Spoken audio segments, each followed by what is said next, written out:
So Tom, we're now 1 week away from the first game. Really exciting time for you and the rest of the team. Yeah, we're really excited to get going now. I think when you get back from pre-season, there's always kind of the week and a half where you're playing friendly games in the cold and wet, and sometimes it can be tricky to get up for, but we're waiting for that first day of the season where we know we'll come out here at Headingley and give everything to get back on into Division 1.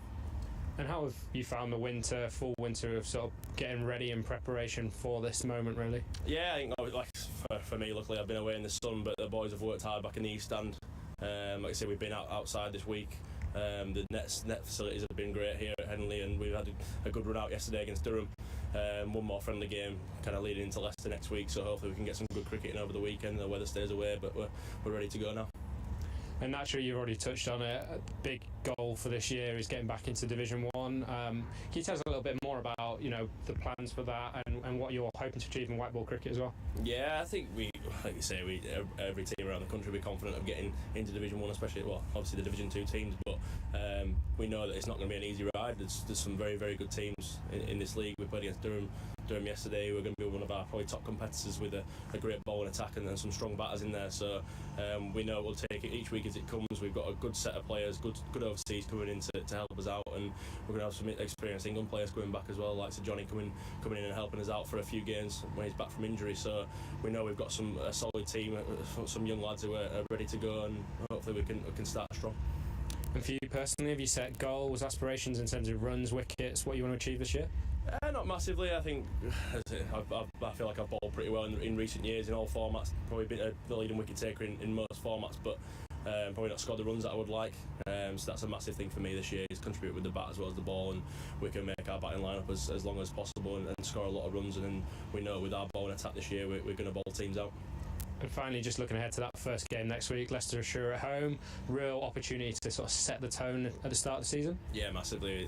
That's the main thing, is starting off strong, and hopefully starting with a full win would be great. We know that Leicester will come here with a strong team, a couple of strong overseas players as well, so we need to be on our game to get going and hopefully get on the board early doors.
Good morning and a very warm welcome from Headingley. It is quite warm as well here in Leeds this morning. The sun is shining and the players and umpires Ben Debenham and Paul Pollard making their way out to the middle. Jonathan Doidge with you as ever for this Yorkshire broadcast. I'm joined by BBC Radio Leicester's Richard Ray and Nasser Hanif, introducing Nasser today as well as first on third voicing for him, but he's got plenty of cricketing experience on the air with the BBC, as I'm sure he'll be telling us when he joins us a little bit later on. But the news from here is that Leicestershire won the toss and have decided that they're going to field first on what looks quite a nice strip prepared by New Yorkshire head groundsman Richard Robinson and his team.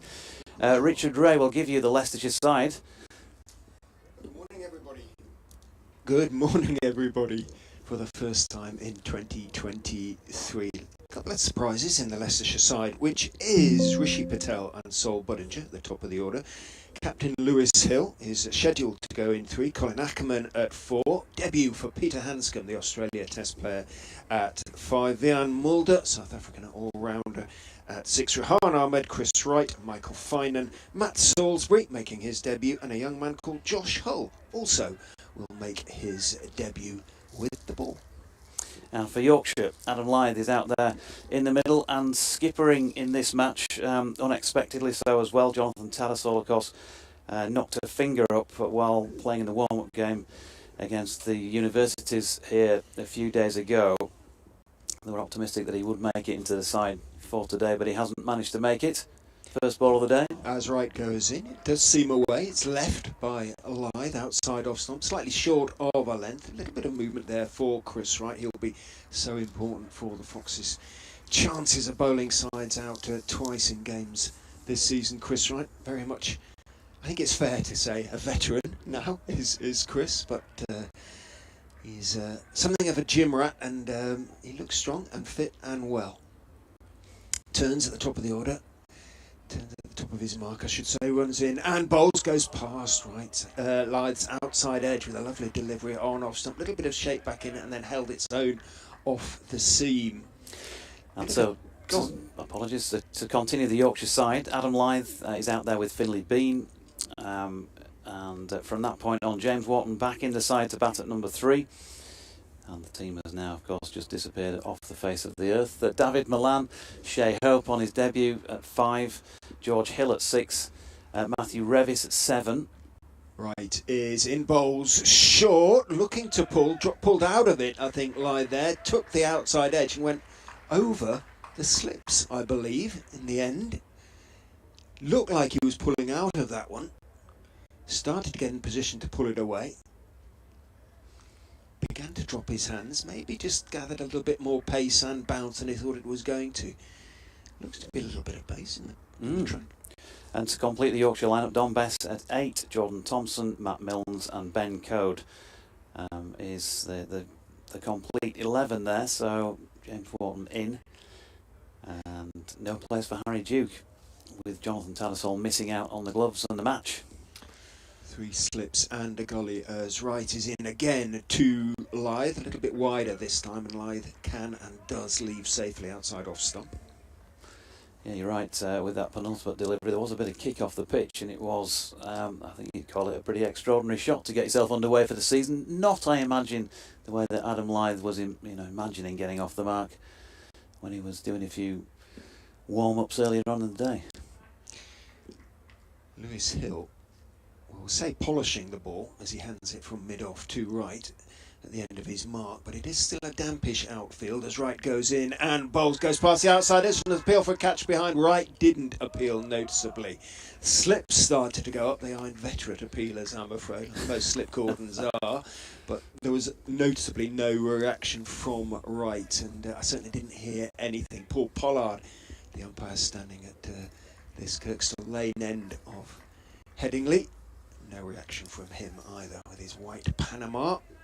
Ben Debenham, the other umpire at square leg, his white Panama beribboned in black as in goes Wright and bowls. Fuller goes past the outside edge again, or do we give Lyth the benefit and say he deliberately played inside the line? But a testing first over, and it should be a testing first hour for this Yorkshire lineup. If they get through it though, with the wet outfield and the ball presumably getting wet fairly quickly, unless it's dried a lot in the last hour. The sun has been out for the best part of an hour and a half actually at Headingley. They've been pleasantly surprised by the conditions and the fact we're starting on time.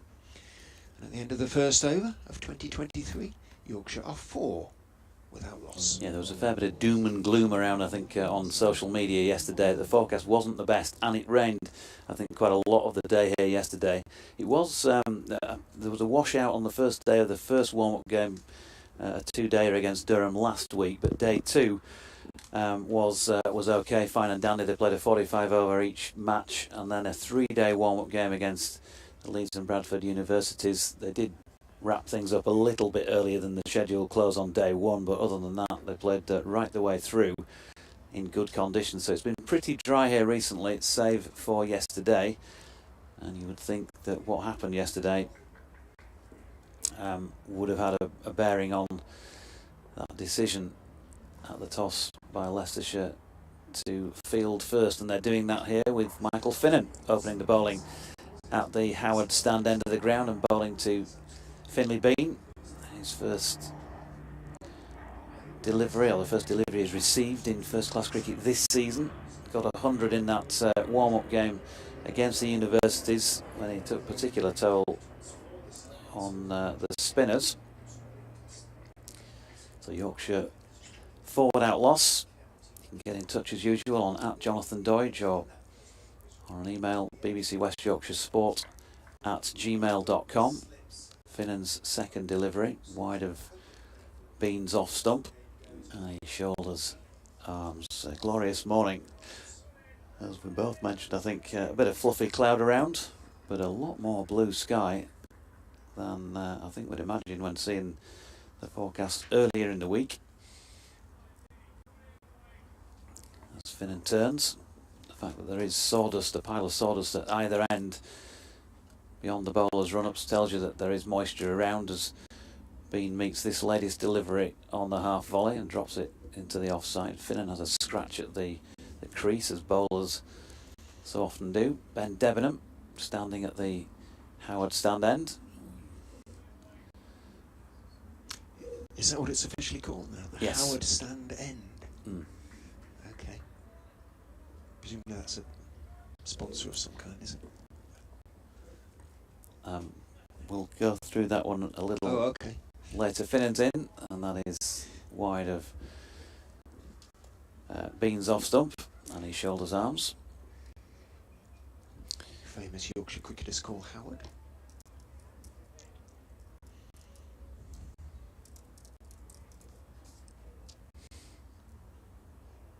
Looks gorgeous out there, doesn't it? It looks like it's about 30 degrees. In fact, it's about 10 or 11, isn't it? Maybe a bit more in the sun. Finnan turns then.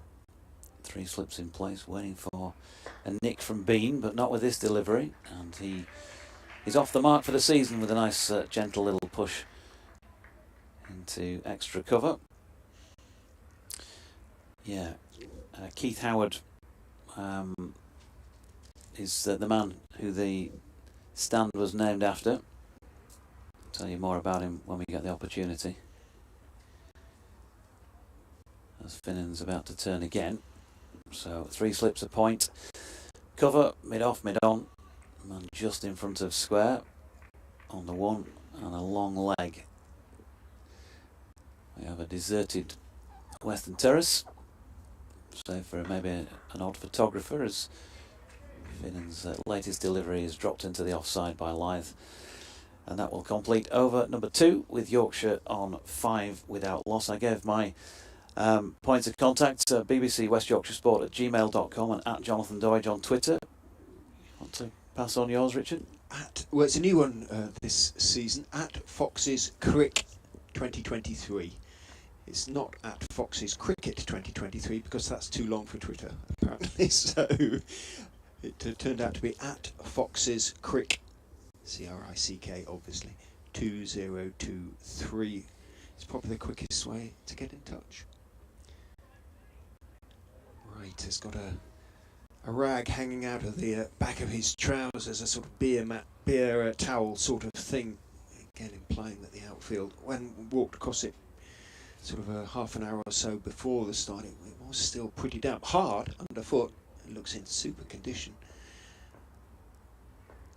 But still damp as right is in past umpire Pollard, and bowls, swings in, but on towards the legs of Bean, who can turn it comfortably enough off the back foot down towards long leg. Does takes his single. A few tweets already. Is Bean that young man who scored 400 or so for the Yorkshire Seconds last season? Yes, he is. Those tweets from slightly nervous Leicestershire supporters. I can make you even more nervous if you like, because I seem to recall when at a gala dinner when I was first announced as the new commentator for Yorkshire, I did an interview with a young James Wharton who'd scored a double century, I think, against Leicestershire in the twos. Right, he's in full and driven away by Adam Lythe. It was a half volley. Lythe didn't have to step out too far, just leant into it, stroked it away through the offside, and takes Yorkshire on to 10 without loss. Lythe's second boundary of the morning, rather more convincing than his first. Yeah, look, there are things of beauty that we see in county cricket, and that's the first glimpse of it this season from this man. I think when he plays the pull shot, that is a joy to watch, and when he plays through extra cover, it's just superb, and that's a great example of it. Right, elbows jutting, runs in and bowls again to Lythe, drags his length back a bit, a good length delivery on off stump. Lythe forward, treating it with respect, pushes it out into the offside. Rehan Ahmed, the newly capped. Rehan Ahmed, the first Leicestershire player in the county's history to receive his county cap after his England cap. A bit of trivia for you there. Talking about things of beauty, Yorkshire, if you're watching on the stream, have installed a commentator cam. So, oh, good lord. You will see myself and Deutsche and that's outside off stump from right. Moves away a little bit off the seam, but a little bit too wide to persuade Lythe to think about playing at it. Lets it go through. 10 without loss remains the score.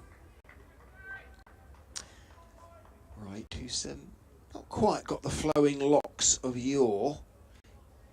Still plenty of hair up there, but as I say, not quite as long a mane as a quick word. With mid on, who's Matt Salisbury, making his debut. He'll be coming on before too long, presumably. Right, is in. Oh, nice shape too, that one. Outside off stump, coming back in, but again, just too wide, and Lythe can leave safely. Does. Sorry, not that I'm not concentrating on every word, Richard, but did you just say Adam Lythe has still got... No, Chris Wright. Chris Wright, sorry. Adam's, those days are long gone for Adam, aren't they? I thought I might be sending it to the local optician. No, righty. Who has a splendidly black mane that used to sort of come quite a long way down his shoulders, but not now. In he goes, and bowls again outside off stump. Again, a touch of shape back in, but a safe leave again by Lythe. A howl of frustration, but rather forced, I think, from behind the stumps from one of the slips. It's usually Rishi Patel who's the most vocal of Leicestershire's slip accordant. Just trying to put a little doubt perhaps in Lythe's mind. End of the over, the third of the morning, the third of the season. Yorkshire 10 without loss. You know, major alarms so far, although Adam Lythe's initial shot to get off the mark was nowhere near where he wanted it to go. Fortunately for him, dropped into no man's land and ran away for 4 down through third man at the Howard stand end. Here's Finnan again, and Finley Bean. Finnan to Finn. Shoulders, arms. He's on 2 at this moment in time. Thinking about Rian Ahmed and what an exciting prospect he is. But you know, potentially sort of generational cricketer. Who knows what the future holds for him, but he's certainly made a very good start. He's impressed in white ball cricket when we've played each other in the last, whatever it's been, season or two. Has been solidly behind this and pushes back to Finnan in his follow through, no run. It was interesting to watch him abroad. I was covering that for another station off the tube during the winter, some early mornings, I can promise you there. and they were playing in Pakistan, and a couple of long nights as well when they were out in New Zealand. Oh, yeah. I think I just about recovered from the sleep deprivations. Finnan's in again, and Bean with discipline, shoulders, arms, but yeah, Rian Ahmed, you know, when things have not been going fantastically for the county on the field in Championship cricket over the last few years, you need something to look forward to, don't you? And he's got to be an exciting prospect for you guys. Yeah, absolutely, and also very important sort of off the field as well that he's come through, because a lot of people have been questioning Leicestershire's sort of status to a certain extent in recent years, and if you can point to the likes of Rihan and say we are now producing England players. Finnan again, it's full this time, and Bean turns it to mid-on, no run. I think you can silence a few of those voices really, and it's good to see the likes of Rehan Ahmed and in this game Josh Hull, local guys who've come through the system, so to speak, making a start for the county. Yeah, Rehan certainly imparts some spin on the ball, so good luck to him. First day of the season, early April at Headingley. Yes. Wasn't a lot that were turning in the warm-up games. Finnan again, and Bean once more. Happy to watch that one go by. Not much movement for Mike Finan at the moment. Well, lots of people tweeting.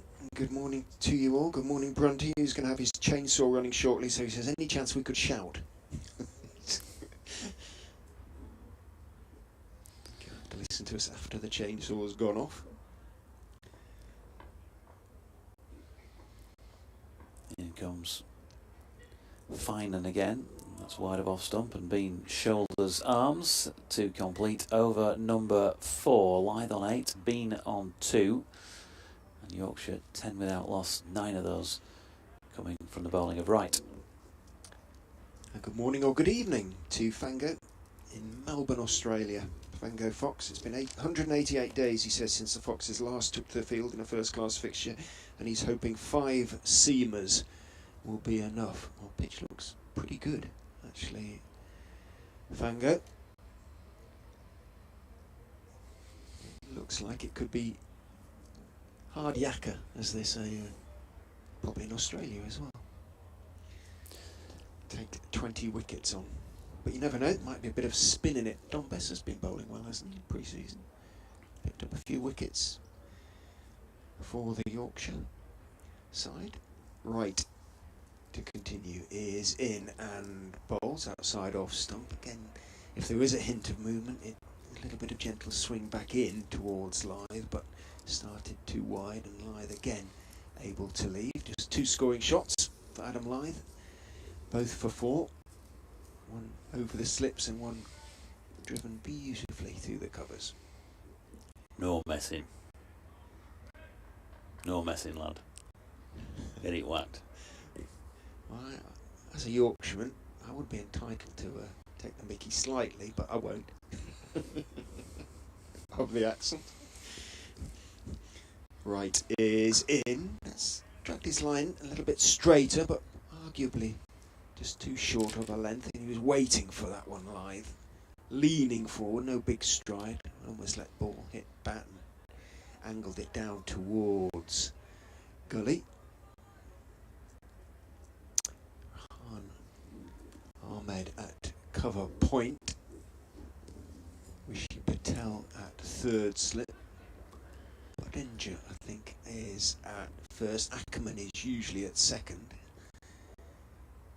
Right is in, drop shot pulled by Lythe in the air, but it's going to go just over mid-wicket. Certainly didn't get all of that one. Finan turned and watched it fall over his shoulder. It was a little bit slow turning towards. I don't think he'd have got there if he'd seen it straight away. But again, probably gathered a little bit of pace from that slightly short of a length delivery, and was on to Lythe just slightly more quickly than he expected. Caught the shoulder of the bat and slightly fortunate again to get away with it. Yeah, he usually deals with that. If that was a if there was a beauty contest for the pull shot, then I think he would be finishing outside the medals with that one. Right is in Fuller this time, drifting towards leg stump. Lythe turns it wristily, again out towards mid-wicket, along the ground all the way this time. Finan, the fielder. Just looking around, all the Leicestershire players, obviously with the exception of Wright at the moment, wearing their caps. Dark green, racing green. Racing green. For the Leicestershire running foxes. You like that, don't you? Well, I think my colleague might just have cringed when I said that. I didn't, honestly. Well, perhaps slightly.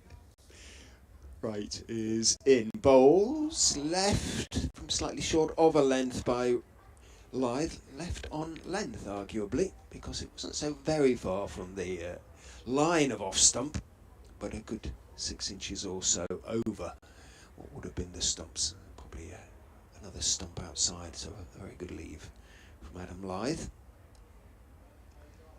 Lewis Hill, ex-skipper, is at mid-off. His new season whites already liberally marked in green. As Wright is in and bowls a little bit too wide this time. That one did rather drift through outside off stump. That would be Headingley green as opposed to racing green, Richard. Absolutely. Well, no, the racing green is a sort of darker green, isn't it? I think racing green is the sort of, you know, the racing cars of the 60s, darker green.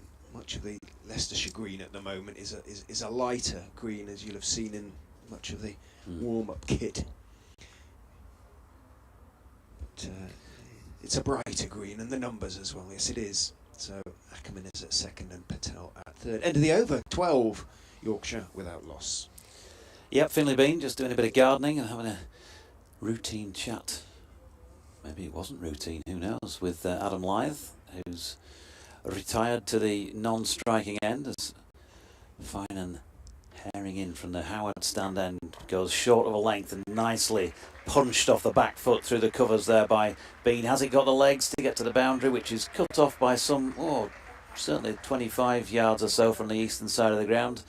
The answer to that was very firmly a yes. So first boundary of the season in the proper stuff for Finley Bean. He's got 6 on the board, and Yorkshire now have 16, having been put into bat, don't forget, by Leicestershire captain Lewis Hill.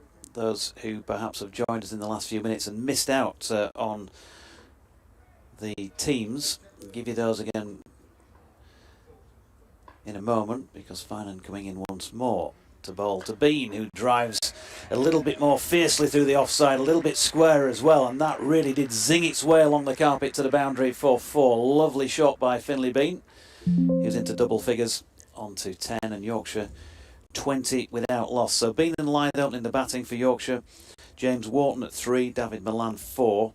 Shea Hope on his debut, having just flown in yesterday, will keep wicket in bat 5. George Hill 6, Matthew Revis 7, Dominic Bess, Jordan Thompson, Matt Milnes on debut for the county, and Ben Code. The remaining members of Yorkshire's 11. And for Leicestershire, Rishi Patel, Sol Budinger, Lewis Hill, Colin Ackerman, Peter Hanscom. More in a moment, because Finan will try and redress the balance, having been hit for a couple of 4s, but this time strays, as bowlers so often do, just straining a little bit too much this time and drags it down the leg side. No harm done on this occasion. To continue with the Leicestershire lineup, Wian Mulder, Rehan Ahmed, Chris Wright, Michael Finan is your bowler at the present, Matt Salisbury and Josh Hill.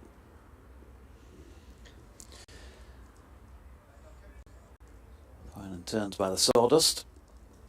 Going to come in then past umpire Ben Debenham and bowl left arm over the wicket, just back of a length, and Bean drops it into the offside.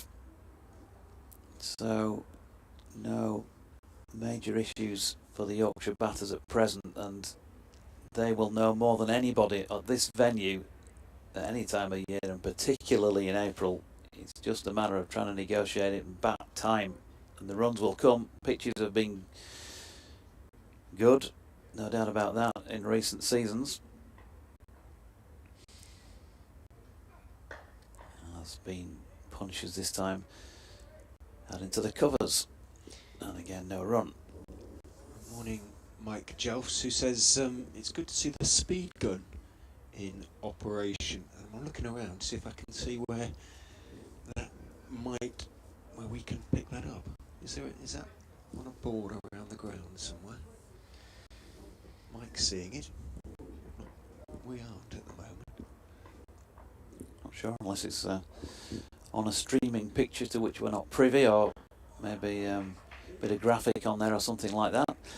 Final delivery, the overturned into the leg side by Finley Bean, and there is no run. Yorkshire then 20 without loss after 6, with Lythe and Bean 10 apiece. And I'll leave you with a few words from Richard, and then for the first time today we'll be joined by Nasser Hanif. Yeah, it is on the stream. Very good stream provided by Yorkshire. I wonder if Leicestershire already beginning to regret their decision to bowl first, as Matt Salisbury, who might be bowling before too long, picks up a handful of sawdust, a double handful of sawdust, and goes and puts it on the crease where Chris Wright's substantial left foot has been landing, the front crease.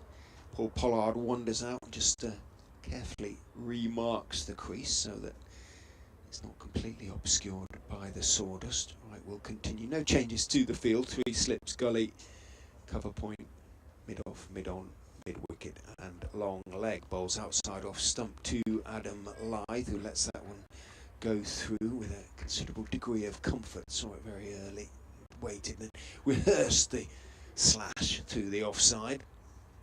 A shot he didn't play. And a very good morning for the first time in 2023, and indeed first time we've met. Nas, hello. Good morning to you. A surprisingly beautiful day. I don't know why I say surprisingly, it's just that the forecast wasn't brilliant, but the sun is out and shining and Headingley looks grand. In goes right and bowls slightly short of a length. Left again on length by Lythe. It's a little bit of shape back in, but pitch looking fairly good. Yes. It's looking pristine, isn't it? I mean, I was at my home, which is sort of 20 minutes away from here in Headingley yesterday, and it was absolutely chucking it down yesterday. And as I headed into the ground today, I was quite fearful, but the sun was out and makes for... I don't want to use the word placid. I mean, it's early doors in this game, but a strange decision perhaps by Leicestershire at the top of the game. Right is in, full and driven pleasantly by Lythe. Didn't put his full weight into the shot, made sure he got plenty of bat on it though. Hill chases back, puts in the slide, adds more green stains to his nice new whites, picks it up around about 5 yards inside the ropes, down at long off and returns to the wicket. Rehan Ahmed came running in to do the fielding. He lobs it back to right. Lythe picks up a couple. He moves on to 12. Bean has 10. Yorkshire now 22 without loss. Hill has a word with Chris Wright, who mops his brow, polishes the ball on the bottom of the front of his shirt. He too already has a large green stain on his left knee. Waiting to see which of the seamers will be warming up next. In goes Wright and ball slightly short. Lythe does try to chop him away off some minimal foot movement, and the ball bounces through above the top of his bat. A slightly loose shot from Adam Lythe, gets away with it. Yeah, wild slash that one, wasn't it? It's a wild slash category. Yes, a slightly loose / wild slash. Kicks a little bit of dirt away from the crease. It's almost too close for him to attempt that shot, I thought. Needed to be a bit wider, and then he could have maybe got on top of the ball. Waits with bat raised as Wright is in, bowls to him on the legs, looks to turn it off down the leg side. I'm not sure how much bat he got onto that. Wait to see if there's any signal from umpire Pollard. There isn't, so he got a bit of bat on to it, onto perhaps the thigh pad turned. It rolled fairly slowly down towards fine leg, long leg. Ran around to field. Josh Hull, I suspect, down there. Talking of whom, David Popple. Good morning to you, David. Very pleased because David plays at Burley Park, and Josh a product of Stamford School, so in the town. Not so very far away. Joshua's probably played at Burley, I would imagine, once or twice, if not longer. Certainly be a handful for any club batsman. A tall young man indeed. 6'9". As right is in. Bowls slightly short of a length. Bean goes back and solidly behind it, plays it out into the offside.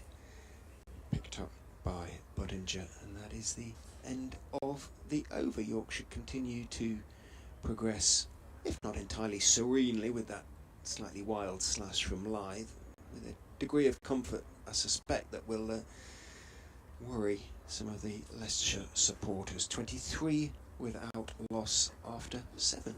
Yeah, steady start, isn't it, for Yorkshire? Interesting, as I was coming in this morning, I was reading about Bazball, but and what impact that might have on the county scene, and whether players are going to go at it hammer and tongue. But it seems quite serene here at Headingley this morning, and probably the right way to go in these first few matches of the county championship. Finan in, bowls full-ish, inviting the drive, but a little bit too straight, and Lythe did lean forward but stroked it rather than really thumped it out towards mid-off, where Lewis Hill is the fielder. And then he waves at Hull, who was at sort of slightly deepish of square, to go to a conventional mid-wicket.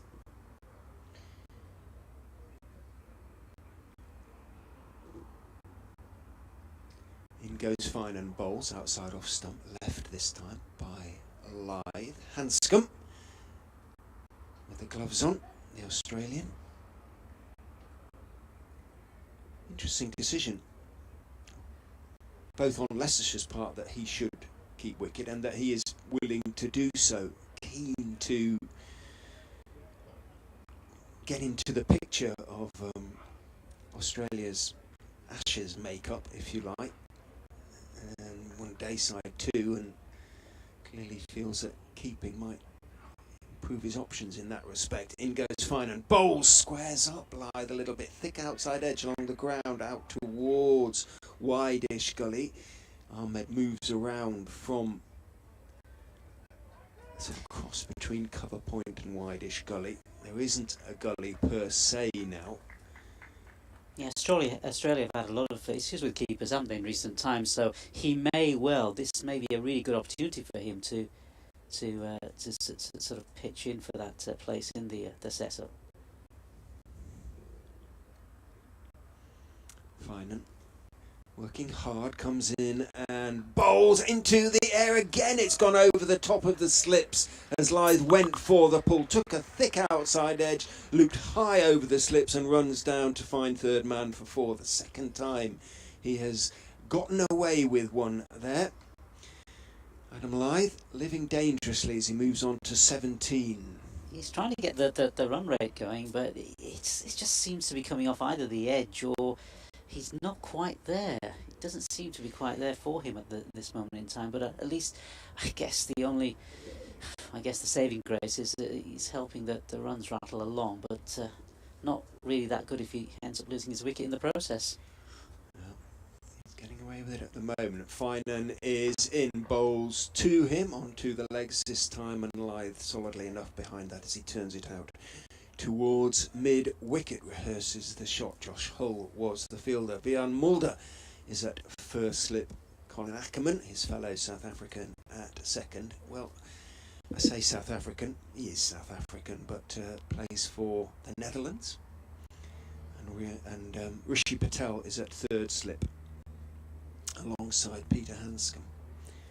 So a multinational slip call behind the stumps. As in goes Finan, outside off stump.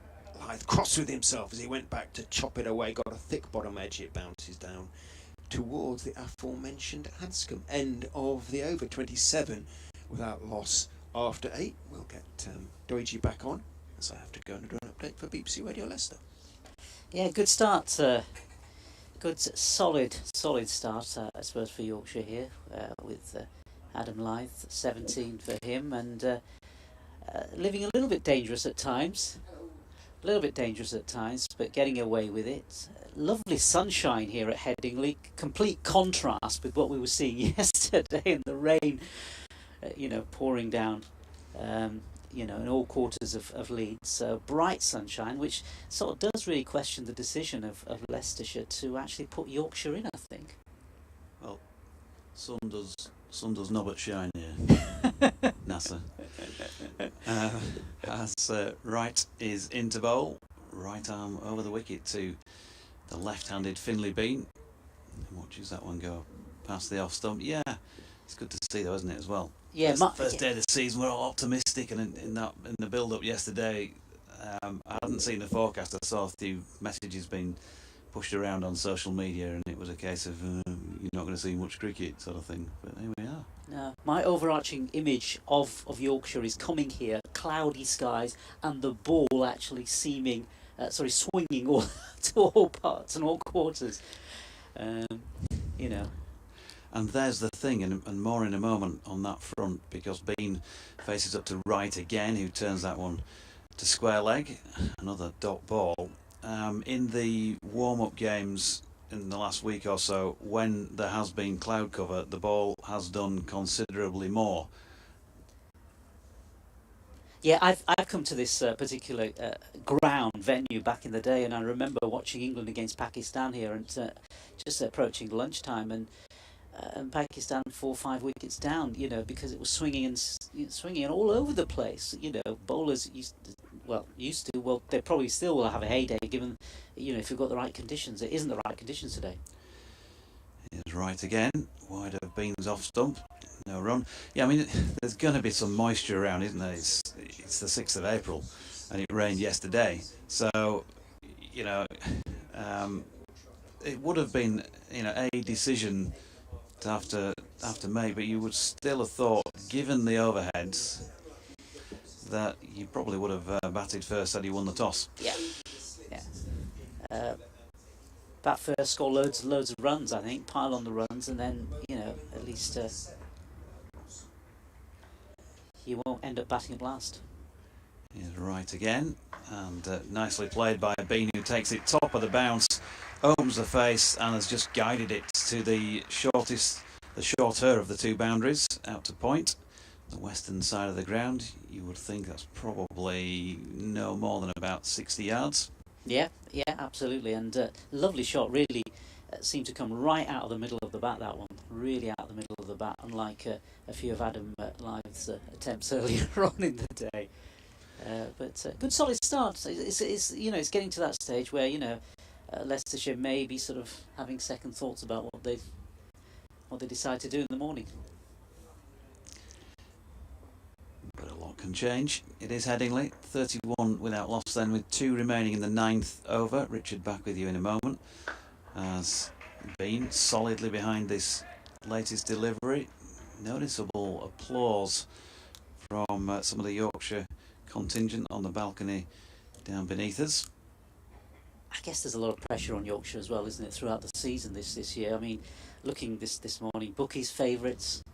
I was reading a survey of 18 county captains, 13 had tipped Yorkshire to return to the top. So, from that point of view, a lot of pressure on Yorkshire to try to get themselves back into that elite and Division 1. Yeah, with a relatively young side by comparison to some that have been fielded in recent years. That's a wide of off stump, final ball of Wright's over. He's gone for 18 off 5 now. Yorkshire 31 without loss after 9. A few words from Nas, and then Richard back in the chair. Yeah, I think for me it's a really interesting way that they've set up as well, Yorkshire, this season, because I think the overseas signings are really interesting. I mean, Shea Hope, a man who scored a couple of centuries, lucky enough to have watched those centuries that he scored for the West Indies against England. Very few, if any, have made those sort of runs on this ground. So I think he's a very clever signing, Shea Hope, by the Yorkshire setup. And I think, once he gets established, I think he will score runs. And I think with Shea Hope, maybe it's a question of finding the right position, because he hasn't been that successful for the West Indies in terms of the Test outfit. But maybe he can under the guidance of the management here at Yorkshire, he can perhaps sort of, return to some good form and really help Yorkshire. They certainly did well to get him as quickly as they did, to react as quickly as they did. Well, now, young Josh Hull is going to bowl his first ball in first-class cricket, and what a place to do it at Headingley with the Howard stand. They named Howard stand behind him. He emerges from the shade. Very tall, young, dark-haired left armour comes in and bowls, and a perfectly respectable delivery. Arguably just slightly short of a length on the off stump, and Adam Lyth is playing it reasonably comfortably, but he's a touch arguably late on it as well, because it comes down off the thick outside part of the bat, runs down towards third slip. Applause from the slips. Encourage the young man as much as they possibly can. As I say, a product of Stamford School, where Dean Headley, formerly of Kent and England, was his cricket master. I think Dean Headley has now moved to another school, as Hull is in and bowls outside off stump, cut away with a certain nonchalance by Adam Lyth. He had plenty of time. That did rather sit up outside off stump, and he just rocked back and steered it away quite wristily, just behind square on the offside.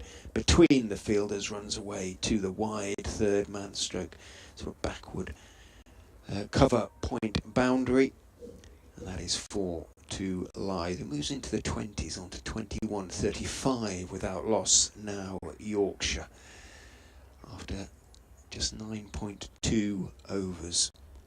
I think he's been threatening to do that a couple of times, hasn't he? But it hasn't quite worked for him, and that one certainly did.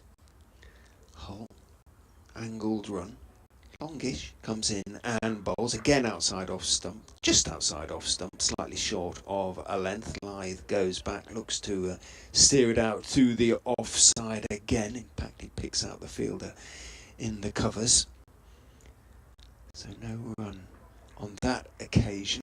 Buttinger it is out there at extra cover, really. He's got his hands deep in his pockets, implying that the breeze is making it rather colder than it looks from behind our glass screen. I think that probably is true, although the sun's still bright. Cloud beginning to build a bit away to the west as Hull is in and bowls. Foolish, that's a good shout for leg before he's got him in his first over. Josh Hull has his first class wicket. It was Foolish for the first time. Trapped Lyth on the back front. He didn't get forward. It looked very straight. Ben Debenham thought about it. Certainly wasn't going over the top line. Kicks at the ground in annoyance. But Josh Hull has his first wicket, and Leicestershire have their first wicket of the season. That looked pretty plumb to me. It's sort of is dipping right at the last minute, and it was pretty straight. Yeah, I think that's straightforward as you'll ever get.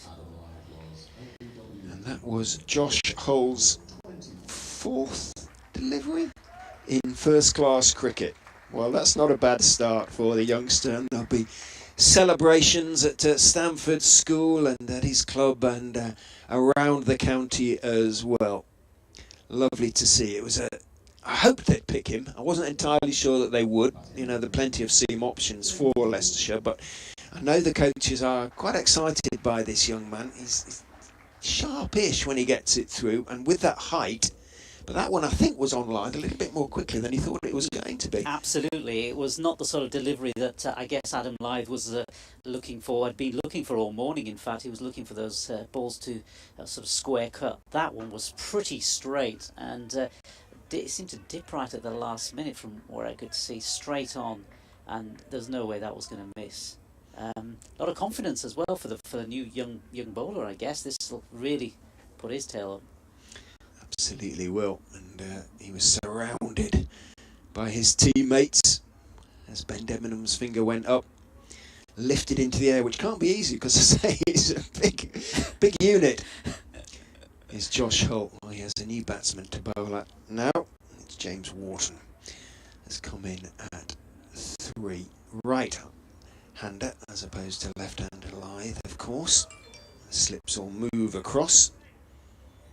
Sun goes behind cloud. I wonder if it bring in a gully, Lewis Hill, but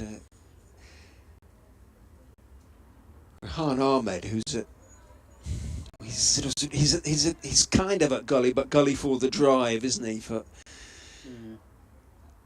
a skewed drive off the thick outside edge. You might want to get him a little bit closer. Hull is into Wharton, who's advancing down the pitch to cover any movement there, and he's solidly enough behind it. On the walk, though, and that won't entirely discourage Hull and the Leicestershire side. Yeah.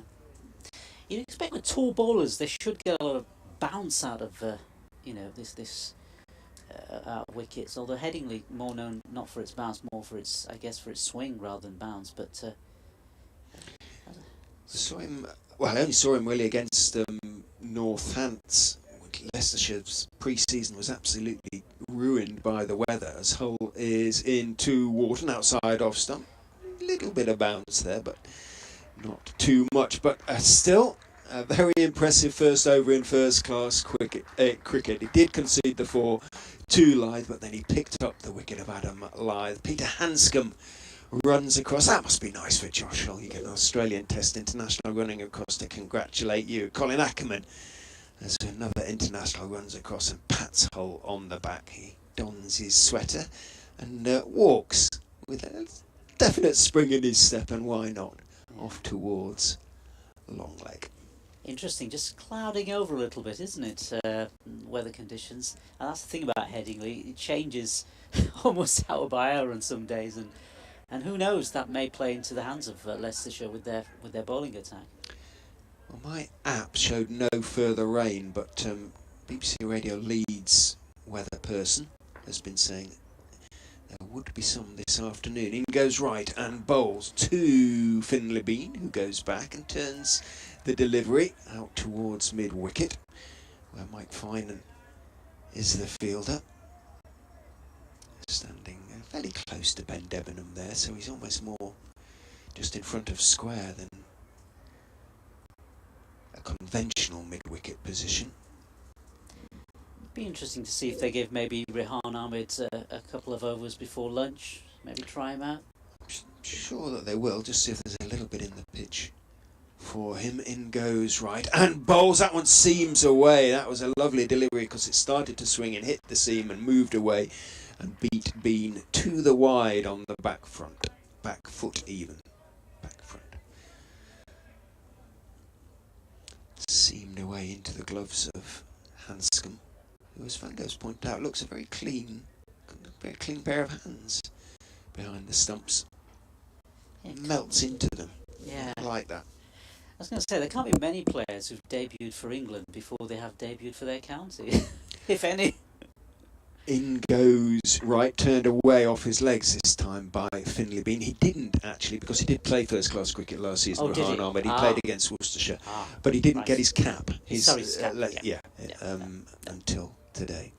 Yeah. Picks up a single.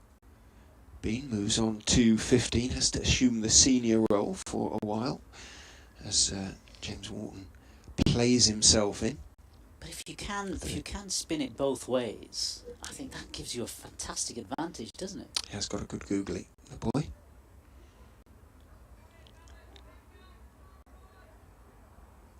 Right might be quite pleased to have a right-hander to bowl at now. See if we can get a little bit of movement away in halfway through his 6th over. Bowls, and there is swing there, and he goes through Wharton.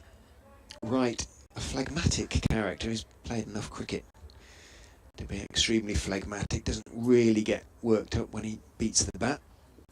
Just turns around and gets on with it, and did so there. The slip started to jump into the air. Just looking at Hull's bowling speeds, they were sort of late 70s rather into the 80s. Interesting to see it. In goes right and bowls. Back foot, solid defensive shot from Wharton. Everything behind that one, drops it back down the pitch on the onside. Budinger comes running in to field.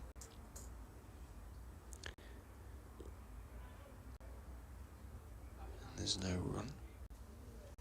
36 for 1. Yorkshire 10.5 overs in 2 proceedings. Right. usually bowls 6 or 7 in his opening spell, so this could be his last delivery for the time being. Goes in and bowls outside off stump. Effort ball, but it was a little bit short, a little bit wide, and although swung a fraction, it was a comfortable enough leave. End of the over. 36 for 1 is the score. Yeah, steady start.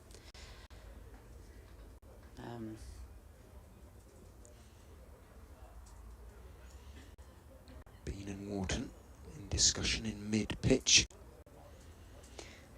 Sometimes the way with a new bowler, nobody's seen him before. Opposition batsmen haven't had the chance to study him. There won't be much pitch available for the analysts to show their batters beforehand.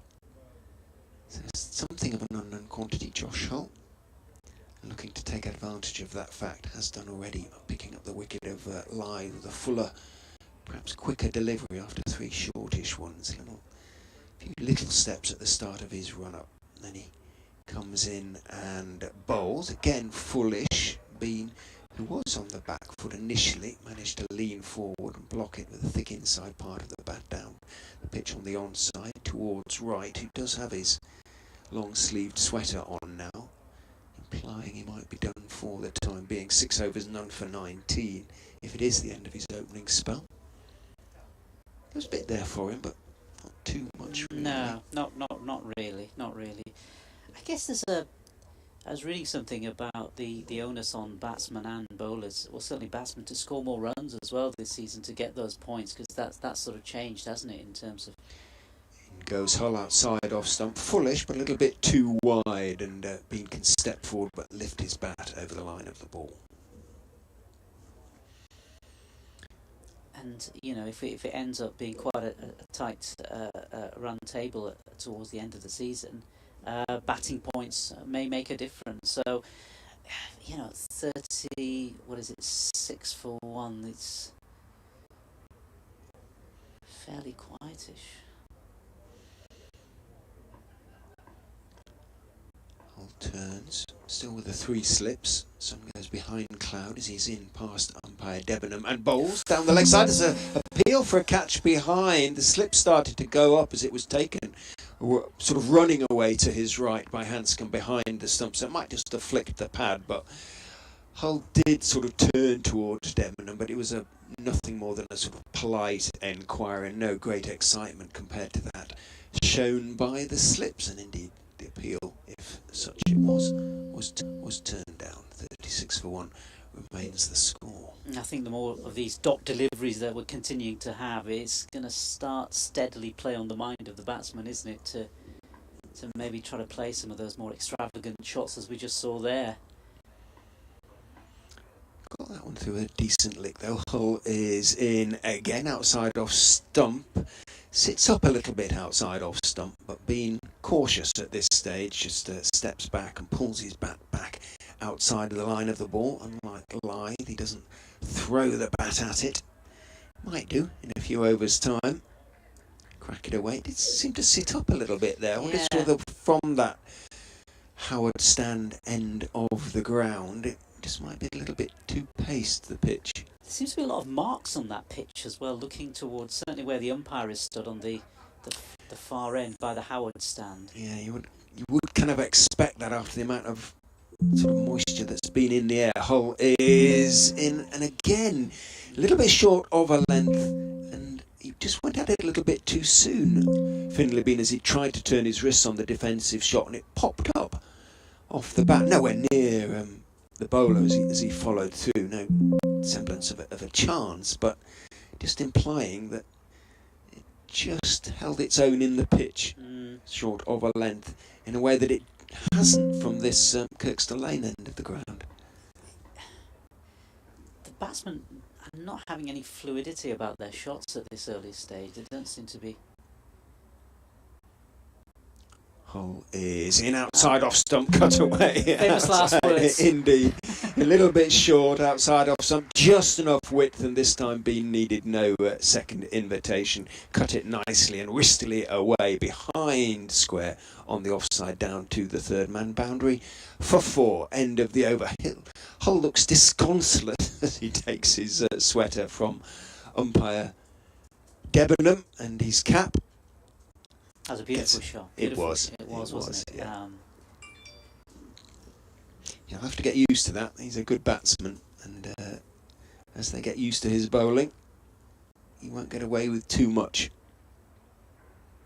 Change of bowling as forecast. Chris Wright's work is done for the time being, and it does look like now it is going to be Matt Salisbury who's going to be bowling his first ball for Leicestershire, former Durham man. Signed in the close season.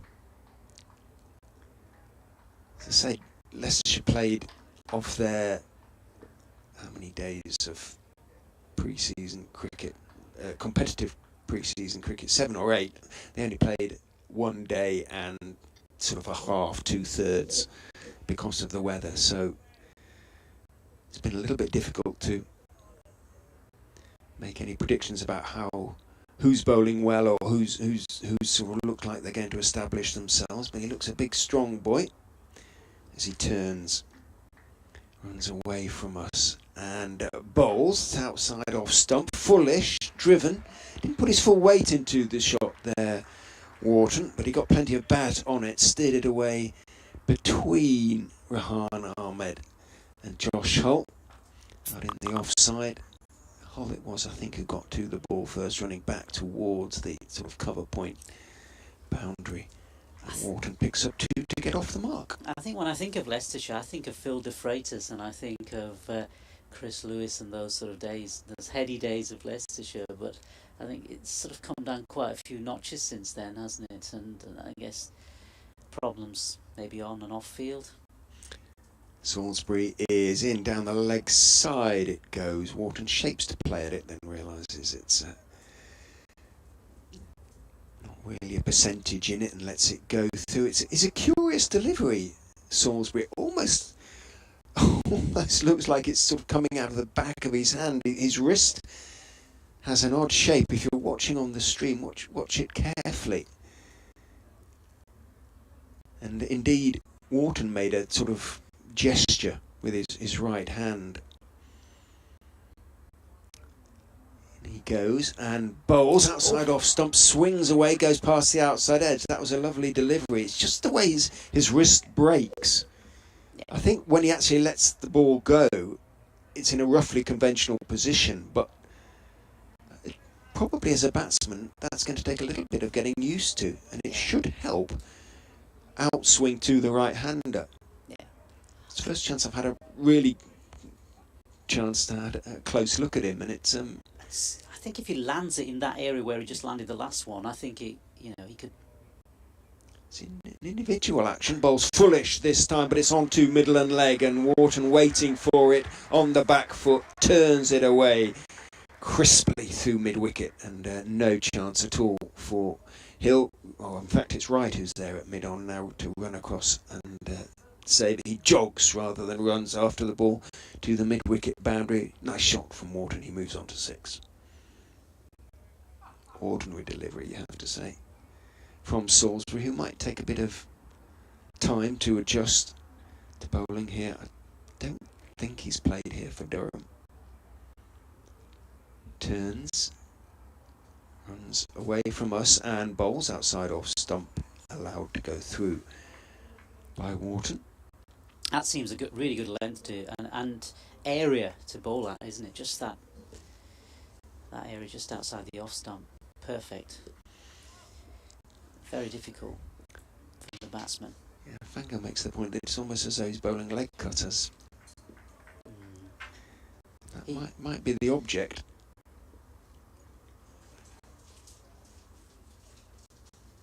Runs in and bowls on off stump. Solidly forward goes Wharton. There is no movement there for Salisbury on that occasion. He's played back down the wicket to the bowler, who, having fielded in his follow-through, tosses it to his captain, Lewis Hill, and that's Matt Salisbury's first over bowled for Leicestershire.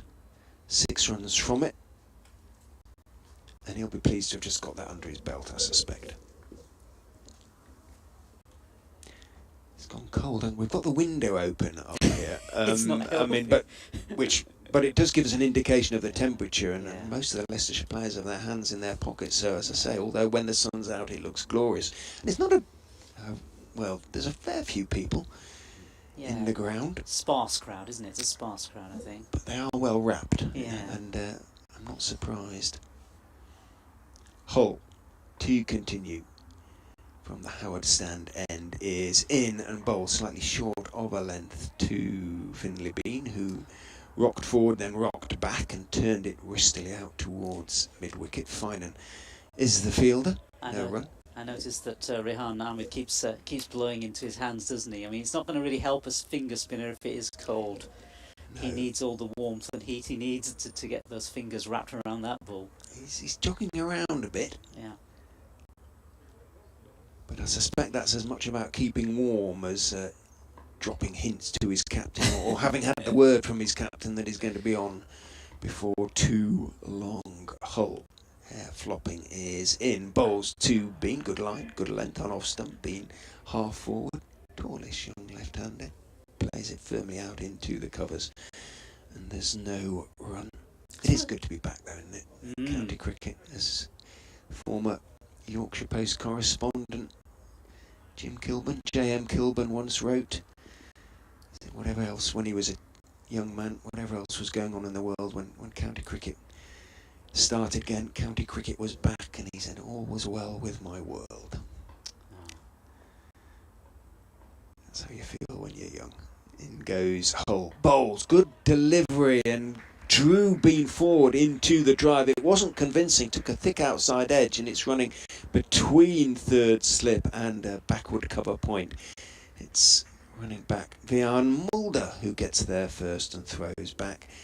And Bean slightly fortuitously, it wasn't a chance or a semblance of it, it was mostly along the ground, but it was a thick outside edge. Picks up 3, moves on to 22.49 for 1 Yorkshire. Yeah, it just seemed to come off the edge, that one, just slightly coming off the edge. But yeah, it is really nice to see county cricket and a nice, lovely day, lovely warm day.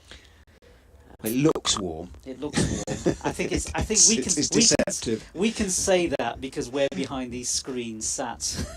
It is deceptive. I mean, some of the trees are showing sort of nervous buds, aren't they, Yeah. rather? But most of them are still pretty bare. Yeah. I'm not surprised. Hull, 2.3 overs, 1 for 11 to his name at the moment. He's got the right-hander to bowl up. Wharton now goes in and bowls. Wharton on off stump, stays on the back foot, looks to force a little bit late on it. It goes out towards Ahmed at cover point. I guess maybe the captain's probably thinking of getting some of the lacquer off the ball as well before Rehan comes in and able to sort of spin it. That be easier for him to maybe get some spin out of it rather than a hard ball.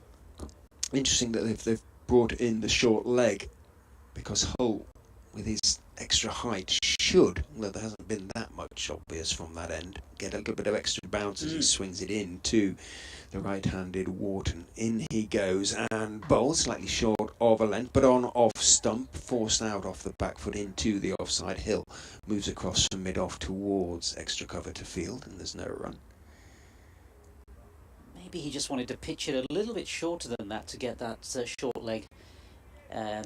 Shorter and straighter. Yeah, but shorter and straighter, get that short leg into play. I haven't seen him bowl a bounce yet. Haven't seen any bounces. I don't think today. No, I don't think we've seen any bounces.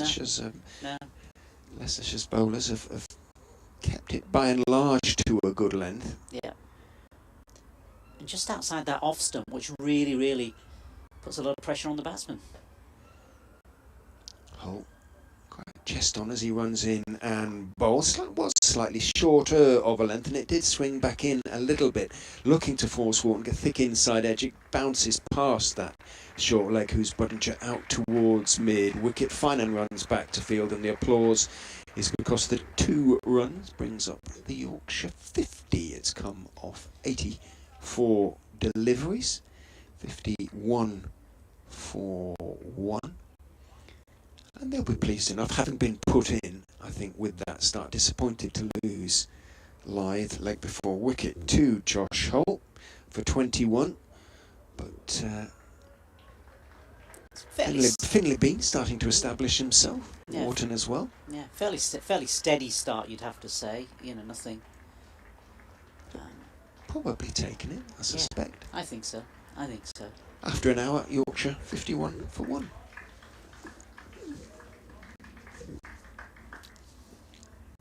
Sun goes behind cloud. Heavier cloud is definitely building. Maybe that Radio Leeds forecaster was right, and we are going to get rain this afternoon. But hopefully we won't, and hopefully we will carry on seeing Yorkshire.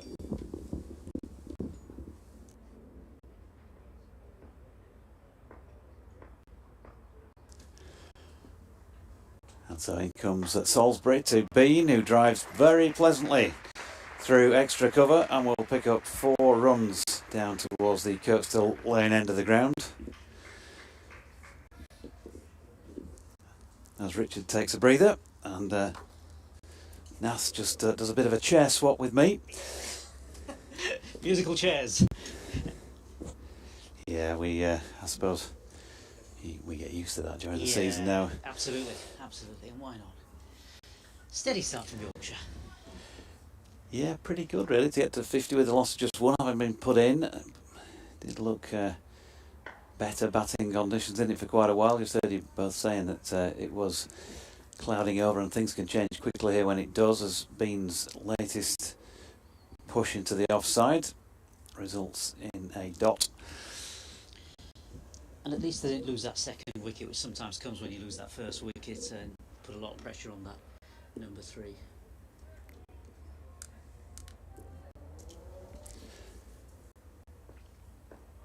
So Bean on 26 prepares to face Salisbury again, just his 8th delivery of the season. And Finley Bean turns it to mid-on, there's no run. So a great start for Josh Hull with that first wicket of the season on his debut, and not just any old wicket as well, but a man of the experience and abilities of an Adam Lyth. Yeah, Adam Lyth, a real stalwart of Yorkshire over many years now. He's been, hasn't he, in that opening batting position, and of course played for England as well, hasn't he? Yeah, Test century here against New Zealand some years ago now, as Bean turns his latest delivery to right at mid-on, no run. Good morning to you, Charles Kitchen, or good afternoon as it is now, Kitchen. He says, morning JD and colleagues, and greetings from Spain, where I guess it's probably sunnier there than it is here at this moment in time. It's wonderful to have you back and be able to watch the streaming, he says, wishing everyone a great season and hope the weather stays good. You'll be welcome to some of our sun, as we desperately need some of your rain, he says. BBC West Yorkshire Sport at gmail.com. Round the wicket, Salisbury again. That's a beautiful shot by Finley Bean. Lovely. Beautiful shot. Straight blade, and he's just pushed it to the onside of the stumps at the bowler's end. And that is a proper thoroughbred cricket stroke. Stood tall, didn't go too hard at it, just offered it the full face and timed it really well. 61 for 1. I just love the way he pierced the 2 fielders there. Fantastic. Correct, upright.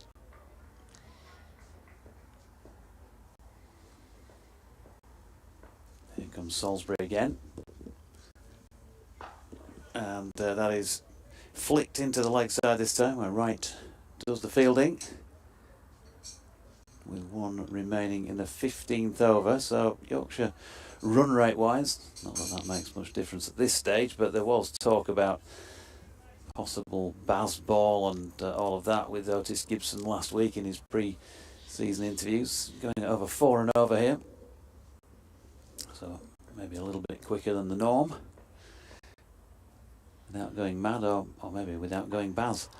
Yeah, well, it's difficult. Salisbury's latest delivery is a dot, turn into the leg side, so 61 for 1 off 15. It's difficult, isn't it, to replicate something. You end up, I guess, some of these cricketers watching all this stuff on television with Ben Stokes and then the national setup, and you think, well, we can just replicate it at county level, and it's not as straightforward as all that, especially when conditions. And I guess that's the test of the Bazball cricket, isn't it? Is whether you're able to perform that sort of quick-fire cricket in all conditions, and that's going to be the challenge, isn't it? That's the challenge. I mean, you can perhaps do it on some pitches, but maybe not on all pitches. That's what I would maybe say. Yeah, and also against all attacks. All attacks. That's the test. And if you're scrutinising what went on during the winter, then you'd have to say that Pakistan wouldn't have produced the strongest bowling lineup, in world cricket. I know they were on the home patch and all of that, but and similarly, New Zealand, missing a few of their senior players in the 2 matches down there, and still managed to win one of those tests, of course, as well. As Wharton digs this first delivery of Hull's over out, he's got it away wide of the cordon for a single. Nicely played in the end and watched by the right-handed James Wharton, and not a bad delivery either. Yeah, I think that's the test, isn't it? That's ultimately the test, is whether they can do it on a turning track in India and play baseball. Slightly taking us away from county cricket, but that will be the ultimate test. So in county cricket context, Otis Gibson was saying in his interview with me last week that he said, not quite baseball, but I want the players to go out and be positive and try and take the game to the opposition. And I think there'll be a benefit from that this year, won't they, in terms of the points that teams can accrue and then get themselves up that table. Yeah, here's Hull coming in again from the Howard stand end. Attempted a flick off the legs by Beam, but I think he might have actually hit the legs. Let's just see if we get a signal from Ben Debenham. We do, leg by. So one in the extras column, 62 for 1. Jeff Long, good morning, good afternoon to you. Happy new season and all that. He says, is Fisher injured? Well, yes, he is. He broke his hand in Sri Lanka during the winter, and although he was bowling in the warm-up games and is, if you like, relatively bowling fit, it's the fielding that's an issue at the moment with the hand. They clearly don't want a setback that will put him out for several matches, so he's being aimed at next week's game at Bristol against Gloucestershire as his comeback match. As Hull is in, and this time Wharton false stroke, flicking at one outside off stump that was short of length. He plays the sort of cut shot that he probably ought to have played at it. We were talking about Rehan Ahmed earlier, but of course Yorkshire amongst their ranks have got Don Bess, haven't they? Which is an interesting what's happened to his career trajectory as well, and whether the county championship can again give him the confidence and sort of support to sort of build himself up to perhaps again maybe challenge for that England setup, England place. I mean, Jack Leach very much at the forefront of Ben Stokes' thinking, but you never know. Here's Hull again. Wharton flicking nicely off the legs this time. That's a lovely shot by James Wharton. He's just leant on that and flicked it away. Really good timing. And again, feature of Bean's boundary down the ground to this end in the previous over was that he didn't try and hit it too hard, and I think you'd have to say the same about James Wharton there. Showed good balance in playing that. He's on to 13, 67 for 1. The runs seem to be coming a little more quickly in the last couple of overs. They seem to be...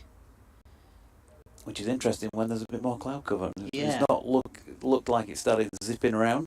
No. Like it was doing in one of the warm-up, certainly the first innings for both sides in the recent Universities warm-up match. Here's Hull again, and it's full and driven by Wharton, but no further than mid-off on this occasion. Jeff continues on his email to ask about the overseas player who played for Derbyshire last year, to whom Shan Masood, the man to whom he's referring, who is of course the permanent appointment as captain of Yorkshire.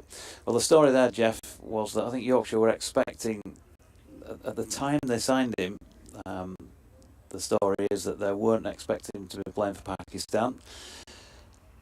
But then I think as it came closer to the start of this season, they were expecting him to be selected in the one-day internationals that Pakistan are playing back at home against New Zealand coming up.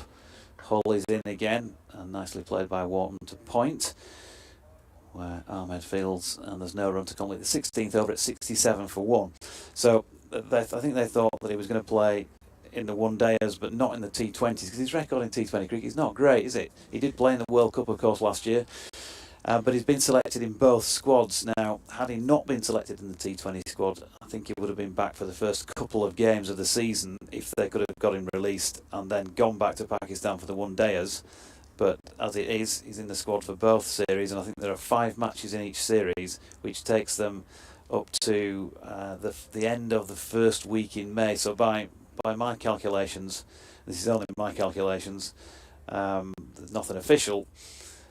I reckon it would be the Durham away game, the first match that he'd be able to play, which is something like the 11th of May, I think it is.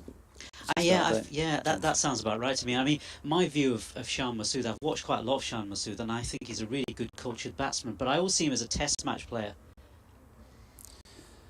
Around the wicket here once again for Salisbury, and met with a straight played by Bean. Or as a 50-over player rather than a T20 player. I know, as we just mentioned, he played in the World Cup and he's been brought in, and that's perhaps more about the frailties of Pakistan cricket in that T20 format rather than anything else.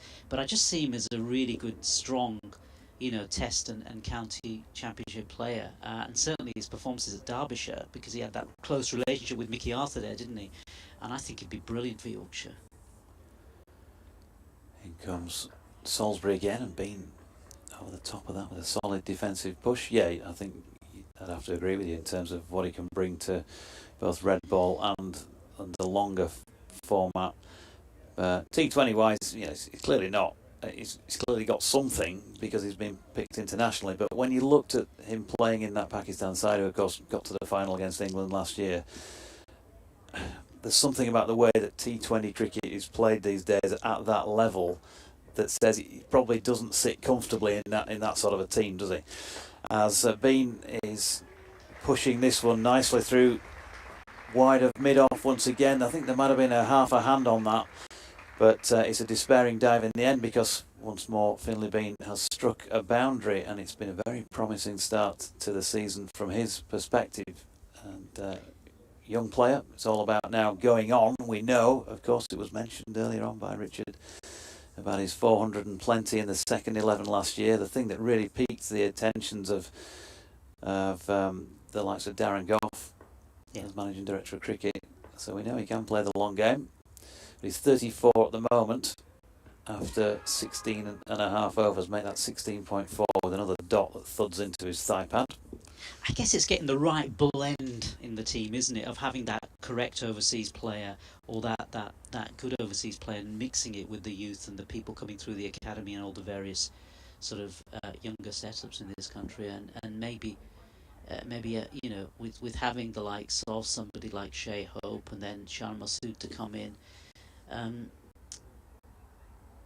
right in thinking that Neil Wagner's been injured and he's not going to be available. Good delivery this time by Salisbury, which looks like it holds its line as it goes past the outside edge of Bean, who, well, given the benefit of the doubt, probably was playing inside it. Yeah. Deliberately. So 71 for 1. Yeah, Shan Masood he feels like one of those players in T20 cricket at international level, and we're going to see him fairly soon after he arrives playing T20 cricket for Yorkshire. He probably just needs a bit more time than some players go at these days, as that is turned in front of square by Bean. Final ball of the over is a dot, 71 for 1 off 17. Yeah, and overseas players often from the subcontinent, they find it difficult, don't they? They play in conditions certainly where it seams and swings in early doors, and maybe actually coming that little bit later in the season may actually benefit him rather than if he were to come here in the early part of the season where the ball seems to be a lot more. That might be more difficult for him. But he is, whenever I've seen him back, he's very articulate. He appears very, whenever I hear him speak, he's a very articulate batsman. And certainly on and off the pitch, he comes across really, really well. Scored lots of runs for Pakistan. In a very difficult position in that opening position as well for the side. So I think he'll bring a lot of good qualities to Yorkshire when he eventually arrives. Yeah, looking forward to that. Change of bowling at the Howard stand end. Michael Finan is back on. He bowled 4 overs, 1 maiden, none for 13. First up from the same end. Already got just the darker footmarks you can see from his run-up previously, which again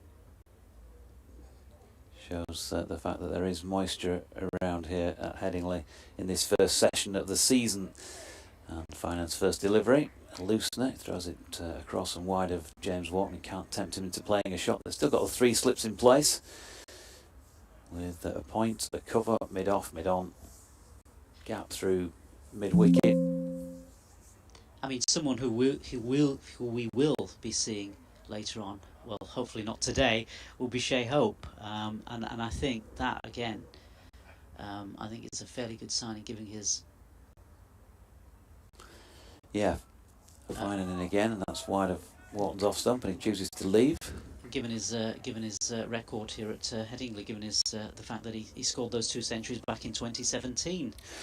Yeah, 2 centuries. In fact, his only 2 Test centuries in the same match. Would you believe it? 2 Test centuries in his career, and he's the only person ever to get 2 in the same first-class match. And not even the great, the likes of the great Geoffrey Boycott and others have achieved that feat, according to what I read this morning, unless I'm mistaken.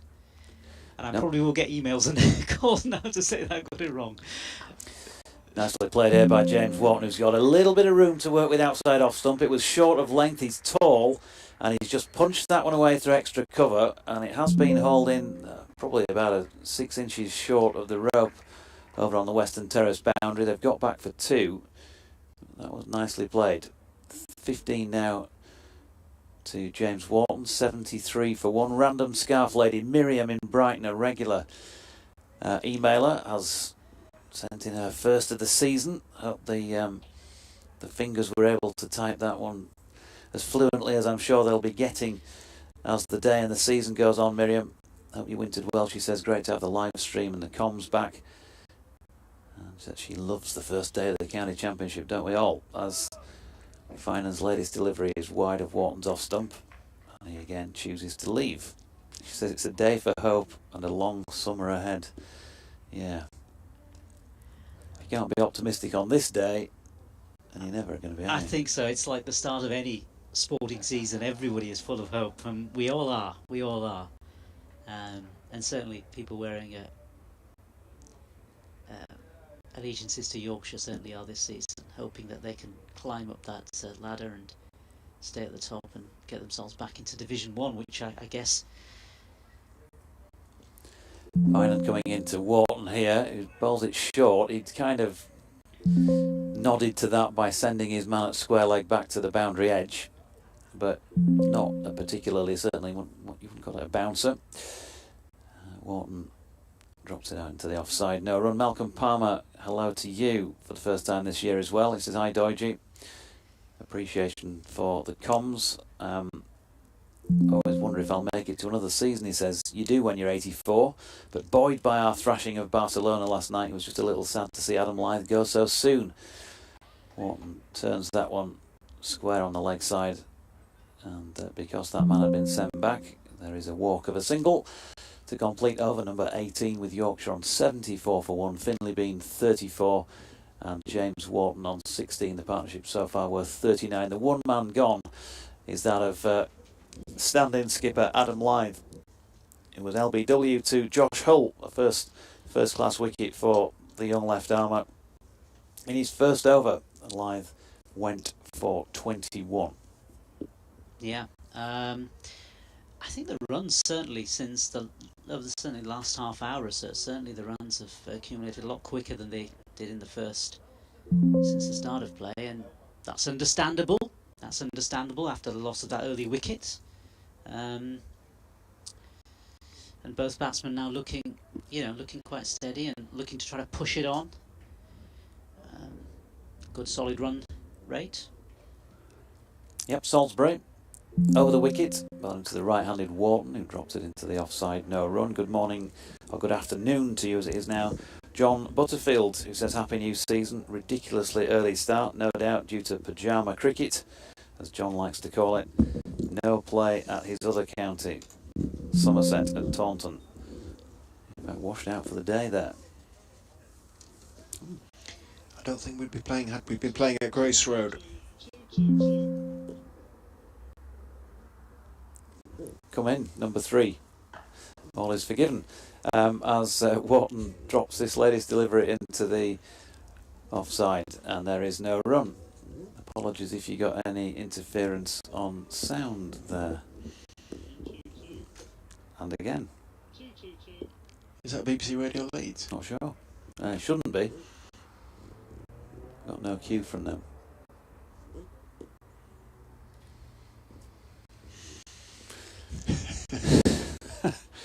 The gremlins are already in the kit as Wharton pushes forward to this latest Salisbury delivery. And there is no run. You're back early. We didn't expect to see you until after your 12:30 bulletin. You're very enthusiastic this morning, young man. I thought, yeah, indeed. Come September, things might be different, but we'll see. Can't wait to get the headset back on, Richard Ray. Wharton waits, stands tall. Salisbury delivers and punched off the back foot again by James Wharton. Right over the top of that to mid-off. No run, passing air traffic. It's interesting to speculate what Yorkshire would have done had they won the toss. Would they have batted? Would they have bowled? But it's looking in that respect possibly like to have been a good toss to have lost, because the pitch looks pretty good. I suspect they'd have batted, but you know your side better than I do. I think you're probably right.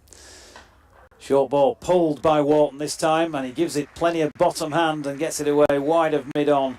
4 from the moment it left the bat, and he moves on to 20, and Yorkshire to 78 for 1. So all sorts going on today. Come in number 4. Commentators reach for their mobiles just in case, but no. It's funny that, isn't it? Every time you hear a mobile signal from somebody else's phone or ringtone or whatever it might be, yeah, people immediately pick up the phones. Salisbury again, final ball of the over, has gone short, and Wharton this time decides to play with a straight bat. End of the 19th at 78 for 1. They'll obviously, Richard, have been buoyed by that early wicket for Josh Hull. What will thoughts be going on for the hour and a half of the first morning session from a Leicestershire point of view? Well, you would imagine there'd be a certain amount of concern, really, that the pitch looks a pretty good one for batting. Minimal.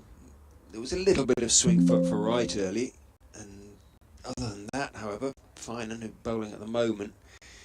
Didn't get too much movement.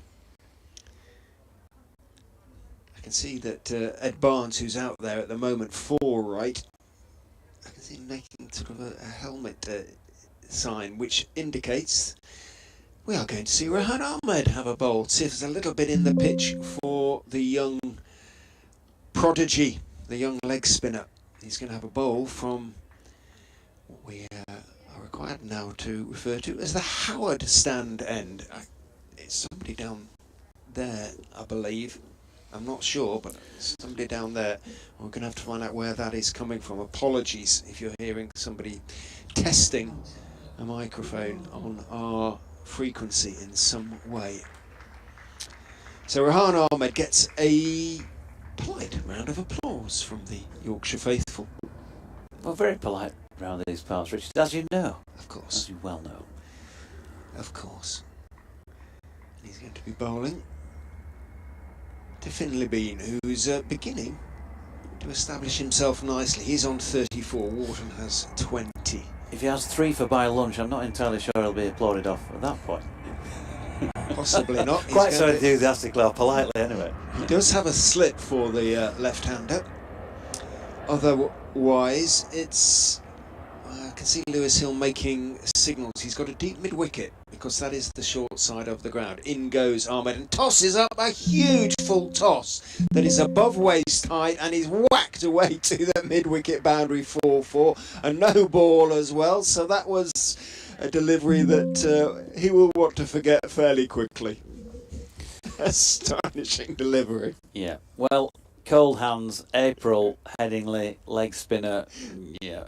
Somewhat Youth, different to his there's a lot of conditions. excuses you can throw out there. Yeah. And he shakes his right hand, and there's a sort of slightly wry grin on his face as he bowls a couple of looseners to Barnes, who's at a deepish mid-on, a little bit deep. Well, that was a shocker. In he goes again, and bowls another full toss that is also whacked away to mid-wicket. So Rehan Ahmed has not made the ideal start to his first-class season. I'm not sure if the crowd are applauding the shot or the bowler now. Don't know how much After what you amused. said before. 88 for one, been thinking, oh, this is all right.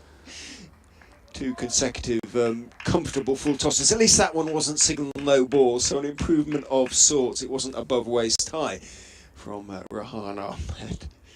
I'm laughing, but I suspect any wry grins have disappeared now. He has now got a deep mid-wicket as well. Goes in and bowls a delivery that pitches and turns back in to the left-handed Bean, who goes back, plays it off the pitch, turns it back down the pitch to Rehan Ahmed. That the second smacked to mid-wicket boundary brought up the 50 partnership for these two Yorkshire batters, and that one is hit straight back over the wicketkeeper Ben Debenham, who leans away out of the way as it thumps into the advertising hoardings down there, almost exactly straight behind him. It was a half volley and been tucked in, and has moved rapidly in this over onto 46. He's on now, 3 fours in the first 4 balls of Rehan Ahmed's bowling. Well, we haven't really seen whether it has had a chance to spin. I suppose the third ball did just spin back in a little bit slowly to the left-handed Bean. Otherwise, 2 full tosses and a half volley. Ahmed blows on his right hand, jogs in and bowls. Bean goes back to a slightly short of a length delivery, works it nicely out through the backward point area. Should be a second as Hull gets quickly to the ball, but it is indeed to Finley Bean, and that moves him on to 48. 94 for 1. The runs coming quickly now for Yorkshire. And he's playing well. He is. Run rate up to 5. Almost 4.78 as in goes Ahmed, and bowls, invites the drive, gets the drive. It wasn't entirely convincing in fairness to Bean, but it is the 2 he needs for his 50 as it went past point. Hull has to run around the boundary down towards a sort of wide third man position, gets there. Bean picks up a couple, acknowledges the applause for his 50. It has come off 57 balls, includes 10 boundaries. Yep, just his second first-class 50, made 53 against Essex in the second innings in defeat here last September. In goes Ahmed, bowls, short, pulled, 4. And with that, his highest first-class score, 54. And brings up the Yorkshire 100. Shouts of pleasure from the crowd, genuine shouts of pleasure. And how many from that over? 24. No, that can't be. No. It's 4, 8, 12, 16, 18, 20. Yeah.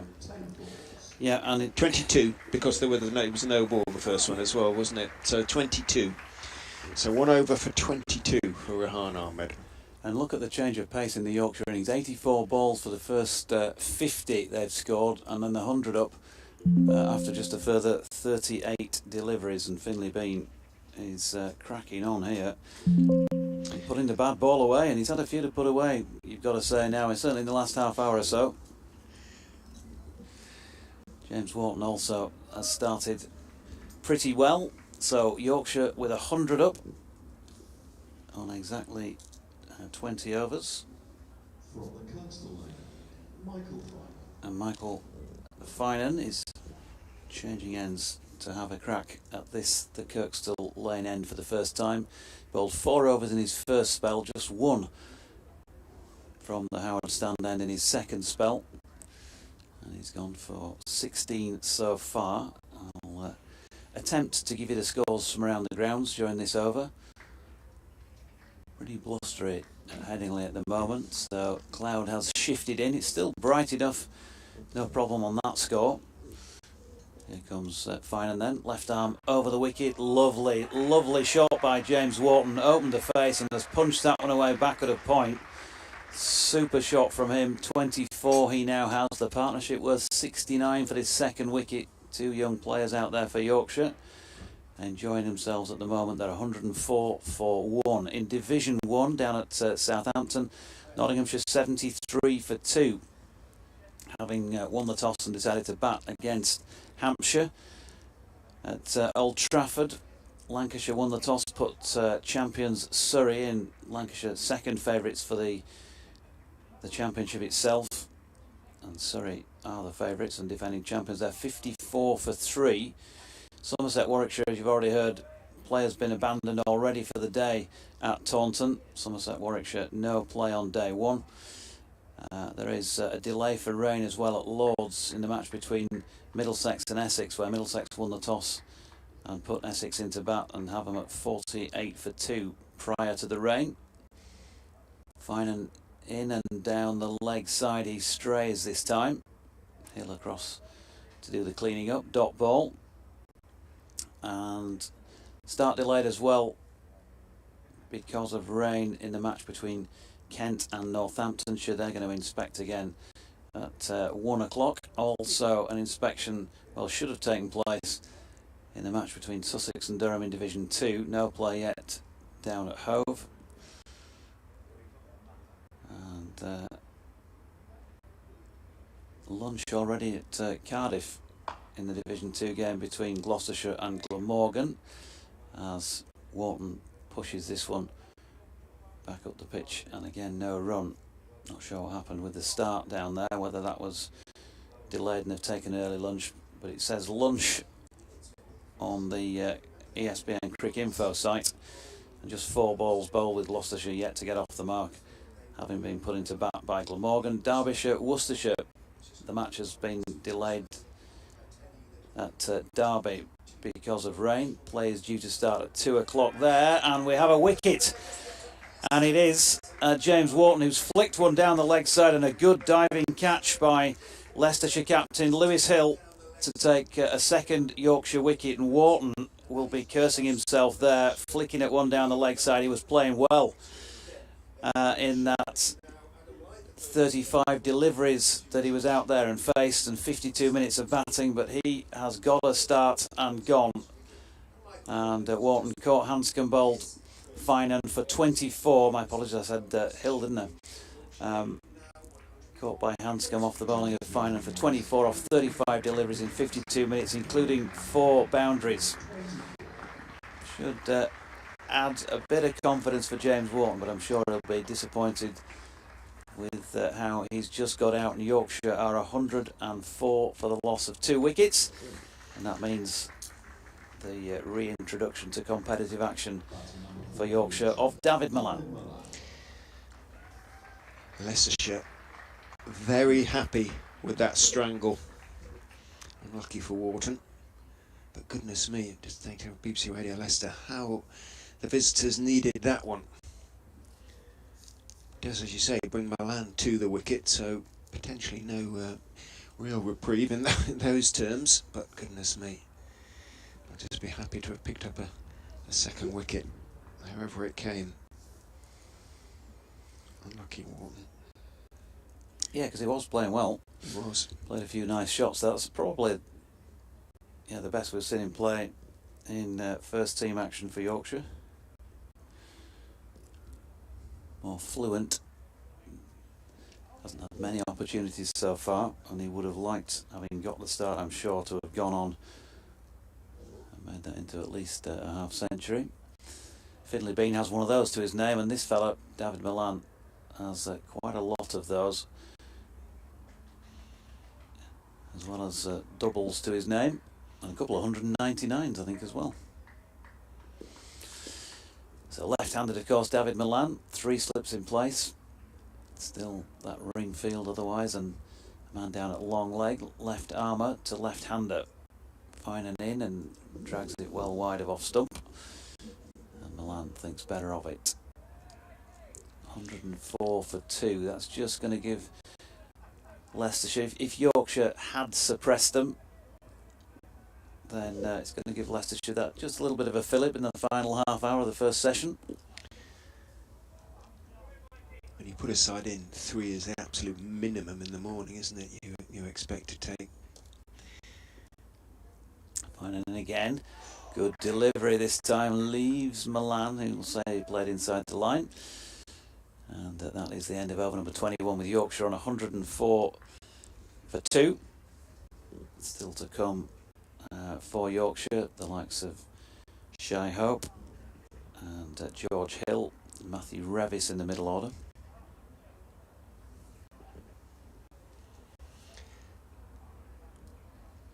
Well, Rehan Ahmed, after 1 over and going for 22 runs, is being taken off. And Chris Wright is coming back on.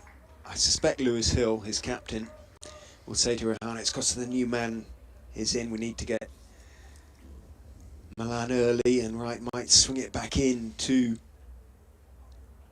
the left-handers. But Rehan Ahmed, well, cricket is a game of extremes and ups and downs, and he's just had a bit of a down to go with his many ups in his young career, his fledgling career. He's standing at backward point now with his hands clasped behind his back, pondering. Rishi Patel has gone from third slip to sort of fifth, almost gully. Wright's going to go around the wicket to Finlay Bean. In he comes and bowls short of a length. Bean goes back and plays it down into the ground. It is Patel sort of falling, tumbling to his left, who makes the stop. Ackerman at second and Mulder at first, both their hands deep in their pockets, and judging by the sort of darkness of their creamish coloured trousers, they've got their sort of thermals on underneath as well. I don't blame them. The wind is getting up a little under the dark cloud here at Headingley, although the sun is still out in time. Wright is in and bowls, comfortably turned away by Bean as that one swung back in from slightly short of a length, or came back in from slightly short of a length out towards deep mid-wicket, and it is still a deep mid-wicket. There is no conventional mid-wicket, so essentially with a deep backward square and mid-wicket on the boundary, mid-on is the only single saving fielder on the leg side with left-handers. I know it is a short boundary-ish, they're probably 55, in fact mid-wicket's coming in now.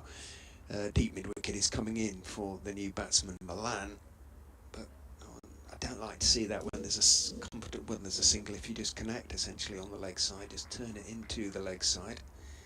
Buttinger has come in now as Wright staying around the wicket. 2 Milan bowls on off stump. Milan, with all the time in the world, just leans forward and plays it carefully out into the covers, where Hull is the fielder. I wonder how much of Milan Yorkshire will see this summer. Possibly not a great deal, but the county are used to that, I suppose, with their plethora of internationals.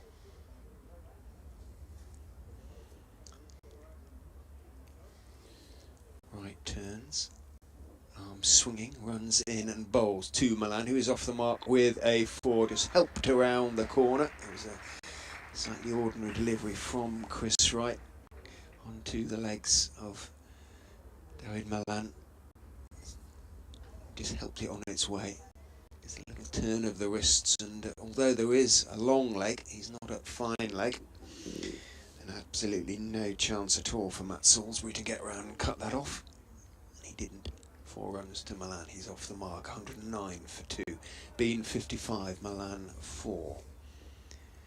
22nd over coming down as Wright is in. Bowls again onto the leg, slightly shorter this time of Milan, who just waited for it and again turned it around the corner. Got a little bit more on it this time, and it ran out more or less straight towards Salisbury, who ran in to meet it. So just a single jogged on that occasion by Milan. Yeah, Milan, 22 test matches to his name, just over 1,000 test match runs, with the highest of 140, 1 century, 12,659 first class runs before walking out today. Right, turns, runs in, bowls down the leg side this time to Finlay Bean, but not as fortunate as Michael Finan when he was bowling to James Wharton. Bean didn't get anything on that, taken by Hanscom, moving away to his right, obviously behind the stumps. End of the over, 110 for 2 is the score. Finlay Bean 55, he'll be desperately keen to go on, and it's a good opportunity for him to do so. Really, he's got himself in on a decent track. He'd love to start the season with a maiden first-class ton. Sure he would. His highest first-class score, just practicing a few pull shots. He played that very well already when given the opportunity, and did so in the warm-up games. But at the moment, at the non-striking end, because Milan faces up to Finan's first delivery of his own particular 7th over. 1 for 20 so far. That was leaving Milan. Twitched at it a bit, didn't he? Yeah. He does it early on sometimes, doesn't he? Watching him, just can be a little bit twitchy. If he gets the opportunity, he'll play his little out shot, which is that run down to third man, where there is nobody positioned. 2 slips at the moment and a gully. Finan coming in again from this coastal lane end under clouds at Headingley, and Milan doesn't time that particularly well. Ball short of length that he gets an inside edge onto down into the pitch. Professor Russell Petty on Twitter, where you can contact me on @Jonathan Doidge, says Headingley looking fantastic this morning at the start of the new season. And so far so good it seems from us after being put into bat on a greenish looking pitch. Cliff Bat says, hi JD, decent start by the Yorkies, loving the stream but keep hearing a notification sound. Do I need to turn something off? Oh, good delivery from Finan this time. Milan looking to flick that into the leg sides. Ball ends up, not quite sure you'd say it beat him, but he didn't go at the shot with any conviction that he wanted to play at it either. Not sure on the stream in front, Cliff. We've had some gremlins in as well. You may have heard those too. Yes, on that subject, apologies to Dave Beaumont. I think we've got it off now, but fingers crossed. 110 for 2, halfway through the 23rd for Yorkshire. First time this season. Milan this time looks to get a little bit more expansive. With a slightly bent front knee as he looks to drive that one through extra cover, but again, not quite timing it at this moment in time. Inside edge back towards the bowler. Morning to Mark Francis. He's feeling very sorry for himself because he's got shingles and he's scratching like a matted dog. Go well, he says. You too, Mark. The image is conjured there, yeah. Here's Finan again. Milan this time tries to play that out shot with the angled bat down towards third man, but the gully is in a perfect position to stop it. And there's no run. Good afternoon to you, Richard, up at the Chevin Inn. Welcoming me and all my friends back on the first day of the county championship season. Is that up in Otley? Yeah, just on the Chevin. Yeah. Hence being the Chevin Inn. You'll have cycled or run or probably both, knowing you, passed there a few times. Doubtless you'll have dropped in, Richard. As Finan's latest delivery is wide of Milan's off stump, and he pulls out from playing a shot. End of that over. 23 now complete in this Yorkshire first innings of the season. It's 110 for 2. Better over that from Finan. Asked a few questions of Milan.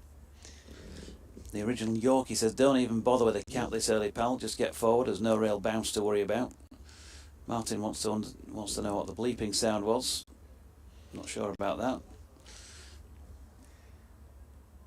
And Steve Ellum says, great to have you guys back watching via YouTube. Big year for our young batsman up the White Rose. Well, morning or afternoon now, I should say, to Springsteen for the first time this season. He's now in Oakham, he says. Looking forward to the game Leicestershire due to play at Oakham in July. In goes right and bowls from round the wicket, this time to Finlay Bean, who leans forward, blocks solidly. Runs down the pitch on the onside out towards Finan, who's now at mid-on. Again, no one closer than he on the leg side. Otherwise a deep mid-wicket Budinger. And a wide-ish long leg. 2 slips, gully, backward point, cover and mid-off. In goes right and bowls, fairly straight.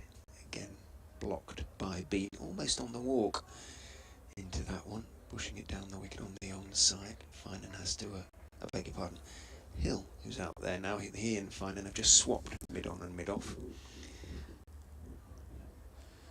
And run across the field. Did so. They do remain in conversation for a few minutes. As right turns, runs in and bowls outside off stump, swinging back in, but from well wide, and Bean let it go through, rehearses all sorts of shots.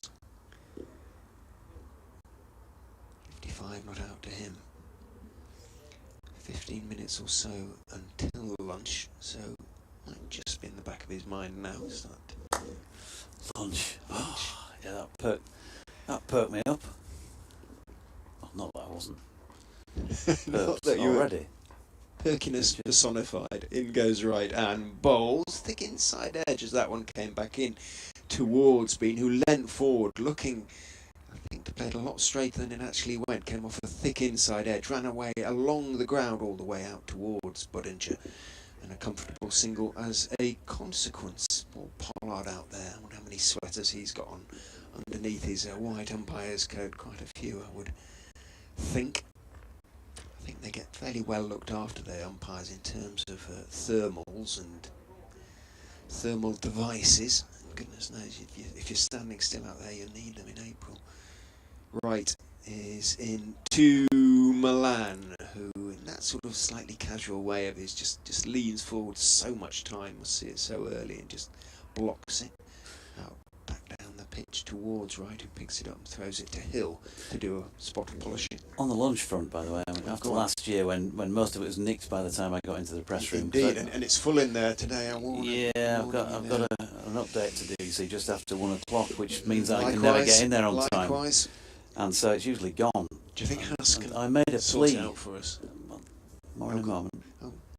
In goes right and bowls. Milan is waiting for it on the back foot, dabs it down, bounces down towards Patel in the gully and is stopped. End of the over. 111 for 2, Bean 56, Milan 5. I made a plea. It was in quill and ink on parchment. You know, I did it all the proper way and said, "Dear Yorkshire, would you mind awfully? I'm thinking of your staff here, getting a few extra steps in. You know, that they'll be fitter and therefore they'll be more productive, and for their health and well-being, it would be fantastic if they could see their way to possibly bringing us 3 lunches into the commentary box, because we're often late and, you know, we end up starving because he's often gone." Nothing the response, worse. We might be able to label you up 3 boxes. That would be terribly good of them, if they possibly can manage that before the gannets in the press box, who have done no work all morning, we hasten to add. Well, they do a bit these days, that's the days of the internet, don't they? But essentially they've been sitting there drinking coffee and gossiping. 1-1-1 for 2. Finley Bean on 56 is on strike, and Finan coming into bowl, left arm over at him, and that's a lovely drive by Bean, but straight to the man in the covers, and therefore no run. Jordan Geldy is pleased that we're back on the live stream. Cricket is back, and he's confident that Yorkshire are going to go straight back up to Division 1 this season, he says. And as Nas pointed out, so 13 out of 18 county captains, apparently. Finan coming in again, and that's short and wide, and Bean has a flick at this and misses, kind of in too far above the top edge. Tara Mallinson, good afternoon to you. She says, listening to our boys on the first day whilst delivering beer round West Yorkshire, loving it. If you could see your way to popping in at reception and up to room 414. A long way to carry a barrel, isn't it? I think the lifts work. Might just be able to ease the workload for you there, Tara. John Rawnsley said, earlier start to a season, question mark. not even opened an Easter egg yet, as a short ball is dropped into the mid-wicket region by Finlay Bean, who's going to get through for a single, taking him to 57 and Yorkshire to 112 for the loss of 2. Afternoon, Gary Bailey. Not First his time former this Manchester season. United goalkeeper. Now this Gary has 2 R's and didn't save from, was it Alan Smith? When Smith must score, wasn't it? Gordon Smith. 8-2. Gordon Smith. Gordon Smith. Brighton and Alan Smith, Hove I mean, that's my Leicester head on, isn't it? Yeah.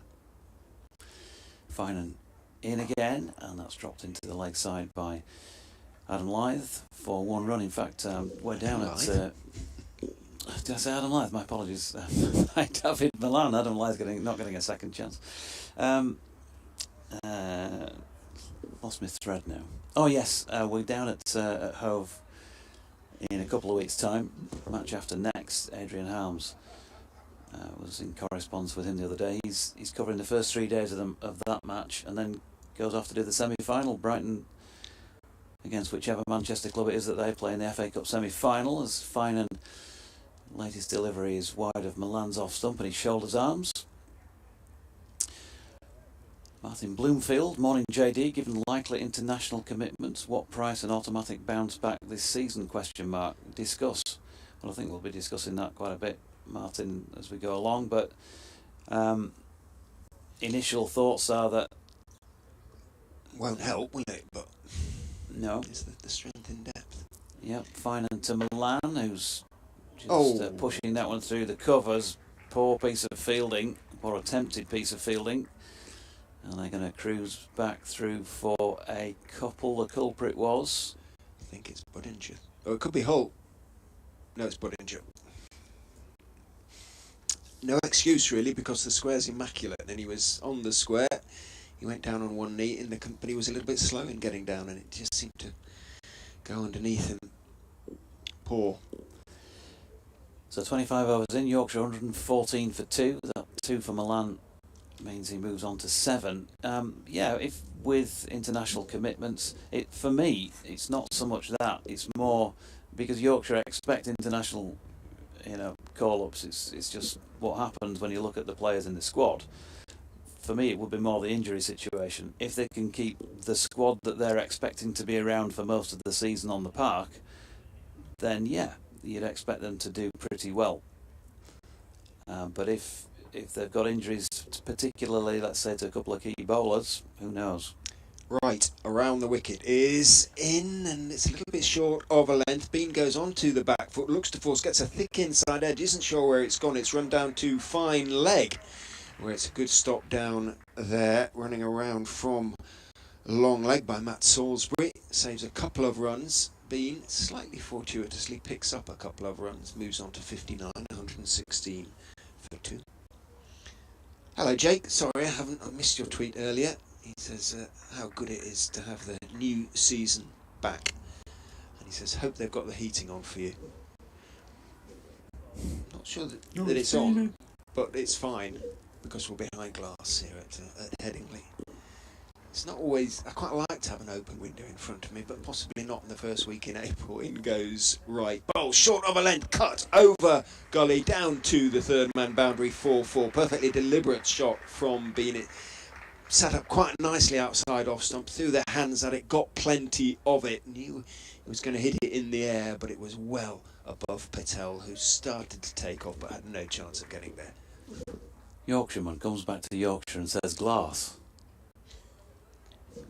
Who's did I say glass? Glass. I'm sorry. Can you please just decipher that for we Yorkies? What does glass mean? It's a big county. People say you don't always sound like a Yorkshireman, but I am. East Riding. We all speak very correctly over there. In goes right. Bowls outside off stump. Steps forward. Bean and lets it go through to Hanscom behind the stumps. Bean remains on 63 every run, adding to his first class best 120 for 2. Jane Powell says she's looking forward to being there in person tomorrow. Sadly, a few meetings preventing her from being here today, but watching the stream. So welcome on board. Yorkshire's morning so far, you'd have to say, if Leicestershire, certainly with the run rate being what it is, 4.71 at the moment, if Leicestershire can pick up one more before lunch, they'll feel at least they're in the game, as that one is short onto the body of Bean, who very wristily turns it away down towards long leg. Salisbury is down there. Single taken by Bean, rehearses the shot, having reached the non-striker's end, and then wanders down and kicks at the pitch. Very pleased with them. If you can get through to lunch, that's for sure. 121 for 2, Milan on 7. Wind gets up again under the sort of darker clouds, but they are very broken at the moment. In goes right, bowls to Milan, outside off stump, and he was playing that shot that you said, his out shot, just fending it, looking to fend it down to third man, did. It went much finer than he wanted it to, and it went almost on the bounce to Ackerman at second slip. So it was a deliberate shot, but almost giving Ackerman catching practice at second slip. What did it bounce? Maybe a foot short of him, so maybe even 6 inches short of him. Almost gave it away.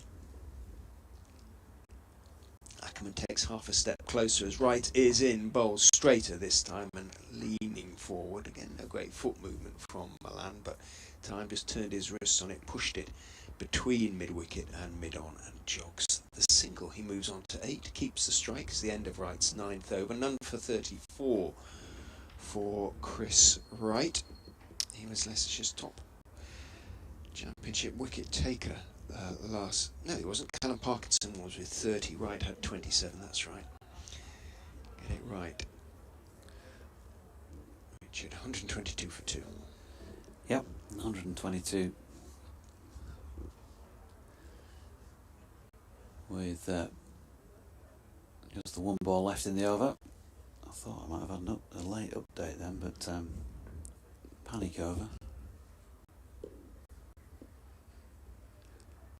As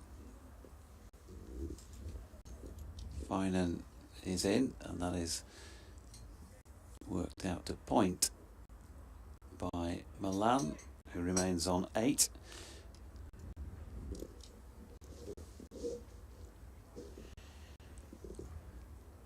We have got an update on the scoreboard. I wonder what was going on there for a moment. 26 overs complete. But we just had a delivery. Final left arm over the wicket in the Headingley sunshine, short of length and pulled, helped on its way really by Milan down to long leg. He was not right out on the boundary. Picks up a single, taking him to 9, 123 for 2. An email from a correspondent whose handle I cannot decipher from a series of symbols, I'm afraid, but if my eyesight was better, then I would be able to read it, I'm sure. But I'm getting in close to the keyboard to answer the question, what are your thoughts on bringing in Shy Hope? Very solid signing in my opinion, he says. And that is nicely played by Finlay Bean off the back foot. Down backward of point for a single. Does he still get in the team once Shan Masood returns, or is he intended to be there until Shan returns? Yeah, he's just here for the 3 matches. And apologies, I can't read what the handle is there. But he's just there for the 3 matches to fill in some of that void where Shan Masood's not able to make it back because, of course, he's been retained by Pakistan because of the 10 potential matches he could be playing in 5 one-days and 5 T20s for them in a home couple of series against New Zealand. Finan coming in again to bowl to Milan, who pushes into the offside. Budinger this time making good the job of fielding it at cover, and there's no run. I think we haven't had any sort of delays as such, have we? Other than, I suppose, fishing the ball out of the stand after Ahmed's over. But this is probably maybe one more over after this. Leicestershire will have only bowled 28 overs this morning, so they are not good at getting their overs in. No, it's been a lot of seam, and obviously Rehan Ahmed might have changed that if he'd have been able to stay on for more than 1 over. No ball called. That won't help matters. By Paul Pollard for this latest attempted delivery. So to answer our correspondent's question, he thinks that Shai Hope is a solid signing. He is keeping wicket in this match for Yorkshire. I think, yeah, solid. He's played 38 test matches, scored 1,700 and odd runs, 2 centuries, both in the same match, of course, famously here against England for the West Indies. As Milan plays a ball full of length with, well, the sort of precision that we've come to know from David Milan, just leans to the offside, puts the weight and the meat of the bat through the ball with just an effortless flick, really, for 4 runs wide of mid-on. 13 to him, 130 for 2. So 2 test centuries in 38 test matches, both in the same match. 5 other half centuries at test level for Shai Hope. He's got 3,832 first-class runs to his name. I must admit, I was a little surprised when his name was thrown out there. I'm not sure who I imagined the contingency plan signing was, I've got to say. But probably wasn't thinking it was going to be him. But we shall see.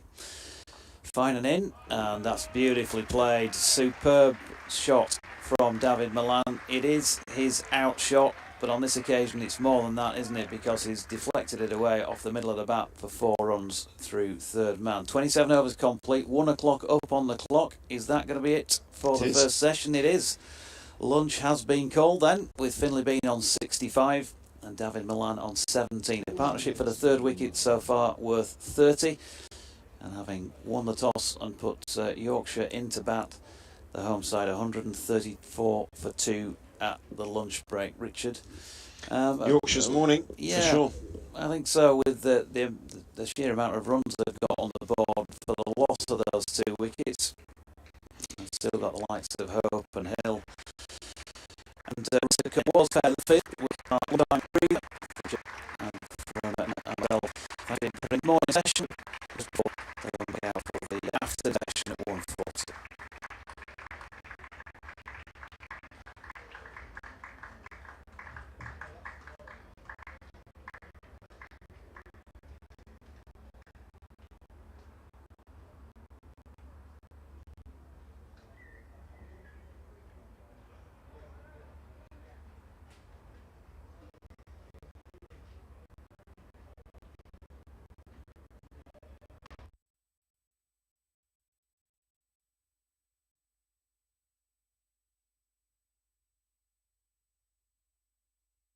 So Dom, starting a new season is upon us. Really exciting time for you and the rest of the guys. Yeah, I think it's a disappointment season.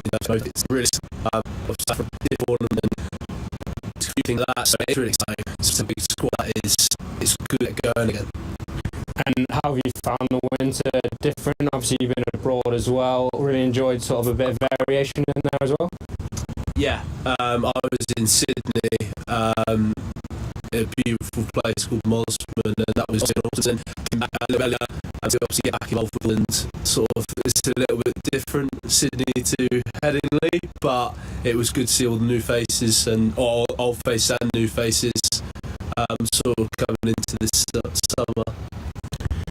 And I guess, you know, aspirations for the season, be straight chance of you. But I think it's always to get ready. I thought we're back in the finals. We've got obviously lost a couple key players, but I think again that brings great opportunity for other lads, younger lads, to obviously play the way we want to play, be quite aggressive, be fearless. But I think finals day is obviously a poignant day in the calendar for every domestic cricketer to get there, get the, I guess, sense of what international cricket sort of feels like when you got a packed house. Obviously, to go one step further than we did last year would be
such a while.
For you and the rest of the guys? Yeah, I think obviously after last year's disappointment, we've certainly come back into this season wanting to obviously get promoted. I think it's a really exciting time. Obviously everyone's sort of coming back from different tournaments and sort of boys coming back from uni and things like that. So yeah, it is really exciting. It's obviously to have a big squad like that it's good to get going again. And how have you found the winter different? Obviously you've been abroad as well. Really enjoyed sort of a bit of variation in there as well? Yeah, I was in Sydney, in a beautiful place called Mosman, and that was obviously an awesome time for 2 months. And then I came back a little bit earlier to obviously get back involved with all the lads, and sort of it's a little bit different, Sydney to Headingley, but it was good to see all the new faces and old faces and new faces sort of coming into this summer. And I guess, you know, aspirations for the season, pretty straightforward in the Championship point of view, bounce straight back. But white ball cricket, what are you hoping for this year as well? Yeah, I think obviously the red ball is to get promoted. I think the white ball's to get back into finals day. We've obviously lost a couple key players, but I think again that brings great opportunity for other lads, younger lads, to obviously play the way we want to play, be quite aggressive, be fearless. But I think finals day is obviously a poignant day in the calendar for every domestic cricketer to get there, get the, I guess, sense of what international cricket sort of feels like when you got a packed house. Obviously to go one step further than we did last year would be an amazing achievement, and then obviously the 50 over comp, I think, to get as close as we can to the finals, even semi-finals. I think obviously you got a fairly young squad there, but again we're sort of growing. I think we're always growing in that competition, and I think there's a great opportunity again to sort of certainly push for titles. And for you personally, do you set targets around number of wickets, number of runs you want to achieve this year, or what's your aims? Yeah, I do, but I don't say too much, obviously. Mother cricket will always get you. So I've got a couple in mind. I keep pretty close. But I think, again, if I do my job and lads do our job, ultimately the team goal is obviously to firstly get promoted, but also bring back titles in the white ball comp. Obviously it's been a bit of a while now, and I think we've got a great opportunity to sort of certainly build a new era here. And just finally, looking ahead to that first game, Leicestershire here at Headingley, real good opportunity to get out in front of the members and supporters and make a real statement early doors. 100%. I think it's good to have a home game first one. Hope to see plenty of fans and members here. Obviously against Leicester as well. I think it's a great opportunity to sort of stamp down our marker this summer, and how we want to play our cricket, obviously going all the way through the summer. So it's an exciting time.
So Lev, just returned from Spain. Tell us about that tour. First one for the Diamonds. Must have been a great experience. Yeah, it was great for us. It's the first time we've ever been able to go and do a pre-season elsewhere. It was just massive for us as a team to spend that time together off the pitch. It can be a long old winter when you're indoors for that many months, and so it was important to get out on some grass, practice all our new skills, but most importantly just bond as a team, and it was a really valuable 5 days. And obviously, it was a really successful 2022, trophy win in 2022. How have you all sort of taken this winter in terms of having had that success and go on to another level now? Yeah, we've sort of categorised it as a block of that was 3 years in the building, and we got there and finally did it. We had a few squad changes, people moving on, and youngsters stepping up. So we see this now as, although we are the trophy holders, it's sort of a new generation, and we're blooding in a lot of new players. So it's an exciting prospect to see a lot of these girls make that step up to the first team. But hopefully it'll be a good year for us, and we're certainly challenging, want to do back to back. And obviously for you now, this has been the second full pre-season as a professional cricketer. A real big change for you when you started that. Does that just feel normal to you now? Are you really enjoying it? Yeah, I'm getting used to the fact now my job is just to play bat and ball, which seems bizarre. But it's really nice that I get the opportunity to work on stuff. You know, you're never too old to try and add something new to your bow. This year I'm making a real push to try and go up that order. And it's just nice to have that time, that luxury, and not worry about juggling work and being able to fully focus towards Diamonds. It's just been another great winter. And in terms of, we've still got a little bit of time to that first game. What are the plans in terms of preparing for that optimally now? Yeah, hopefully the weather's on our side and we can have a couple more games. We've got a few 50-over games lined up. Obviously get outside at Wheatwood, get back on some grass, and come April we should hopefully be ready. And just finally, number of games here at Headingley, really exciting for you, I'm sure, as a player, but how much does it mean when you do get some crowds come out, and what would you say to people who are thinking about coming this year? Yeah, it's huge for us. You love that home support, people get behind it. The things I remember as a kid growing up is coming to watch Yorkshire at Headingley, and we love the same to be for the Diamonds now. We're around. We've got a Friday night game, we've got a couple of Sunday games, so hopefully get some families involved and give us some support. We're a friendly bunch that just want to do well for our region.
we're going to get a full day's play. If we do, the game will have proceeded at a rapid rate, because Yorkshire scored well this morning. They almost 5 and over. Yeah, did really well, did really well. There was a few moments in there where they were struggling a little bit, especially against some of Leicestershire's bowlers. But after that little period, with now David Milan in looking in good nick, this third wicket partnership certainly looking to pile on the runs and pile on the agony for Leicestershire, if I can put it that way, this afternoon.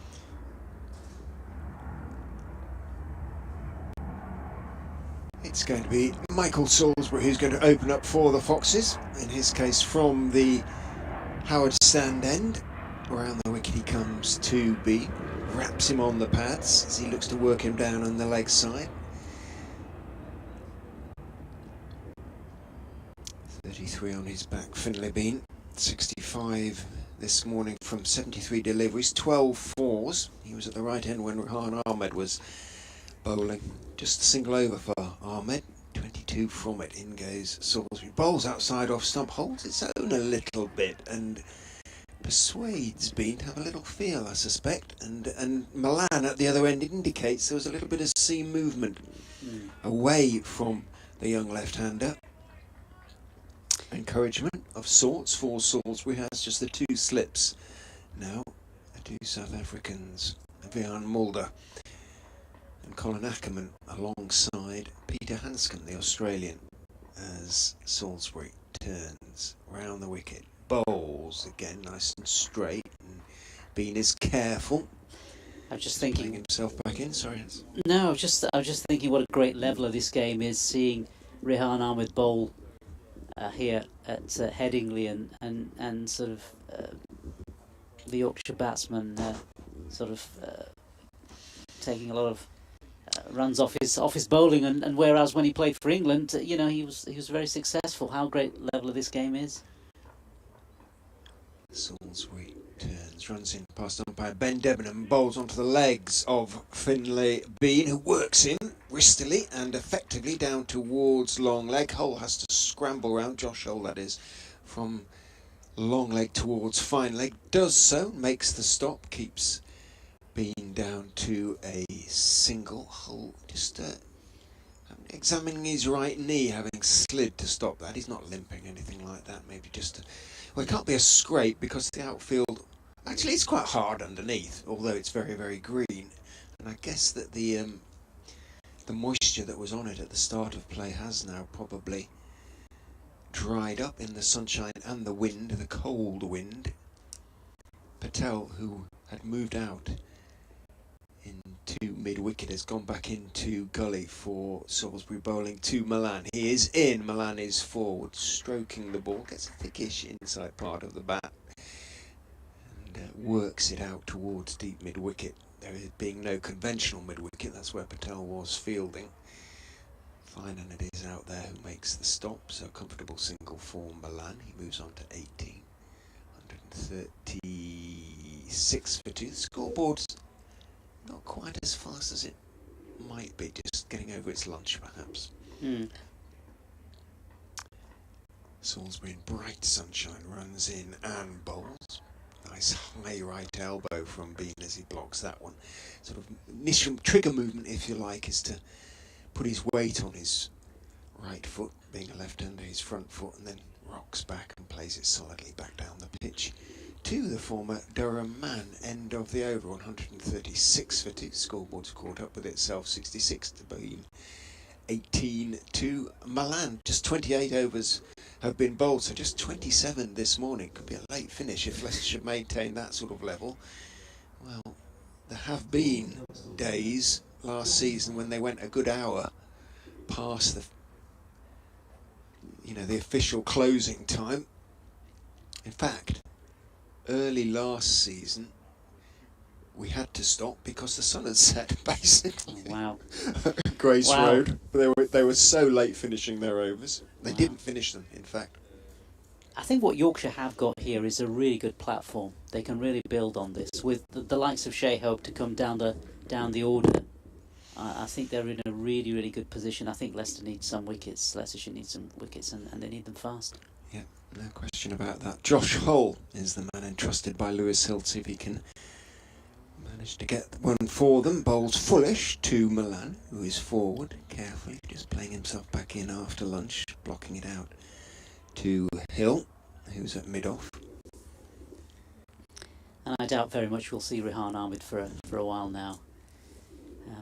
After that 1 over, perhaps later in the game, I guess. They might have to get him on to get through a few overs, to be honest. Although if he bowls overs like that, they take as long as a long run up from a seamer, don't they? But hopefully he'd find some sort of rhythm. Hull is in and bowls a full toss onto the legs of Milan. Looks to work it into the leg side. He looks slightly startled, Milan. And in the end, just managed to pick out square leg. So he got away with that one, Hull, who looks quizzically at the crease as he walks back past it. But there is, it is a pretty flat ground, but there is a slight slope. Nothing like as pronounced as that at Grace Road, for example. No. Upton Steel County ground. But Hull, nonetheless, first time bowling on this ground. And there's certainly first time from this Kirkstall Lane end of the ground is having to adjust slightly. Runs in and bowls slightly short. Milan cuts nicely timed. Didn't put his full weight into the shot. A sort of cut steer down wristy as well, down towards wide third man. Looks like Ahmed down there in front of a completely deserted. Now, I was going to call it Western Terrace. And it is the Western Terrace, but it's had various names in recent years. It was the White Rose Terrace for a while, but I think it may have changed name again. Deutsch isn't around at the moment to check, but if I say the Western Terrace, with apologies to the sponsor, you'll know exactly what I mean. It's empty at the moment anyway. I think it's closed. I think it's just the other side of the round that's closed. Hull is in bowls to Bean, slightly short of a length on off stump. Bean rocks back and forces it through the vacant sort of backward cover point area, again down towards Ahmed. He's got a characteristic little sort of jump into the air as he throws. Yeah. That makes him readily identifiable. Not that he isn't a identifiable individual in his own right. I think the Western Terrace is always a boisterous part of the ground whenever you come, when it's a sort of sell-out match of any particular sort, isn't it? So that's the one thing I remember about the Western Terrace. I've sat on it a few times in my early years and thoroughly enjoyed myself. Slightly different animal these days. In goes Hull and bowls and clipped away off his legs off middle and leg stump by Milan. Didn't quite get it all. It sounded just a fraction tinny, didn't it? It wasn't quite off the middle, and as a consequence running back from square leg. Fielder able to cut it off before it gets to the boundary. Milan picks up a couple nonetheless, moves into the 20s onto 21, 140 for 2. The runs continue to flow again. Eyebrows were raised when Leicestershire chose to bowl first, and they won't have been lowered any at 140 for 2 off 28.5. I think the beauty of being a left-hander is if you play anything into that leg side, there's plenty of space there. Hull is in and bowls. That's a better line, off stump line. Milan leans forward, has to defend, or doesn't have to, but chooses to. Treat the delivery with respect. It deserved respect. Blocked it out into the offside off the front foot end of the over. Just Hull's fifth. 1 for 18 from his first 4. They'll be a little bit careful, I would imagine, about bowling him for 2 long spells. He's just a young man. Just confirm he's 19. Let's just check. Born in Huntingdon in Cambridgeshire on August 20th, 2004. So he's actually still just 18. He's coming up. He'll be 19 later this summer. So very much still a teenager. Josh Hull. The big boys teenagers these days, aren't they? My 2 towered over me when they were teenagers. Salisbury to continue. Bowls from the Howard stand end to middle and leg, and Bean just leaning forward, pitch looking as innocent as Desdemona. 140 for 2. Yeah, the more the sun bakes on that pitch, the easier I think it will get, and the harder it'll get for the Leicestershire bowlers, the easier for the Yorkshire batsmen, especially someone of the quality of David Milan. You don't want him hanging around in there for a long period of time and just getting his eye in. Salisbury is in again, middle and leg stump line, and comfortably turned away into the I said sort of vacant leg side area. It's an easy single, isn't it? If not more, if he beats the man down at deep backward square stroke, sort of wide long leg. Josh Holliday's down there. Comfortable runs, or comfortable run on that occasion for Bean, who moves on to 68. Really must be thinking of a maiden first class century, you would have thought. Not wanting to jinx him at all. Milan waits, bat raised as Salisbury's into him, bowls down the leg side. Doesn't get anything on it, just stepped across his stumps and gestured rather sort of vaguely at it. Milan. Sounds like a little moped going around somewhere down there, doesn't it? Like a hover mower or something, I don't know. Is it a hover mower? Is it a moped? Probably not a moped going around the boundary, but you never know these days. It's a big old ground to get around.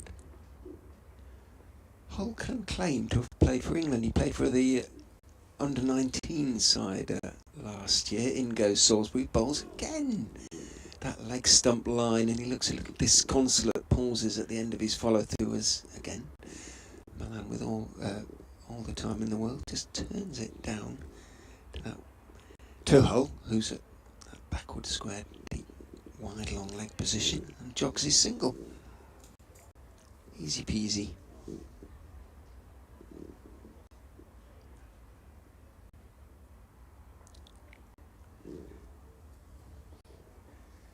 Can Salisbury get the right line this time to Finley Bean? Comes in and bowls outside off stump, and he's worked away wide of gully down towards third man. There isn't a third man, so it's a long chase back for Mikey Finan. Gets there, gets a good throw away. It's a good throw as well. He's got a strong left arm. Lancastrian Finan. But two taken by Bean. He just overcompensated there slightly. Salisbury, who's conceded now 30 from 5.5 overs.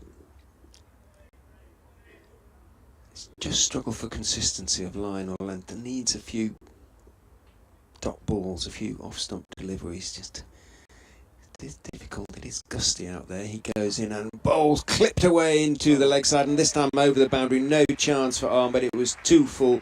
Again, it was a poor line, this time on the leg side, and Bean, with something of a flourish, put that one away. Oh yeah, definitely. He definitely looked in control, complete in control of that shot, and he is looking, as you say, I don't want to jinx him, but on 74. My eyes aren't as great as they used to be, but it looks like 74 on the scoreboard. He's certainly heading towards that century. If he gets there, it'll be a fantastic knock for him, and certainly be a really good bedrock for Yorkshire to kick on from here. Leicestershire really need, I don't want to repeat myself, but they definitely need a wicket. They do. Or two. Josh Hull will continue from the Kirkstall Lane end of the ground. Get used to his run up. Little stutter at the start of his run. It's a longish run, probably about 22 yards, something like that. Bowl slightly short, turned by Milan into the leg side. Bean responds to the call for a single. It was always comfortably there as running in from mid-wicket. Had a fair amount of ground to make up there, Finan. By the time he got there, the single would have been comfortably completed. Milan moves on to 23. Yorkshire 149 for two. Good man to have at the other end for Bean. As he may not be quite thinking about three figures yet, but 74 not out. First class best. Improving all the time. Milan's experience and just sort of calm persona will help him, hopefully, from his point of view. Hull is in, bowls outside off stump, chopped down into the ground by Bean. That was a little bit loose. He rehearses a shot in a manner that suggests he's a bit cross with himself. He was slightly cross-batted as he went at that one, off the front foot, trying to work it away down to the point boundary. chop it away to the point boundary, and thick bottom edge bounced through to the wicket keeper. Could easily have gone onto the stumps. Really doesn't want to give it away. Last thing you want to do at this stage of his innings, give away a cheap wicket. Holt 20 on his back. Shirt flopping, runs in bowl slightly short, and this time he does manage to chop that one away. A little bit more control, probably. Just waited a moment or two longer, a fraction of a second longer, and worked it away behind square on the offside. Ahmed had to run around to his right to field, probably about 15 yards from backward point towards wide third man, and by the time he got there and got his throw away, the single had been completed. But he did his job, Ahmed. He kept it from being 2. Brings up the 150 for Yorkshire. 64 balls for that third 50 of the innings. 150 for 2, 75. Exactly half the runs then to Finley Bean, who's watching as Milan waits with bat raised. Hull is in, bowls to him, tucks him up a little bit. Delivery on to middle and leg. Defended by Milan. Plenty of time to do so. Drops it out into the leg side. No run. Sun comes back out. Weather set absolutely fair, really.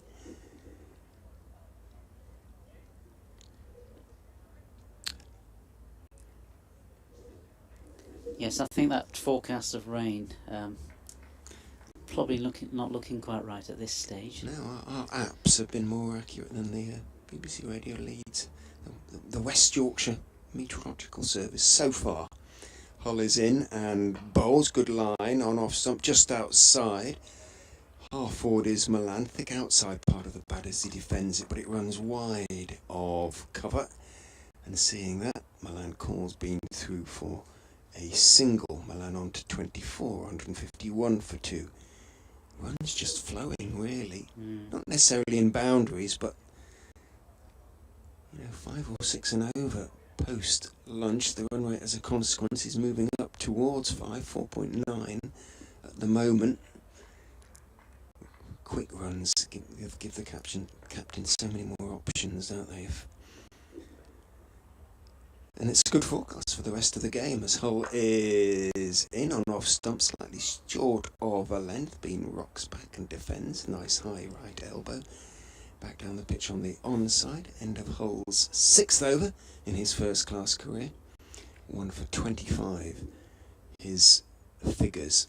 No blame, if blame there should be, can be attached to him, really, for this flying start by Yorkshire. 151 for 2 off just 31 overs.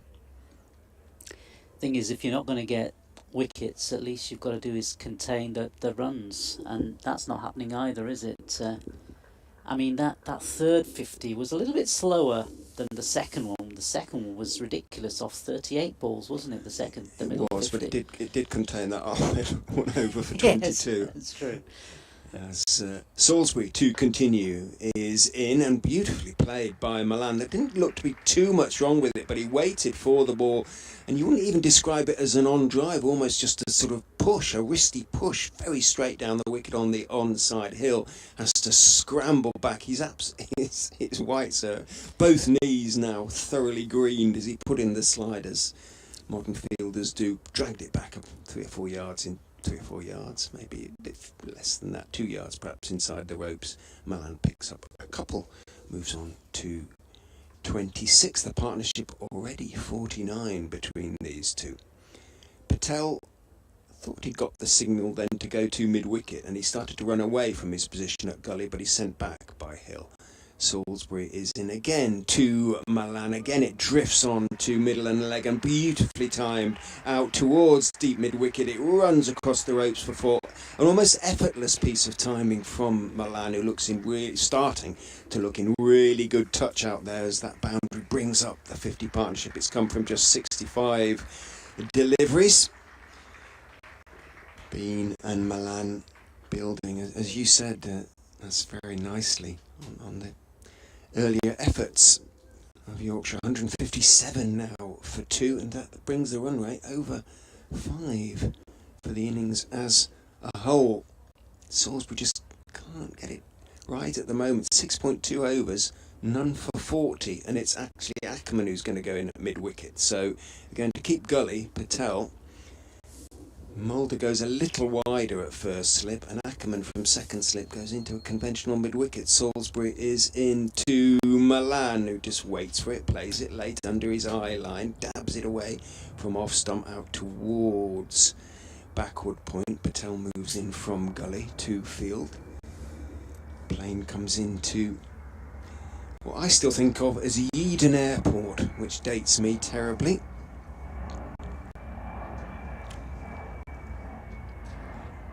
Red tail, it's probably a few thousand feet as it goes above us on its descent into the airport. As Salisbury is in, brings Milan forward on that occasion. That's a sort of better line and length at any rate, as that leaves us, and Jonathan is back alongside. It is almost updates time. How many balls in this over? 4. So should get through it before having to go off and do an update for BBC Radio Leicester.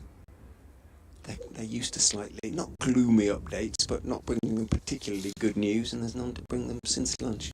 In goes Salisbury and bowls, drifts onto leg stump this time. Melendez helps it around the corner, steps forward, turns his wrists on it, clips it down towards fine leg. Hull has to run round from long leg to field, throws to Hanscom, 2 more taken. 32 to Milan, 159 for 2. They just can't stem these runs, JD. No. I think you're probably talking in 1 or 2 cases about lack of experience against a great deal of that, in particular in the man who's batting now. To finish his over, Salisbury is in bowls and just drops that one, Milan, off middle, maybe just middle and leg out towards mid-wicket, where Ackerman had just moved field, so he did at least save a run in that respect. End of the 32nd over. Yorkshire sitting increasingly pretty, 159 for 2. Thanks, Richard. NASA back in a mo as Richard takes a breather. And Finlay Bean, well, he's 25 runs away from him, what would be a first class century, and that might seem a fair way away to him at this moment in time. When you've got those milestones in your head, sometimes things change, don't they? But for his own sake, you hope that he can continue to play in the same vein as he's played so far today, which has been superbly. And he's on strike here. And he's facing the left armour, young Josh Hull, who bowls short, and that is dispatched backward a point by Finlay Bean, who's been all over just about any short ball has been delivered today. Gets that one away to the sweeper, backward point for a single. That was Rehan Ahmed. And so Milan back on strike. Yeah, these two are definitely putting Yorkshire back in control of this game. Not that they were ever out of control, but certainly Finlay Bean's batting has been amazing, hasn't it?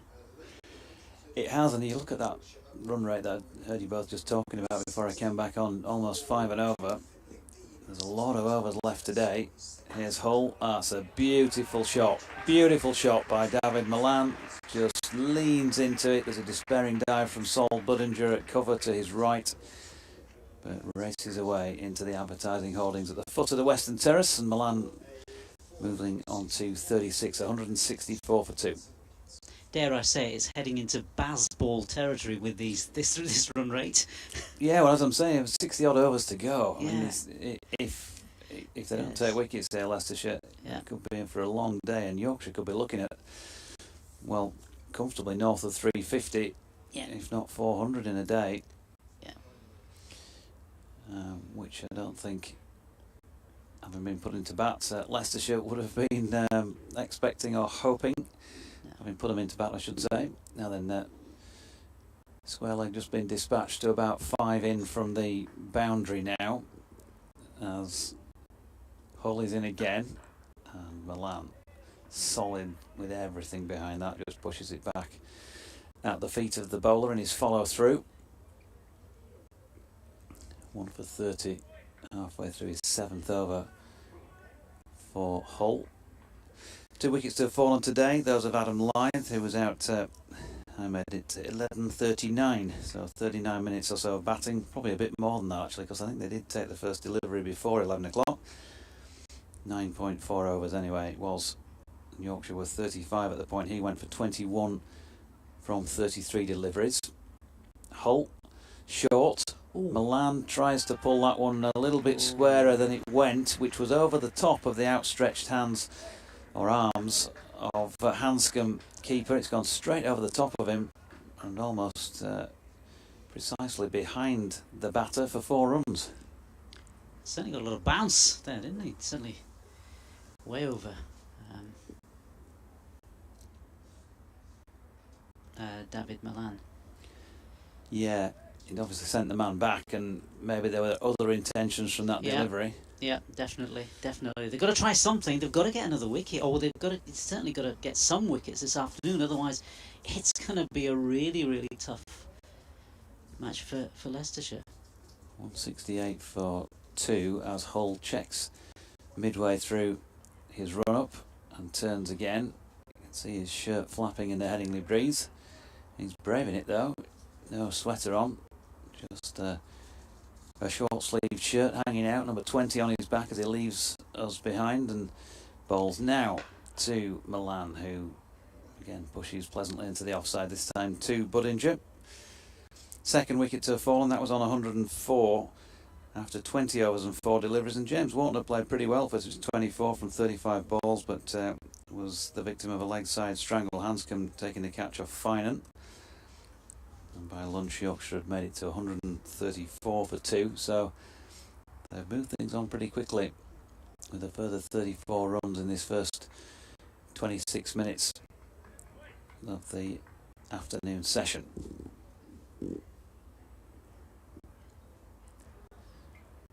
Hull coming in again past umpire Pollard, who's standing a fair way back from the stumps, and that's misdirected wide and goes even wider. Hanscom taking it about 1.5 slips across and signalled by Pollard as a wide, so first one of the season by a Leicestershire bowler. 1 wide, 1 leg by 6 no balls so far, 8 extras in that total of 169 for 2. Yeah, these Leicestershire bowlers, they're really struggling, I think, this afternoon. I mean, looking at some of the bowling figures as well, you know, with Salisbury, 6 off his 7, 42 off his 7 overs, 6 and over, that's not healthy. Now Hull in again, and that's dropped into the offside by Milan. Final ball of the over. So Bean 76 will be back on strike. Milan on 40, partnership worth 65 between this pair. 169 for 2 off 33, and as I say, 63 overs to go still in the day. Tea will be taken when 32 remain, and that could be a fair bit of hard yakka for the Leicestershire bowlers, the way things are going just at present, Nasser. Yeah, absolutely, because I think the thing is that the longer the day goes, you'd think that the Leicestershire bowlers are going to feel the efforts. I mean, it's the first match as well of the season, isn't it? You know, their bodies are getting attuned to this first game. So that's going to, I'm sure, play on their minds. They've got to try to get a grip, try to get some sort of control on this game, because otherwise it definitely is going to run away from them. You know, the runs are certainly flowing. You've got David Milan in there, experienced England international. Yeah, but he's at the non-striking end at the moment, as Finlay Bean just flicks one away, square on the leg side. Man is set back. Ahmed on the boundary edge, and so an easy single to that first Salisbury delivery of the over. 170 for 2. Neil Dutton, good afternoon to you. He said, afternoon Doige, another season up and running. Looking forward to another campaign of harassing you during your stints on comms. HQ looks picture perfect as per usual. Hoping young Bean fills his boots today. Dare say you're not the only one of a white rose persuasion there, Neil. In comes Salisbury again, and Milan, as he does so well, just within himself. Just makes it look easy, doesn't he? And like he's got all the time in the world when he drops that into the leg side. guess all that experience comes into play as well. You know, all those matches he's played for England. And he's the perfect person to be on the other side to Finlay Bean and to help him as he tries to get his century. Here comes Salisbury again from the Howard stand end. Oh, he's a bit like in the previous over from Josh Hull, stopped a little bit further on in his case in his run-up. So dead ball, just the one slip in place now for Leicestershire and a gully. Choosing to stick another man or two in front of the bat. Now then, Salisbury has flicked the ball to mid-off, and he looks like he's not going to be continuing here. He's taken his sweater and his cap. So, not a good sign. Not a good sign at all for Matt Salisbury, who is not going to complete this over. We can only presume through injury. He's walking okay, but that's not running in and bowling full tilt, is it? So we'll wait for obviously some news on precisely what's going on here. But after 7.2 overs and no maidens, 43 runs and no wickets, Salisbury is leaving the field,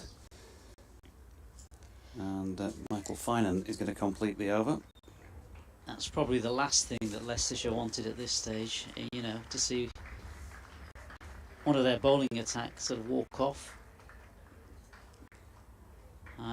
It puts more pressure on the other bowlers, doesn't it? That somebody's going to have to fill in behind him if he doesn't come back quickly. Yeah, most expensive of the Leicestershire bowlers so far.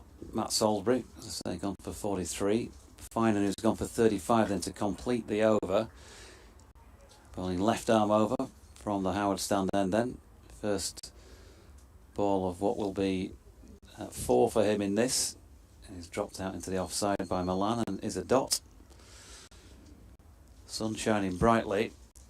Yeah, and when you're already struggling up against it and the run rate that you're looking at is 5.07. Not that we know run rates are not everything in a 4-day game of county cricket, but it just tells you the way things have gone, I guess, so far for the Leicestershire bowlers. And that's another beautiful shot, isn't it? Beautiful shot. Piercing the fielders, but not quite making it to the boundary, and just pulled in from the boundary ropes. Yeah, when you see Milan get going, he's just so languid in the way that he plays his shots. That's not to say he can't play attacking shots and go through with them, because of course he can. But he's joy to watch when he's just leaning on the ball as he did that. He looks as though he's playing within himself at the moment. He looks as though perhaps he's just coaxing Bean to his century, and then perhaps maybe after his half century maybe. Yeah, here's Finan again, full toss this time and flicked around the corner, but there is a man down at long leg. That's Josh Hull, who returns it for the concession of 1. So runs flowing pretty easily here at the moment for the Division 2 favourites. And Finlay Bean, well, it's turning out to be a big first day of the season for him. He's already got his highest first-class score. He clips in the 53 he made against Essex here back in September. Ooh. In very early days in his first-class career, of course. And final ball of the over. Well, you heard the little ooh from Nas next door. Tell us what happened then. Plain a miss. Plain a miss. Straightforward. Plain a miss, wasn't it, by David Milan? Yeah, straight over his stumps. But thankfully, from a Yorkshire perspective, he's still there. He's still out there. Still out there with 43, so he's looked in good touch. Certainly, he's looked in good touch, and I think he's really helping on the other side Finlay Bean as he approaches this century. Yeah. Milan to retain the strike, and Chris Wright coming back into the Leicestershire attack at the Kirkstall Lane end. Meanwhile, you can get in touch on BBC West Yorkshire Sport at gmail.com or at Jonathan Doidge. You've got a Twitter handle you want to put out there, Nas? It's at Nasser Hanif. Just like mine, very original. Very original. It took me all of 3 minutes to discover Yeah, that. it took me a while. Here's right arm over. Dropped into the offside by Milan. There's no run. Keith Holmes tweets superb coverage as always. Enjoying the stream. Great to have County Championship cricket back. I've missed it. So say all of us. And Bent Nielsen says, hope you and your colleagues have been well fed in the interval. Enjoying a traditional Danish Easter lunch myself. The important part of being beer and snaps. As Wright comes in again, and that's dropped into the offside by David Milan, with good support from Bean, gets through for a single. Bent goes on after the beer and snaps bit. The food is, well, I can't pronounce that. My Danish is not great. So the food is something, usually with herring, prawns, fried fish, cheese, all on slices of bread. Wow. How's your Danish? Wow. Oh, God. Let me have a look, see if I can pronounce it. No, I don't think I can either. No. So I think An abject fail on the Danish front there, Bent, I'm afraid. sadly, Danish is not up to speed. As Finn Bean pushes one into the offside and gets through for another single, taking him to 78, 175 for 2. Forever Domus, it's nice to see you again. We'll be watching after lunch. Looks a promising start by Yorkshire. Been a very fine prospect, do you think? Well, so far, so good. I tend to be one Forever Domo, as you know, who doesn't get too carried away with these things early part of players' careers. I think longevity is the key, but certainly there is ability there. As Milan opens the face and shows us a bit of his ability as well, getting it away down to Ahmed in front of the Western Terrace for a single. The tendency is player comes in, player gets a few runs, everybody gets excited, he's going to be the next best thing. Yeah. But then the bowlers have got the opportunity to work them out over a period of time. They'll watch the dismissals, and the pressure starts to mount up. And it's then, isn't it, if you can still answer the calls, still produce the runs, that you really do start to get that bit more excited. But let's not have a premature celebration about Finlay Bean just yet, who's driven that one very nicely up to mid-off. I mean, I think it's fascinating that Yorkshire still do really well despite having all these players who play in various leagues around the world, don't they? I mean, they're missing key players, aren't they? If you think about it, Joe Root and Harry Brook and Johnny Bairstow. I mean, 3 players you would think would go straight in, wouldn't they? Straight into a first team. Yeah, Johnny around today, by the way, folks. I think it's almost certain I saw him at lunch out there. Matthew Fisher was also having a bowl at the lunch break, so he's getting himself hopefully fit for next week. Bean flicks one through mid-wicket here. Tell you what, that was aerial for a moment and has just dipped under the man at mid-wicket and has brought Finlay Bean another 4, taking him into the 80s. 180 for 2 after 35. He's on 82 and Milan 45. Mark Hebden says, really like the look of Finlay Bean, seems to have bags of time to play his shots, which is something that I used to say when I first watched Harry Brook play, and sort of consistently said that from the first ball he faced in 2019 at Trent Bridge. And obviously, he's got there now and he's showing us what he can do, but we're in 2023 or 2022 by the time he really, fully did that. So this is what I'm saying. Yes, you like the look of what you're seeing, and so do I. I think, as cricket lovers, we all do from what we've seen from Finlay Bean so far, but it is very early days. Let's not pile too much pressure on the lad. No. It's consistency over time, isn't it? It's consistency over time.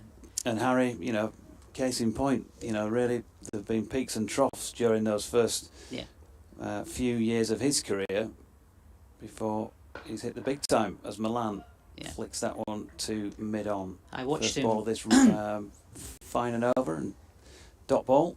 I watched him in Pakistan recently. I was watching some of those matches where he took part in the T20s and the other tournaments in Pakistan, and he was playing exceptionally well in those. Exceptionally well. And some of the shots that he was playing, amazing. So, I think, you know, in a perfect world, if you were able to have all these players, but I mean, when you put down Harry Brook and you put down Joe Root, you put down Johnny Bairstow, I'll let this next delivery come in, or not, as the case may be. Yeah. Don't know what happened there. It sort of stopped, didn't he, at the bowler?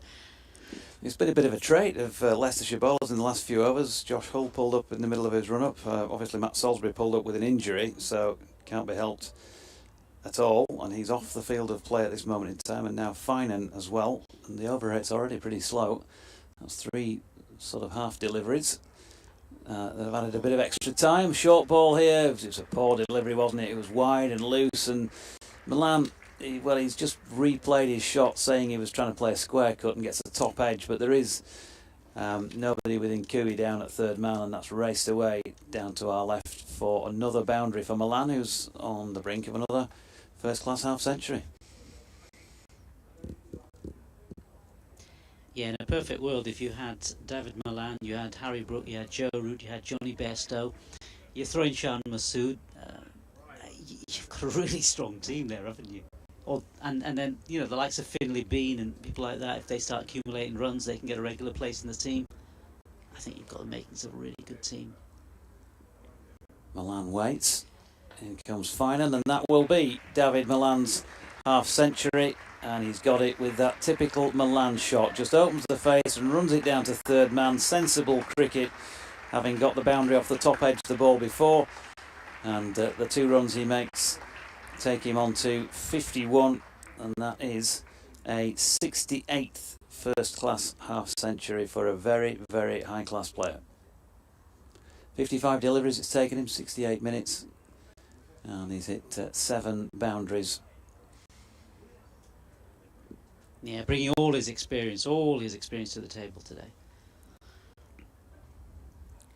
Finan in again, and Milan pushes this one up to mid-off, and there is no run. I think if there's been a criticism of Yorkshire's batting in the last few seasons now by our viewers and listeners, it's been the lack of first innings runs to really put pressure on the opposition.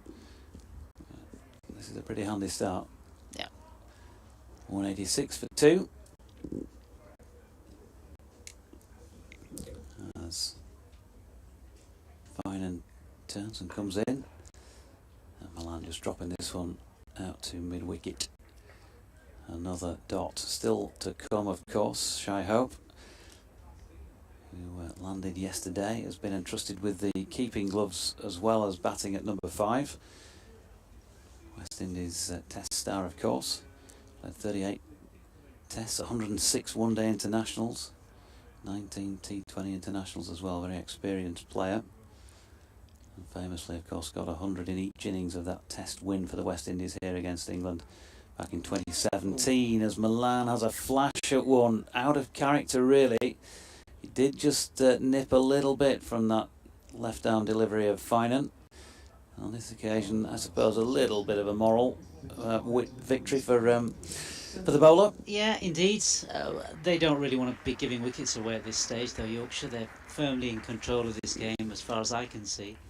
173 for 2, 186 for 2. This scoreboard's a bit behind the other one. Just looking at that one and then that one. Yeah, so 186 for 2 and David Milan 51. Great knock from him. Great knock from him, and supporting Finlay Bean on the other side. And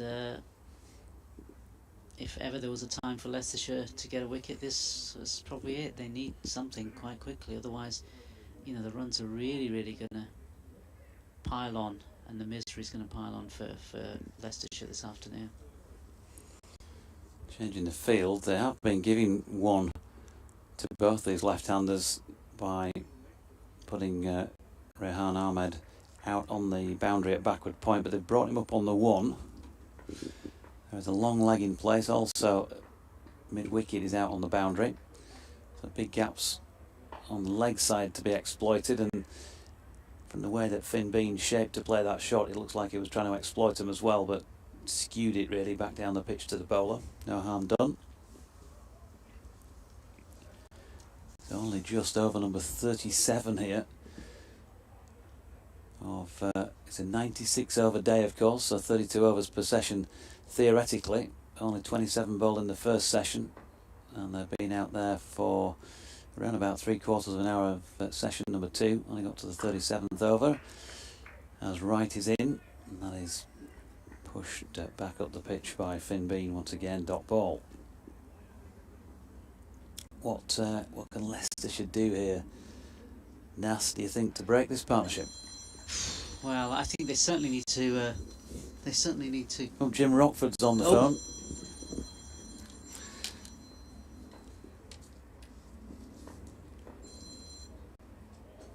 As rain quickly coming in, and immediately the players are scarpering for cover, and the umpires have said come off the field. There was no indicator that was going to happen from our commentary position. There are, having now looked up, there are clouds coming in from the west and sort of northwest side of the ground up to our right, but no, hadn't noticed that coming. But it's a pretty sharp shower by the looks of things, and one or two of these forecast for this afternoon. So the players coming off at 25 past 2. We have our first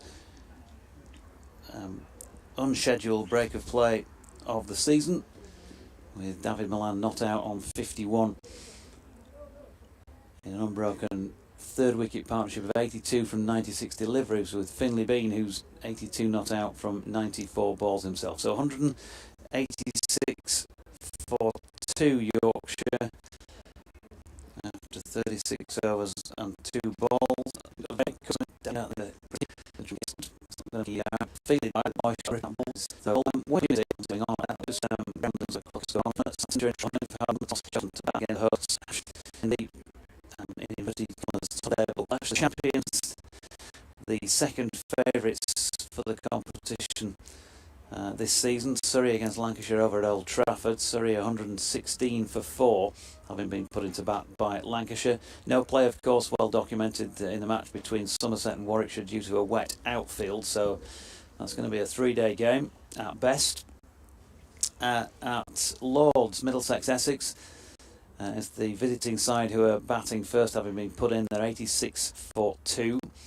At Canterbury, the match there is between Northamptonshire and the hosts Kent, and after a delayed start early part of that innings, just 3 overs in fact, Northants 9 without loss, having been put in by the toss winning Kent. At Hove in Division 2, they are playing now, and Sussex won the toss, put Durham in, and they've made quite a handy start. So just in the 14th over there, 53 without loss.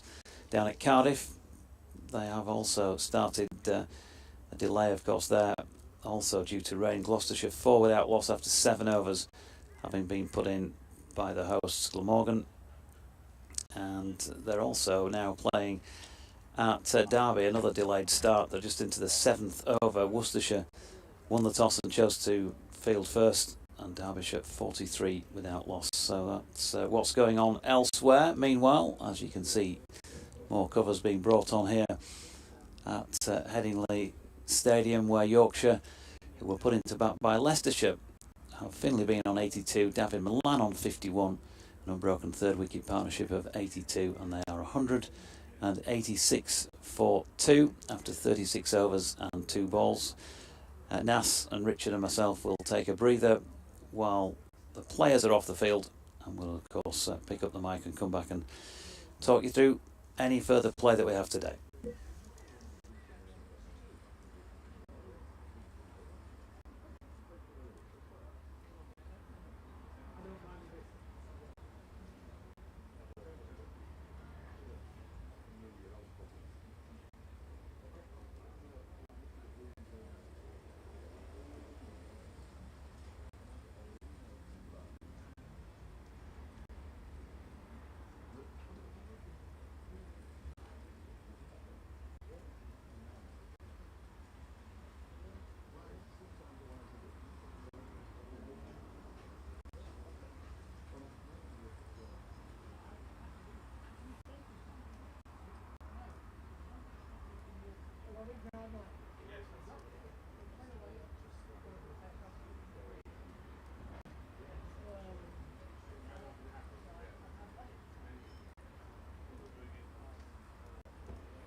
Yorkshire in action in Division 2 at home, and Jonathan Dodge can bring us the very latest. Were in action, I think it's fair to say, Richard, because at the moment the rain is in action. It's in full flow as well. Just been off the last 5 minutes or so, with Yorkshire on 186 for 2. So we were expecting, I think, a bit more weather earlier in the day, but that didn't come. It's been pretty good sunny conditions for most of the contest so far. Adam Lythe made 21 before being LBW to Josh Hull, a first class wicket for the young Leicestershire left armour, when Yorkshire were on 35 for 1 earlier in the day. And then Yorkshire's young number 3, James Wharton, played pretty well for 24 before he was caught down the leg side by Hanscom off Michael Finan for that 24 runs. 134 for 2 at lunch. And then since then, well, Finlay Bean has been there throughout. He opened with Adam Lythe, youngster who made his first class half century against Essex here at the back end of last season. Of course, Yorkshire relegated to Division 2 this time around, and he's enjoying himself in Division 2 so far because he's making his highest first class score. He's 82 not out at the point the rains came. David Milan, it's that interesting contrast that you sometimes get in sport. Bean looking for his first class century. David Milan's got 28 of those to his name. We all know about his international quality and class, and he's 51 not out, and they've shared a partnership of 82 so far, unbroken for the third wicket. But 36.2 overs in, to be precise, here at Headingley on day 1 of the championship season. We have the first rains. Yorkshire 186 for 2. Does it look set in? I wouldn't say that particularly, because it is a little bit on the breezy side, but at the moment there's a pretty thick grey blanket overhead, so I think we're going to be off for a little while yet. Thank you very much indeed.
So Tom, we're now 1 week away from the first game. Really exciting time for you and the rest of the team. Yeah, we're really excited to get going now. I think when you get back from pre-season, there's always kind of the week and a half where you're playing friendly games in the cold and wet, and sometimes it can be tricky to get up for. But we're waiting for that first day of the season where we know we'll come out here at Headingley and give everything to get back on into Division 1.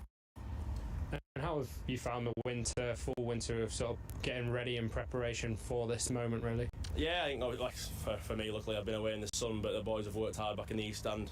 Like I say, we've been outside this week. The net facilities have been great here at Headingley, and we've had a good run out yesterday against Durham. One more friendly game kind of leading into Leicester next week, so hopefully we can get some good cricketing over the weekend. The weather stays away, but we're ready to go now.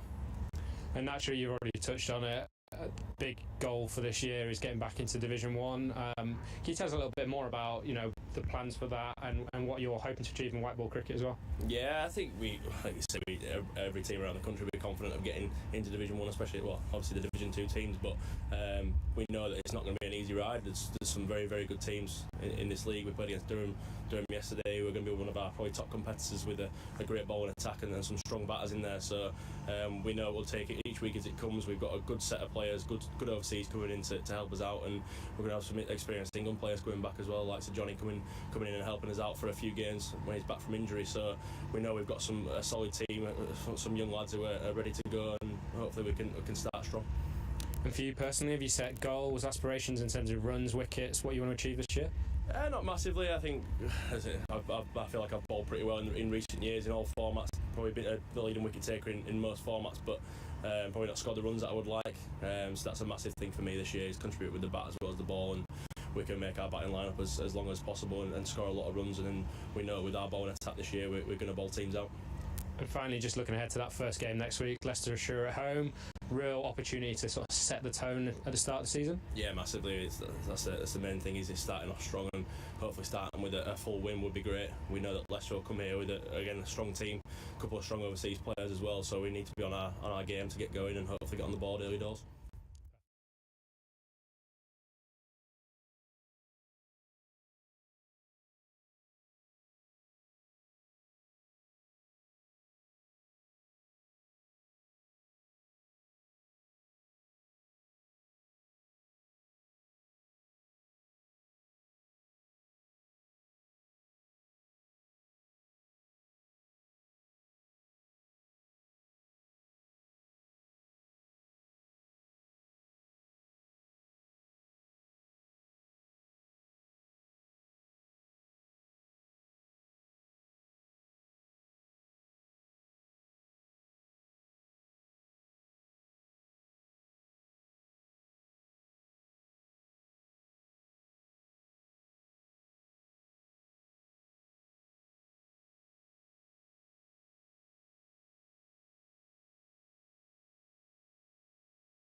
It might have been that the ground staff are just out there at the moment. It just rained again a short while ago, so they pulled the covers back on.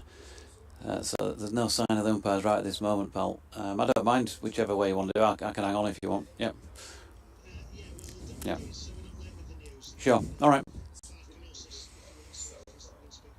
Okay. No, we're off. Okay.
might have been the ground staff are just out there at the moment. It just rained again a short while ago, so they pulled the covers back on.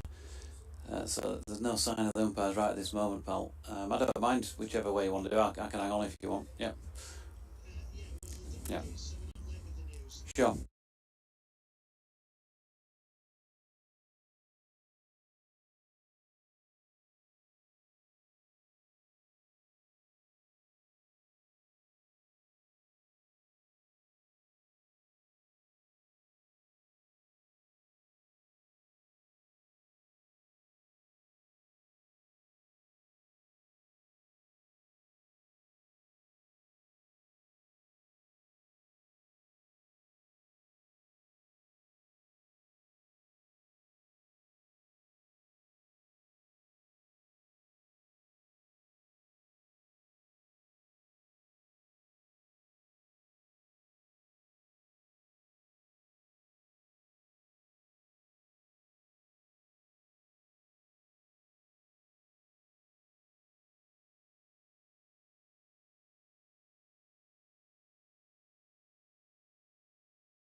He's landed one.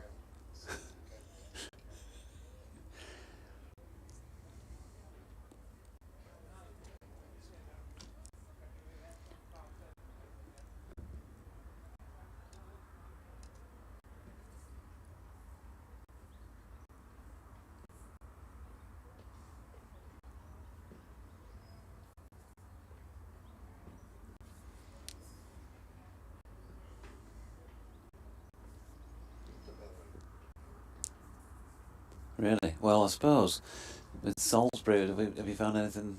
Have you heard anything? No.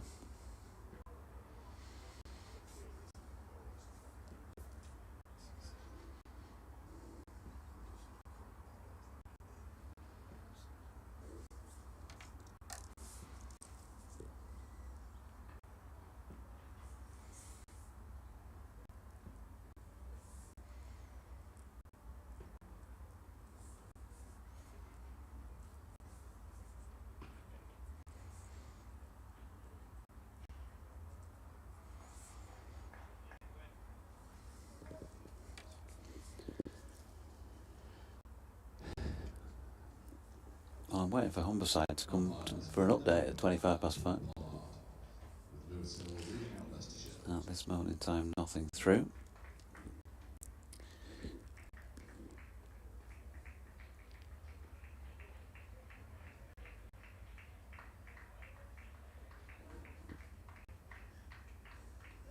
Welcome back then from Headingley, where you may hear me do an update for BBC Radio Humberside in a few moments' time. But we can tell you with pleasure that play is about to resume on 186-4-2. They left the field of play at 2:25 because of what turned out to be a pretty heavy shower, 20-25 minutes or so of it. And it did come down. And then, of course, the weather's been sort of teasing us really with a shower at the wrong time on a couple of occasions that have meant covers back on and inspections and all the rest of it. But here we are. And the sun shineth at Headingley. Richard Ray is always shines on the righteous, doesn't it? I wonder if anyone has thought, here come the Yorkshire batters. Please.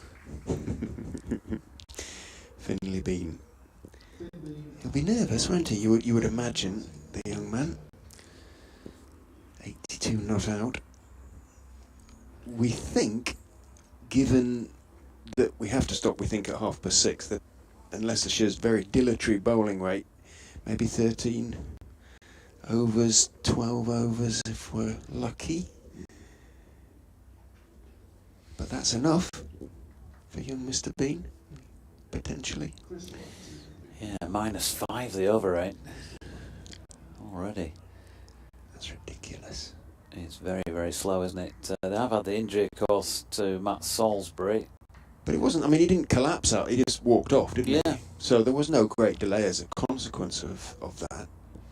It's simply the length of time they have taken to bowl.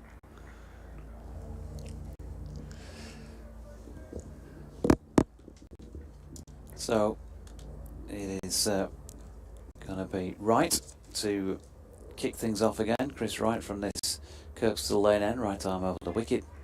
First delivery of the resumption to Finley Bean. He was happy to watch it go by. Just had a wander off downstairs, as you do when you've got these enforced breaks, and found myself sitting alongside Finley's old man.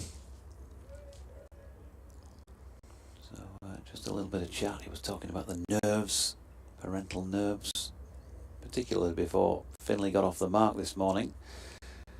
I've been listening for a bit on his way to the ground, didn't manage to make it here. So I think well after an hour of play, as he thinks about playing this next one and then shoulders arms. Finley Bean, well, clearly haven't had much experience of speaking to him in a sort of post-match, post-day interview sense. We did a piece with him when he made his debut. We did a piece with him as well when he got his first 50 against Essex here last September. On neither occasion did he strike me as has been a particularly nervous character, but I'm sure, like most people, human nature before you get on the board, there might be a few an increase in the heart rate as he shoulders arms to another one, and that may be the case if he's good enough to get to within a scoring shot or two of a first class 100 here. He's having a good scratch at the crease at the moment. They've gone with 2 slips and a gully. Ring field, with the exception of a man on the deep mid-wicket boundary and one down at long leg. Here's Wright again, and it's not a bad start from Chris Wright, because he's got Finley Bean to have a watch of a few going by, but by the same token, nothing particularly penetrative about that over, if I can get the teeth in. So 11 overs, 1 maiden, none for 41 for Chris Wright thus far. Not forgetting, of course, that Leicestershire are a bowler down at the moment with that injury to Matt Salisbury earlier in the day. So he'd left the field of play at 2:10, having bowled 7 overs and 2 balls. Not sure what the injury was, but as Richard just said, my BBC Radio Leicester colleague, he was able to walk off the field, but clearly something was not right. And when you're under the cosh already, going at 5 and over, to lose a bowler is not something that you really want. David Milan then, to a few wind strokes. It's going to be Josh Hull bowling his first over from following the resumption. The Howard stand end, 7 overs, no maidens, 1 for 35, and he comes in now left arm over to bowl to the left-handed Milan, who drops that into the pitch. He thinks about a 1, stops, and then goes a couple of strides extra before Wright is in to do the fielding and prevent them getting a single. You wouldn't know that we've been off the field of play for 3 hours here with largely blue skies overhead. There's a bit of cloud in the distance, fair bit of cloud in the distance, but quite a lot of people seem to have left who had been in before that rain delay. Yeah, not so many left in the ground now. And that's a lovely shot by Milan. Hull just giving him too much width. It was too short, and you really can't bowl there, of all places, to a player of the quality of David Milan. We've seen time and again, and I'm sure Josh Hull has as well. Milan played that sort of shot, and it's picked him up 4 runs. He's on to 55. It's 190 for 2. Update coming up soon then for BBC Radio Humberside.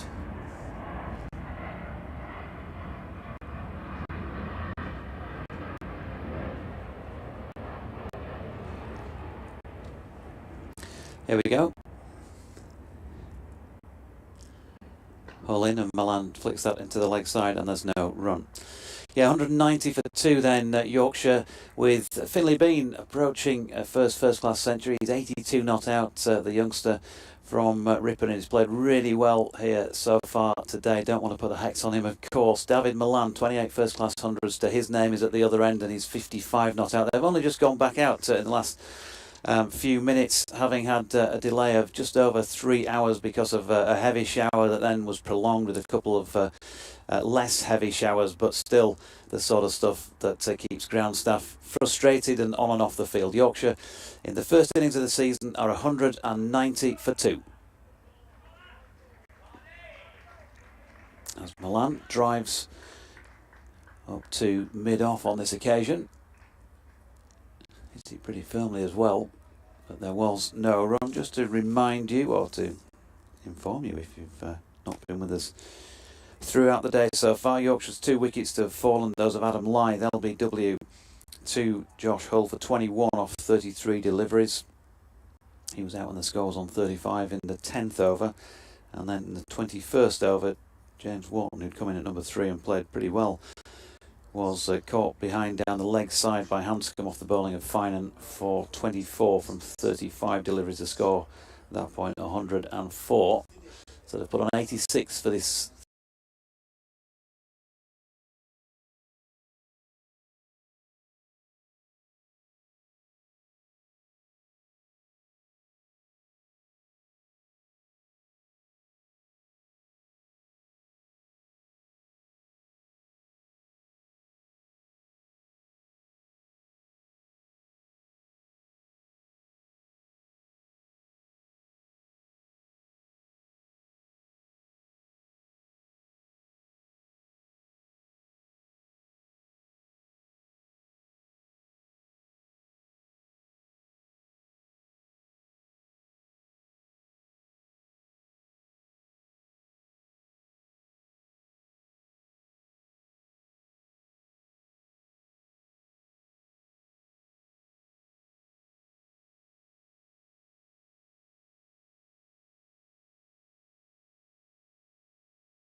steps back and raises his bat, gets in position to cut it away, doesn't bother doing so, doesn't attempt to do so. Probably a little bit less short than he thought it was going to be in the first place, so wisely let it go through to Hanscom, who arrived at Leicestershire on Sunday, which doesn't compare to Shea Hope arriving yesterday, does it really, on Wednesday? So these modern day internationals have cricket bag, will play. In goes right, bowls outside off stump, and what can only be described as an airy waft at the ball on the front foot this time by Milan. Didn't do too much, the delivery.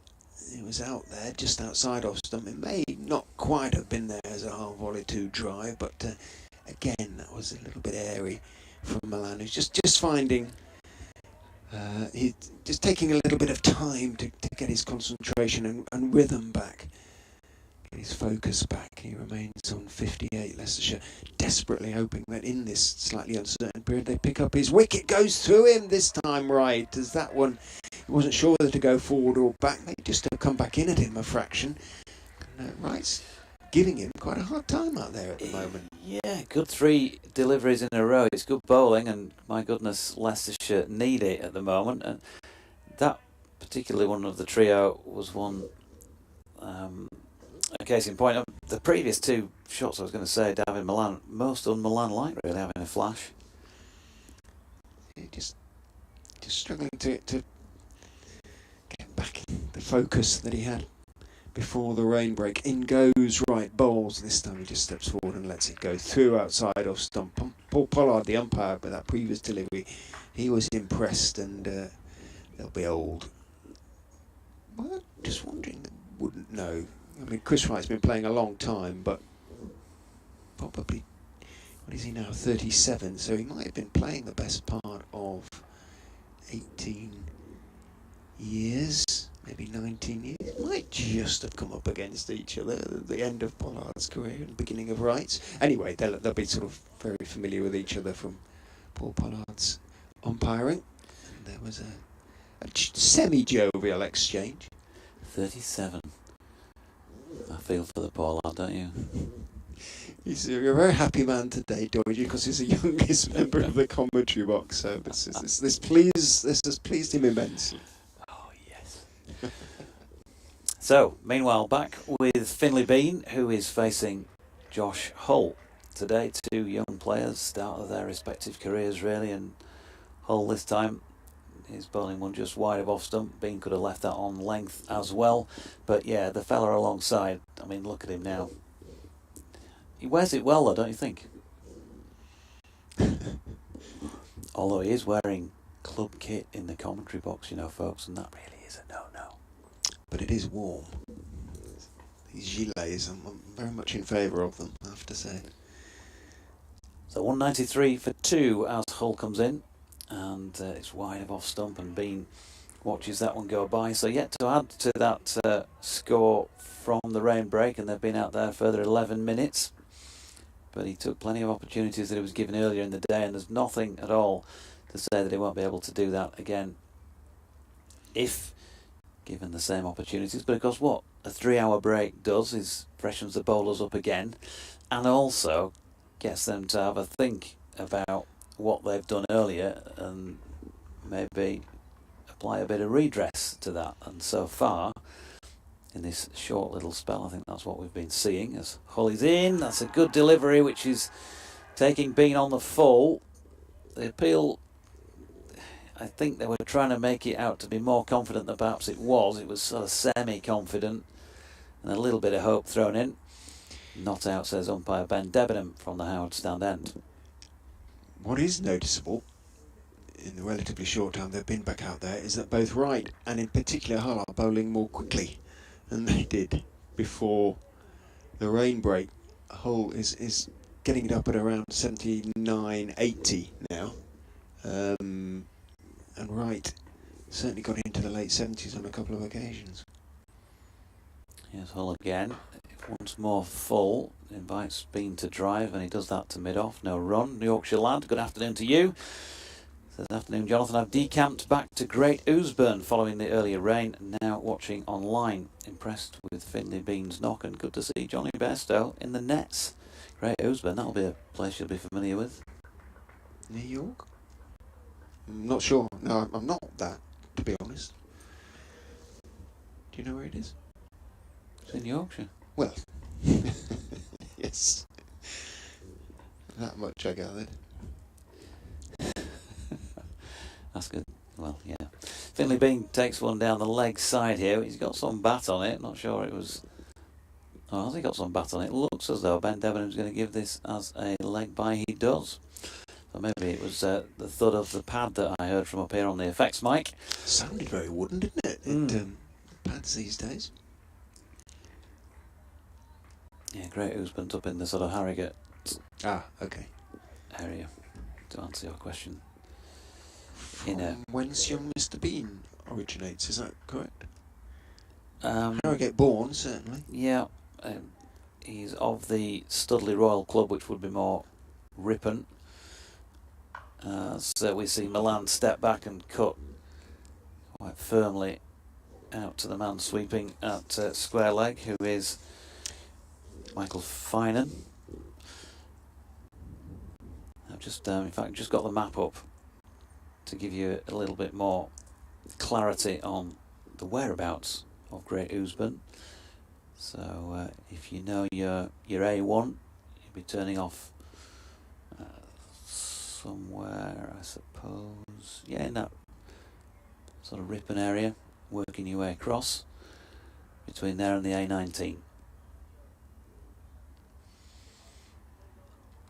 Just got a brief stoppage. Mickey Edwards.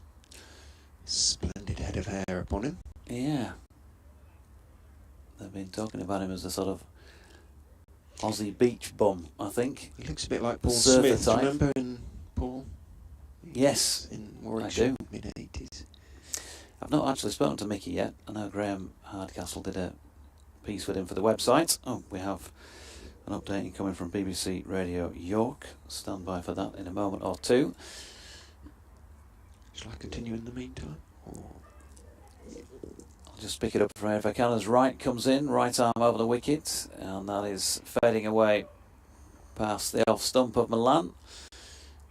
Through to Hanscom, and there is no run. I better turn the volume down here because it's very, very loud. And as much as I like Enola Gay by OMD, might affect the commentary. 195 for 2. It's 5:45 here, not 8:15, but at the rate Leicestershire have bowled their overs today, we might be here at 8:15. Right in and driven by Milan. So straight that it hits the stumps at the bowler's end. Cannons off them. Out towards where mid-off would have been. And they get through for a single. 196 for 2. Milan on to 60. The partnership now worth 92. Unbroken for this third wicket. Been back out there just a quarter of an hour. During which time Milan's added 9 to his score that was on the ball at the break. And, Finley Bean yet to add to that 82, but he's going to try and do so now. Right in again, short ball pulled by Bean. Not really got hold of it like he would have wanted, but he got away with an aerial shot through mid-wicket because the man is set back on the boundary, so it was pretty safe. was that a no-ball signal by Ben Debenham? Which brings up Yorkshire's first batting point of the season. There'll probably be some ironic applause that I can't hear out of there because of the cue I've got from the radio station at York here. So Yorkshire bringing up the first 50 in 84 balls, second 50 in 38, the third 50 in 64 deliveries, and they've completed the 200 with a fourth 50 in 60 deliveries. Bean plays much more assuredly out to Ahmed, who's coming in from the point boundary to field this latest push, and he'll pick up a single for that. So 85 now to Finley Bean. Yeah, but sawdust blowing around because Who is number 62? Mr. Barnes. Ah, of course it is, isn't it? You did mention that he'd gone on the field earlier. Formerly of this parish? Yes. Ed Barnes running away from us with a cupped hand, double handful of sawdust. Has just helped Chris Wright out with a bit of that on the front foot. So here's the update. Right in, driven. Square on the offside by Milan for a single. 202 for 2.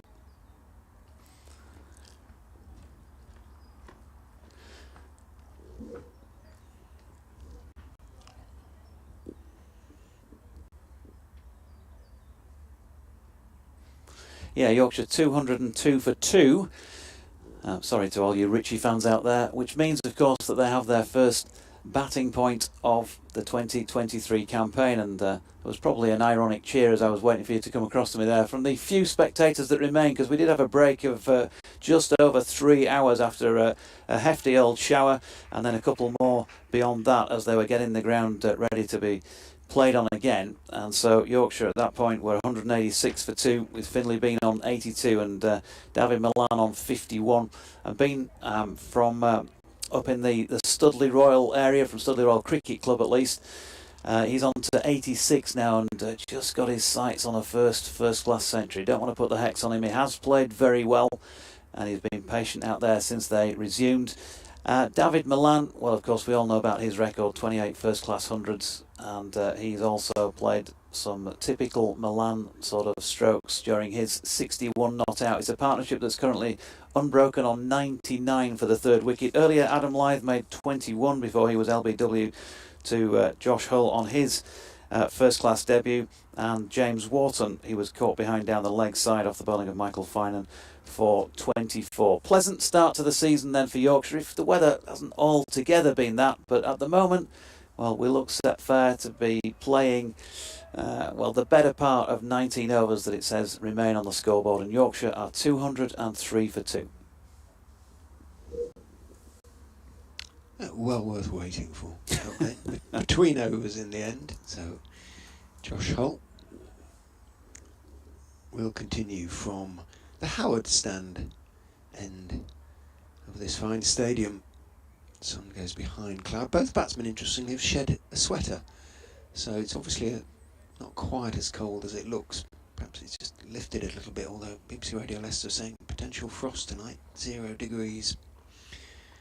So your spring bulbs might need covering. In goes Hull, and bowls outside off stump and allowed to go through by Finley Bean.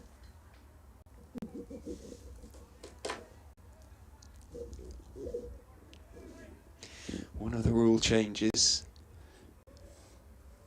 I've slept since pre-season. Then. When you're in hibernation. You just get into those, you do, don't you? Those mindsets. So before anybody else starts to shout at the radio, the wireless, the streaming, of course it is 250 for a first batting point this season. Hull is in and bowls outside off stump, and Bean slightly off the front foot tries to square cut it away through the offside and doesn't get anything on it. It bounces a little higher than he expected, and as I say, Hull is just bending his back a little bit more in this spell, and he's getting his rewards, flinging a little bit more out of the pit, getting a little bit more. It could just have been freshened up a fraction, having been under the covers for 2.5 / 3 hours this afternoon, and then all that moisture around. But as I say, both he and Wright putting a little bit more into their bowling this evening. Thanks to the Hull is in, bowls, good delivery on off stump, well played by Finley Bean, adjusted and played it away into the offside. Thanks to the masses. Well, at least we know somebody's listening. To the masses who've picked me up on that straight away. Ben Nielsen, Brian Kirby, Richard Levin, Neil Darley. There you go. And it's not that I hadn't read it either.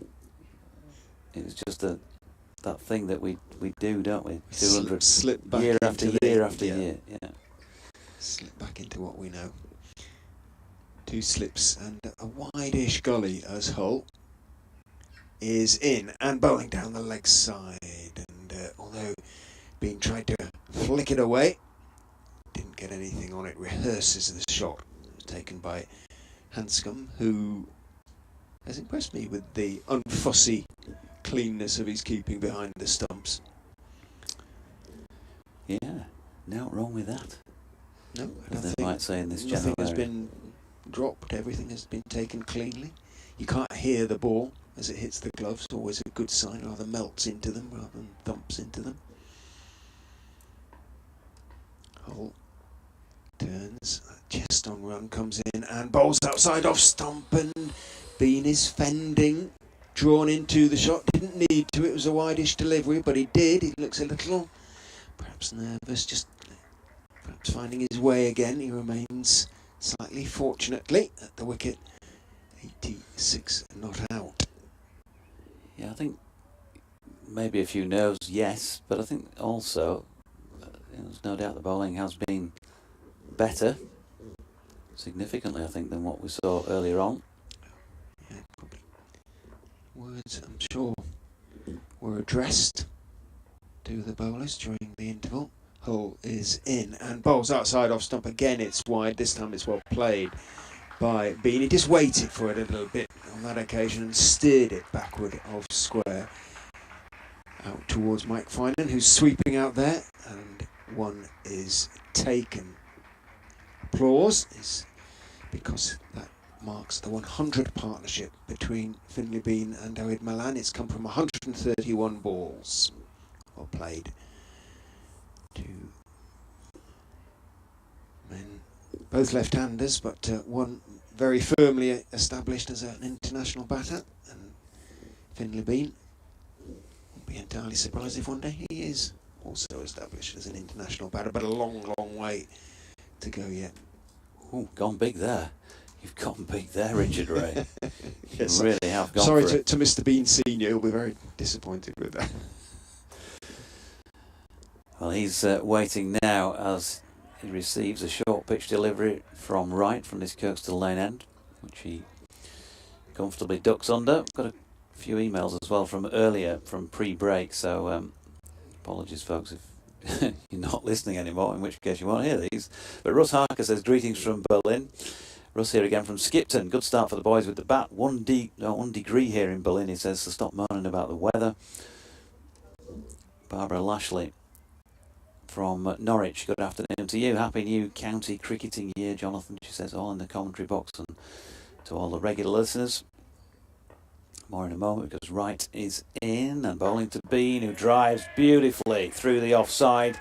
It's along the carpet all the way and just skips over the boundary rope now down to the foot of the Western Terrace. Super stuff. He's had to wait a little while, hasn't he? 25 minutes before his first boundary. That's only the addition of 9 runs since he went back out there, but he's shown good temperament against bowling that we've just said.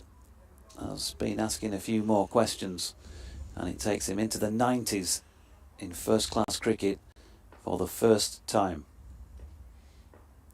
Right, leaving us behind again. Bean this time just leaning on one out towards Budinger in the covers. No run. And so Barbara continues. Great start by Yorkshire, especially Finlay Bean. Being in Division 2 means we get to enjoy some new voices on commentary and learn about new grounds and players, so it's not all bad.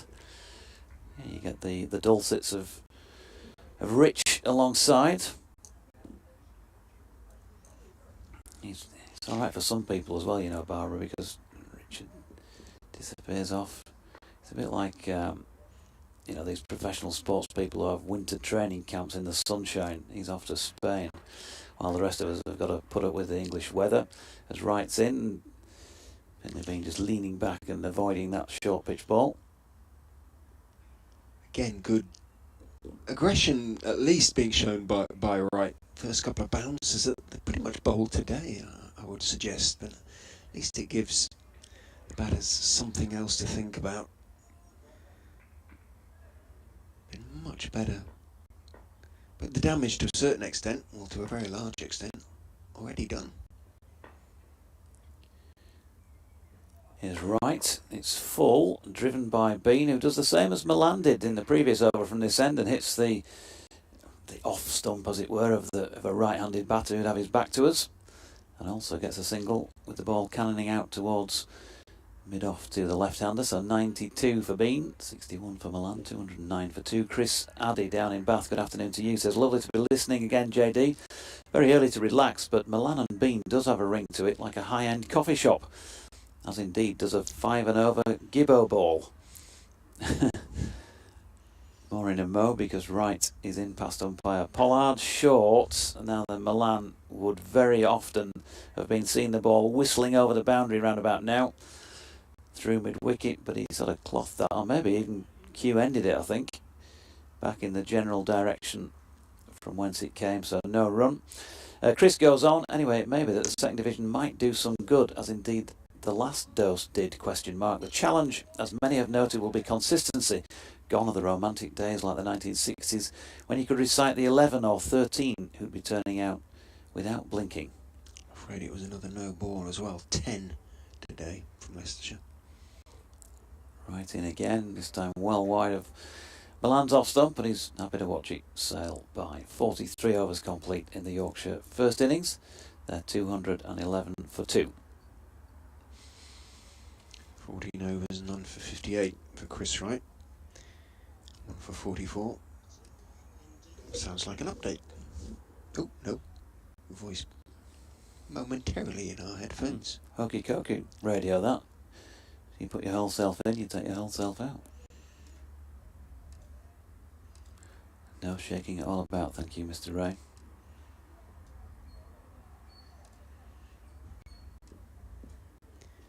Thanks to Martin, by the way, Martin Dean, as on the batting point front. He's actually put it there in black and white in front of us, the full kit caboodle, the thing that I read, and then forgot when they got to 200.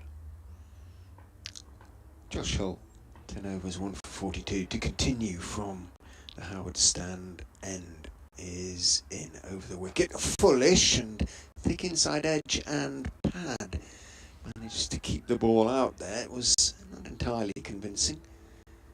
As I say, just pushing it through a little bit more effectively at the moment. Josh Hull, he's asking more questions and causing more problems as a consequence. Players casting long shadows.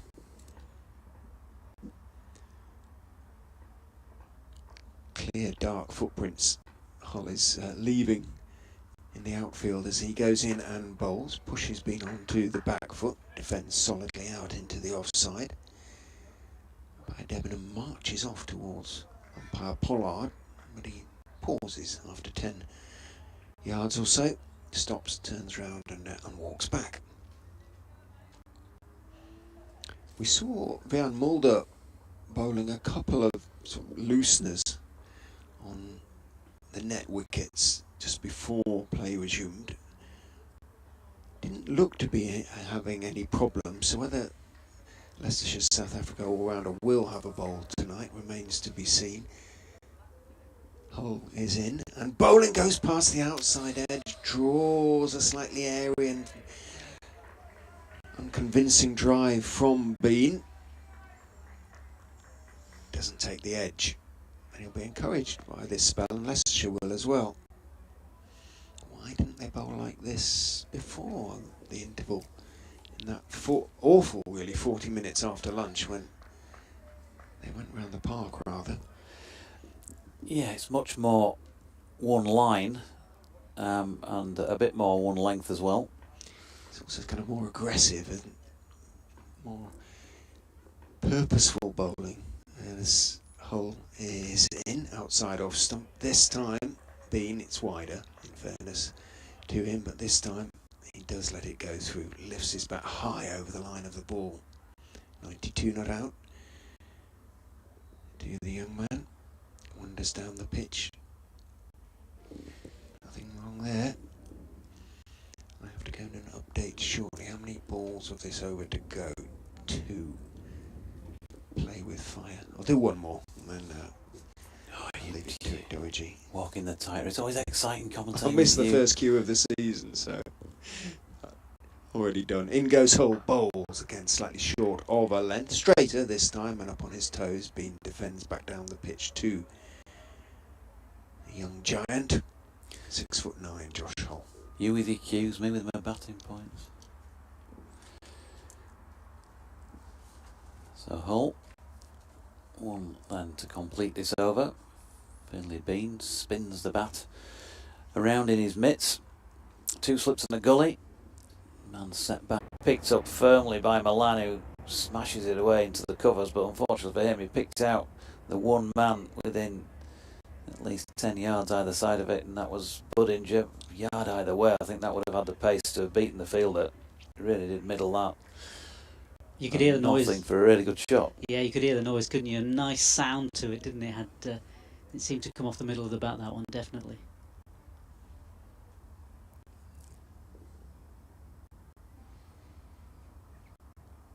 Right again, still in search of his first wicket of the campaign. In he comes, past umpire Pollard, over the wicket, 4 runs. 4 all the way. Yeah, all the just way. a little bit too short, bit of room, and Milan over the top of it, just had a little run down through third man off the middle of the bat. Trademark Milan shot, brings him 4 more, 215 for 2, and he's on to 65. Yeah, he's not going to miss out on those, is he? Definitely not going to miss out on those type of deliveries, and a fantastic shot there, piercing that field beautifully. So 65 from 82 deliveries. He's been out there either side of the rain break for 109 minutes, and that's the 9th Milan boundary. Ball just been shined up a little bit more, maybe a bit of moisture over the boundary somewhere where it ended up. Yeah, right. Just having a look at it, but here it's update time. Right into Milan, who plays it to Gully. Dot ball. 215 for 2 the score, Catherine, to the 45th over today. They were off earlier, as I'm sure you're probably aware, for a good 3 hours or so after a heavy shower, and then a couple more as they were trying to get the ground ready to go back on and play. And the story of the day, really, from Yorkshire's point of view, has been young Finley Bean. He's only just started his first-class career at the back end of last season, made a half-century here against Essex in September when they were in Division 1, and he started life in Division 2 pretty well, because he's 92 not out at the moment from 123 deliveries, having hit 15 boundaries, and he's out there with David Milan, vastly more experienced player, who's on 66 from 84, and he's hit 9 boundaries himself. I think I might have got Finley Bean on 15 boundaries, I should have said when I said him. The partnership, by the way, is worth 112 unbroken for the 3rd wicket so far. We're scheduled to see 15 more overs of play today, but we ain't going to get those in because the over rate is, well, pedestrian by the Leicestershire bowlers. They're on an over rate of -5 at the moment. But Yorkshire, well, they're not too worried about that, and they're going pretty well in the late afternoon sunshine. They're 216 for 2.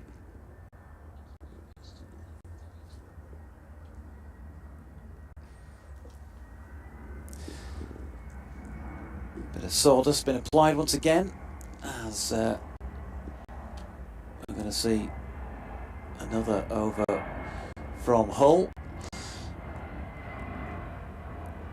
Right, finishes that over. 15 overs, 1 made, none for 63. It's been a tough enough day for him.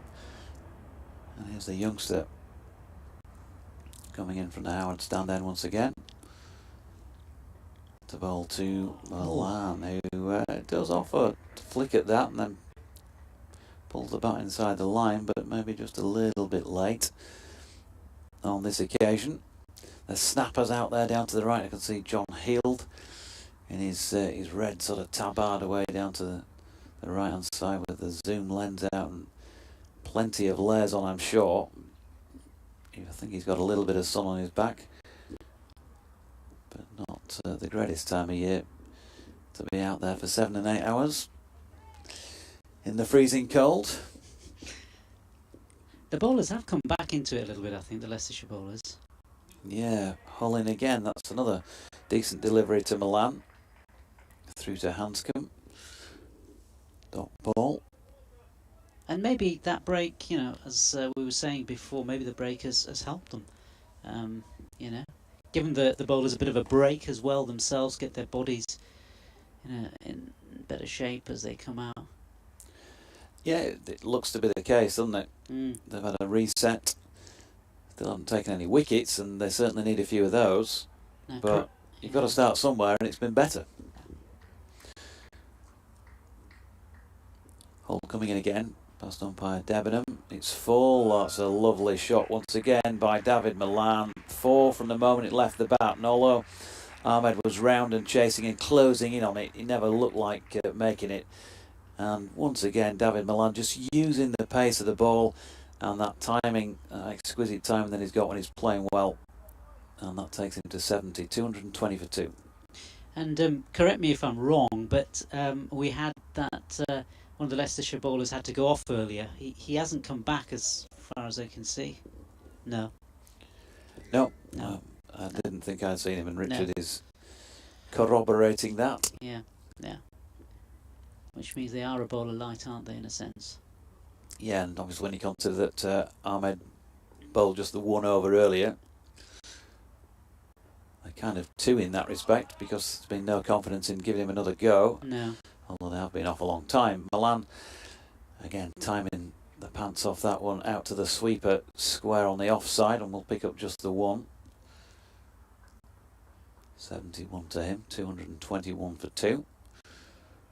Seems a long time. Is a long time, isn't it, since James Wharton left the field. 12:31 when he was out. Wow. Long time ago.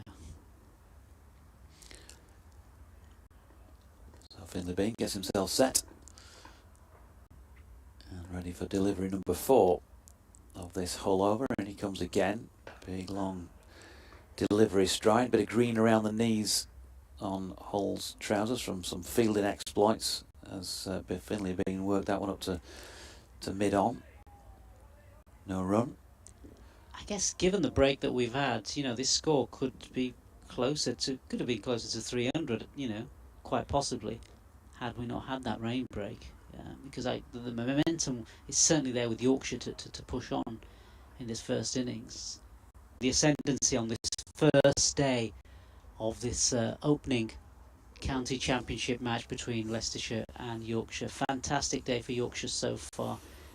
We've of course had that rain break in the middle, but then since then it's been service resumed back to normal, I guess, with Yorkshire hitting a few boundaries. Bowling has, though, been better.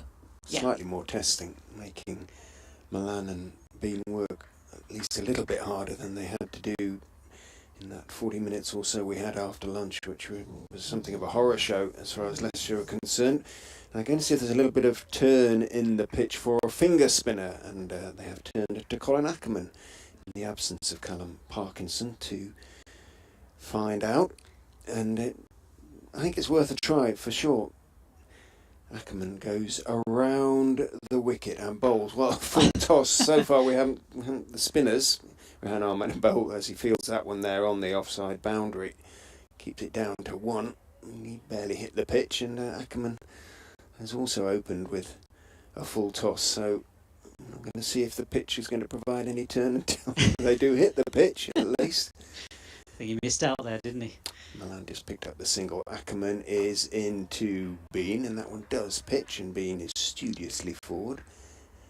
Just slightly in front of Pad on the front foot, pushing it back up the wicket to Leicestershire, South Africa-born Netherlands international, who is in and bowls, goes to him and misses everything somehow. Hanscom applauds. It turned a fraction, beat the bat, beat the stumps, beat Hanscom, and has gone through to the boundary for 4 byes. Goodness me, how did that miss everything? Wow. It did, though. The feed is a little bit behind us, so look forward to seeing the replay on that one. It's late drama there. I mean, that one did pretty much everything but hit the wicket. Finley Bean is still there. He's survived as Ackerman is in, tosses it up, Bean lifts it high, could be caught at deep mid-wicket. Is he going to get there? No, he's not going to get there. It bounces once, plugs and trickles over the ropes at deep mid-wicket. Goodness me. Ackerman has his hands on his hips. Finley Bean living dangerously, but he's moved on to 96s within a boundary of his maiden first-class century. So I think we ought to bring Jonathan Doidge back on and see if he can see Finley Bean to that huge landmark, but lived a little bit dangerously there, JD. 2 consecutive deliveries. The first did everything except bowl him, and he might easily have been caught off that one. Crack on, see if you can get him over the line. In he comes then, Ackerman, and Bean this time just pushing solidly forward back to the bowler. On any more tense moments, they'll be tense enough out there as it is at this moment in time. And he strides forward and pushes this next one back to the bowler. There'll be a bit of tension on the balcony down there as well, because the lads, they do feel it. They want their teammates to do well, and especially at this level they'll realise just how big a few moments this is or could be for Finley Bean. But at the moment he's going to be looking on as David Milan will have strike to the bowling of Finan, I think it looks like, being from the Howard stand end. It is, yeah. That was a decent spell post rain from Josh Hull. He bent his back a bit. Consistently above 80 into the early 80s. Interesting to see how quickly he can bowl as he comes into his career. Height maybe is one of his big weapons, really. Bounce as well. Finding a sort of shorter, skiddier bowler. Could easily have ended up at Yorkshire. Comes in and bowls to Milan, line and length. Milan leans forward with plenty of time and strokes it out into the covers, where Ed Barnes comes from a farming family near York. Is the fielder.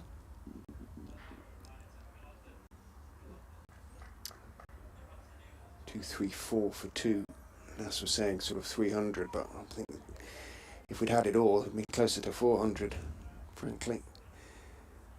One rate is still up there at 5, so just underneath it at the moment. Finan is in and bowls wide, driven, but again Barnes does very well to dive and save it, parry it two-handed to his left, picks himself up, but Milan had called Bean through for a single and has the strike. Bean, that is. So JD will pick it up. So, still got 4 to look out from Michael Finan in this over. Finley Bean stands tall and waits, and Finan is in, solidly behind that. The young man. And there is no run. Yeah, just his 4th first-class match. Be a handy little start to your career at the top of the order. Lest we forget, of course, no Shan Masood here, who would have opened the batting had he been present, so wouldn't have been even going in at the top of the order in this match. Presumably a place further down, as Finan running in maybe slips or something, loses his run up. I think that's the 4th occasion now in this Yorkshire first innings that we've seen a Leicestershire bowler set off and get at least halfway in before pulling up. Doesn't help the over 8, does it? No.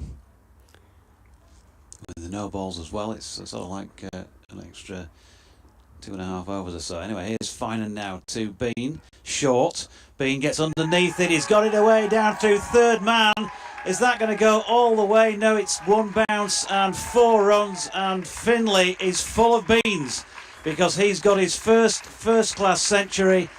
And Yorkshire 239 for 2 with the young man just 20 years of age in his 4th first-class game from the Studley Royal Cricket Club 216 minutes he's been out there batting either side of that rain delay, 132 deliveries and 17 fours, and that 17th one will be one that he's not going to forget for the rest of his life. He is a first-class centurion. Well batted, young man. Just 20 years old, 21 later this month. Great achievement for him. Complete his last couple of deliveries then, with Bean on strike and driving this time, but can't get it past the man. Rolling around from mid-off. As soon as some of the Leicestershire supporters saw his name on the team sheet, they were saying, is this the young man who got 400 or so for the second team? JD confirmed it is indeed. So 441. He's used to batting a long time. We saw a batsman break records against Leicestershire last season, and it wasn't Shan Masood. And this time he's slashing one away backward of point. There is Hull out there to do the fielding and keep them to 1, but there we go. End of the 48th over. Finlay Bean has done it, and there could be still a lot more to come. He's 101 not out. Milan 73, 240 for 2.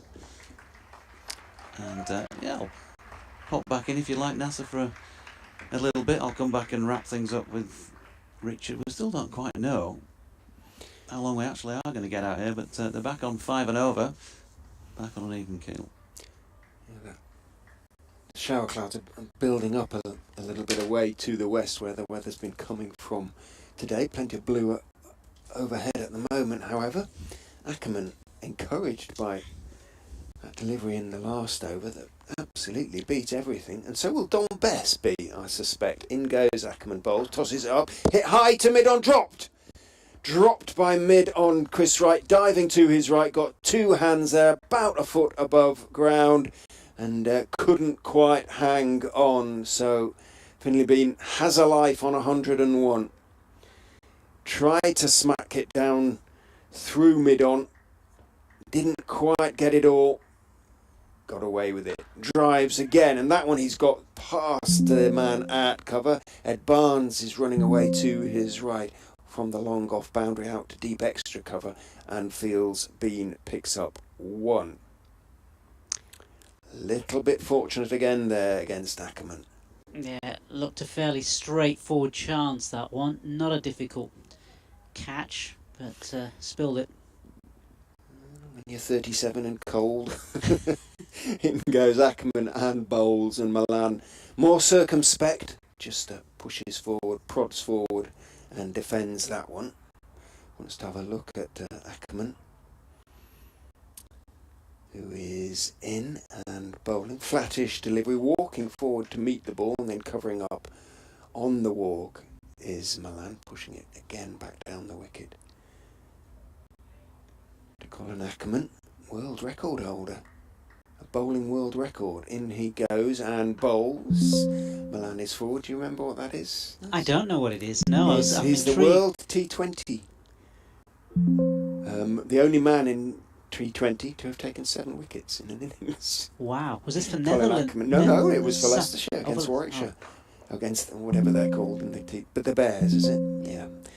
Played again on the front foot by Milan, solidly enough, out to Barnes, who comes in from the long off boundary to meet the ball, but a single is taken. So a chance is made, but not taken in that over. But Ackerman's relative success, or the threat that he's posing at the moment, as I say, will not discourage Don Bess, who's been in decent bowling form in pre-season. And there looks to be just a little, and this is just the first day, remember, a little something there for a finger spinner, perhaps. Yeah. Just thinking about Ackerman, I mean, that chance that he had earlier where the ball pretty much missed everything, and then this catch that was dropped. So two decent chances there. Absolutely. Finan runs in, drops the ball. That's why he didn't go through with that delivery, because it came out of his hand. And looked down and saw it rolling along the ground next to him as he got towards umpire Debenham, and turned. He must just have whacked it against his thigh or something like that as he ran in there. because he has it in his sort of left hand pretty early in proceedings. In he goes and bowls onto the legs of Milan. Don't know how much he got on that one. Not very much. Nothing at all, says umpire Debenham. It just came off the pad and trickled out towards sort of leg gully. Hanscom taking off his gauntlet as he does so, runs to the ball, picks it up and fields. One leg bye is taken, the 7th of the innings, 22 extras.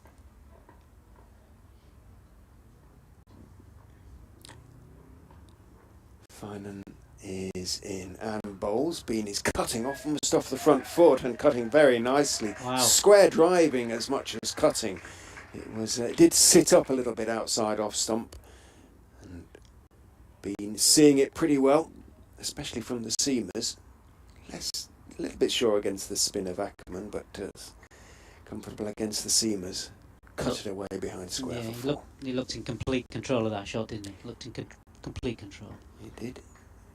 247 now for 2.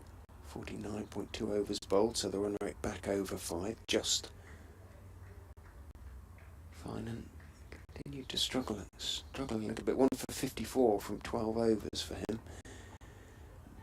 He is in and bowls down the leg side this time, and it's full and goes on past the attempted flick, or attempting to help it on its way there from Bean. Again nicely taken, unfussily taken by Hanscom. Away to his right. Haven't been too many positives for Leicestershire today so far as the floodlights come on here at Headingley. But the keeping of Hanscom has been one. The bowling of Hull, arguably another. And I can't think of many more. Ackerman? Well, a couple of he's asked questions. In goes Finan and bowls short outside off stump. Again off the front foot, smacked away into the offside. This time Hull sweeping away to his left, running up the boundary towards the Howard stand, so to speak, end of the ground. Makes the stop, so it's just 1 on that occasion. But it kind of is a positive, but it's also a negative for Leicestershire that there might be a little bit there for the finger spinner. Yeah. And so much damage has been done today, yeah, particularly by Finlay Bean and David Malan. I think they've set it up beautifully for Yorkshire. Yeah. Well, really they'll be looking to bat only once in this game, yeah, essentially now. Yeah. If they can get up towards 450, certainly 400, 450, put Leicestershire under real pressure over the next sort of 3 days, really. In goes Finan and bowls, better line and length. Milan had to treat that delivery with respect. The back foot dropped it out into the offside, picked up by Ed Barnes, who's assumed one of the roles of polisher in chief. He's got a big red streak down the back of his trousers. Sorry. No. And I was going to say Leicestershire, who will they rely on when they sort of come in terms of their batting? I mean, Hanscom, obviously the experienced player, the experienced Australian, but they're going to have to rely on others as well, aren't they, in terms of their batting? Finan is in outside, off stump, driven away with a considerable degree of comfort by David Malan. Nowhere near the pitch of the ball, but saw it all the way, hit through the line. And it's as well that Josh Hull is out there on the cover boundary, and he made the stop. It's a certain amount of strength in the middle order, looks to be, anyway, as far as Leicestershire are concerned. Lewis Hill at 3, Colin Ackerman at 4, a class act. Struggled a bit last season by his very high standards, but Vian Mulder at 6 after Hanscom at 5 potentially. There should be some good runs in that for Leicestershire, but if it's turning, yeah, it's going to pose a completely different challenge, isn't it? If it does start to turn. Ackerman is in, tosses it up nicely, driven firmly by Milan, but a good diving stop out there in the covers by Budinger, who's out on that side of the ground of the. What's the Western Terrace called these days? It is called still the West, just the Western Terrace. It was sponsored for a while. Drops short on that occasion, Ackerman, and it's pulled around the corner for 4 by Milan.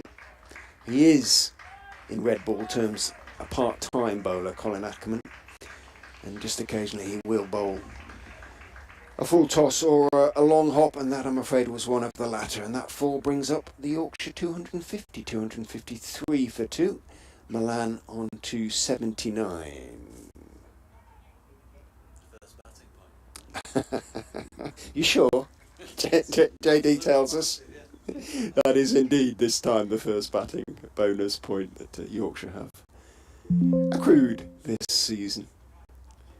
Went a bit early with that one previously, but definitely is this time. 253 for 2. Ackerman is in, tosses it up nicely, but Milan drives pleasantly through the vacant mid-off area down towards Ed Barnes, who's a few yards inside the ropes at long off takes 1. I guess the key for Yorkshire now is just to keep intact these wickets to the end of play. No more false shots, no more trying to sky balls to fielders and so on and so forth. 150 partnership up as Ackerman is in. Bean is forward, defending, dropping it out towards short mid-wicket and then raising his bat towards David Malan, who was going nowhere, in fairness. 107 to Bean. Ackerman is in, drops a little bit short, pulled off the front foot, a little bit of a top edge, but it's going around the corner down towards deep backward square. Finan is in pursuit, down almost towards wide long leg by the time he gets there in pursuit. Again, not entirely convincing from Finley Bean in the way he played that one. Slog swept off the front foot, really. A little bit top edgy. Picks up 2, however. Moves on to 109. Ackerman steps to the crease and bowls, brings him forward. That's better from the young man, getting pretty much to the pitch of it and driving it out through the vacant cover area out towards Ahmed, who's on the extra cover boundary. Takes 1, keeps the strike, moves on to 110. Yorkshire 257 for 2 from 51 overs, and they will be very, very satisfied with their first day's first-class cricket of the summer. Doesn't feel much like summer at the moment, it's got to be said. Of the season. Of the season. They'll be chuffed. Shall I use that Yorkshire term? Is it a Yorkshire term? I don't know if it is, but chuffed is certainly one I'm familiar with. 257 for 2, yeah. Great runs this afternoon, certainly from David Malan and Finley Bean as well. Sun breaks through again. We have potentially 9 overs left to be bowled. The first from Michael Finan, who is in and bowls, looking for the Yorker, nicely dug out by Finley Bean and clipped around the corner. It wasn't quite directed as Michael Finan would have liked. Down towards wide long leg it goes. Single taken. Bean on to 111. Question now is, can Malan get his century this evening? 8.5 overs remaining. He needs another 20 runs. Been the ideal partner really for Finley Bean this afternoon and now into the evening session. Finan turns, runs in and bowls. Malan is walking into that firm push out towards mid-off. It's in the air for a few feet as it leaves the bat, but solid enough out towards Lewis Hill, Leicestershire's captain. It's been a tough first day for Hill. It's his first as first-class captain. He's captain in one-day cricket last season. The Royal London One-Day Cup. Now first-class captain as well. In goes Finan and bowls, driven again by Malan, but this time he checks the shot slightly. He wasn't at the pitch of it. Punches it out rather to Barnes at extra cover. Tumbles as he feels that one. I mean, if they get anywhere near 270, 280, 8 overs, 8 fives of 40 in my maths. They won't be far off 300 no, if they maintain this yeah. run rate at the end of the day, which will be pretty satisfactory. Finan is in and bowls, goes past the outside edge of Malan's bat. A little bit of swing. Better from Michael Finan on the back foot. Malan is playing and missing. Just have been far too few of those sort of deliveries from Leicestershire and Finan today. 13.2 overs he's bowled now, 1 for 57 his figures.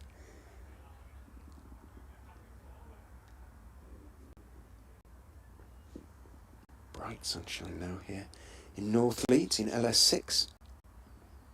Finan is in, squared up, takes the edge, runs down through the vacant second slip area to the third man boundary 4-4. Again, a little bit of movement on the back foot, as he should have been, Milan. It was slightly short of a good length, but there was a bit of movement, thickish outside edge. No luck for Michael Finan. Good fortune for Milan. He moves on to 84. I think the way that David Milan is playing is looking as though he really wants to get this century tonight, doesn't he? I don't think he'd really want to be going in on the nervous 90s and having to start again tomorrow morning. I think he's been around long enough, Milan, probably not to feel too many nerves in that respect. Finan is in and bowling, short of a length. Up on his toes is Milan, dabbing it down towards third stroke fourth slip. Budinger, who was in there at gully, moves to his right to field. And there is no run. End of the over. Finished it rather better than he started it, Michael Finan. But again, no breakthrough for Leicestershire. Yorkshire continue on their way. Partnership now worth 158 between Finlay Bean, who's on 111, David Milan, who is on 84.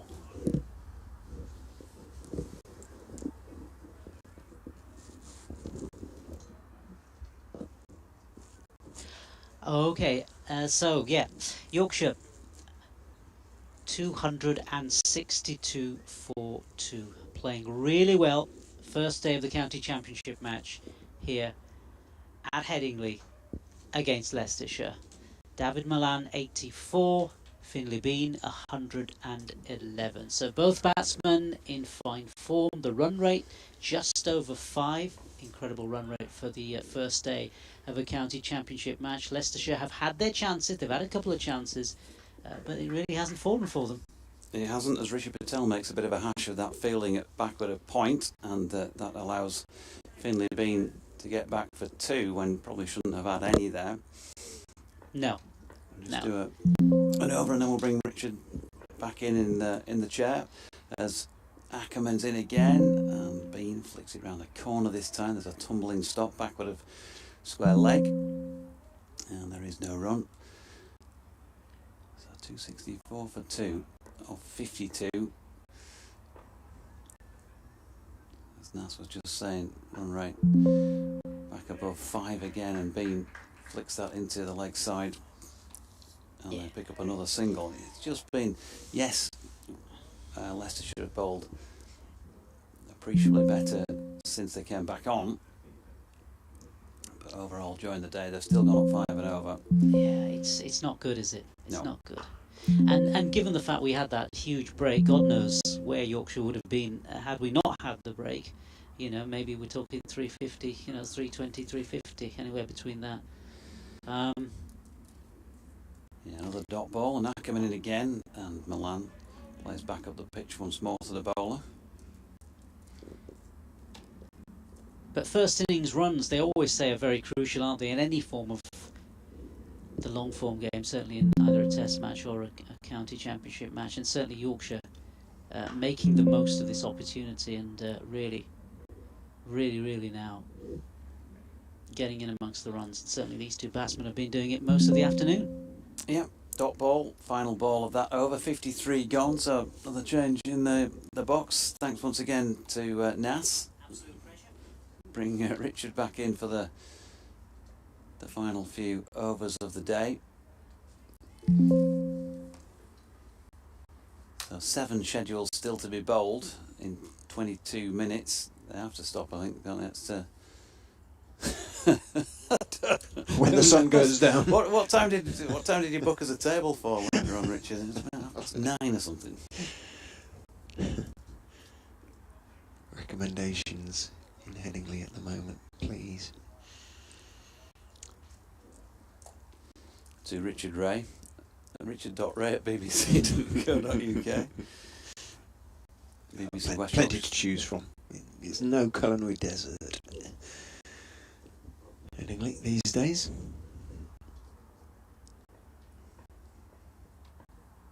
Finan to continue from the Howard stand end of the ground. Bowls onto middle and leg to Finley Bean, who goes back, just turns it out towards mid-wicket. There's a delivery out there.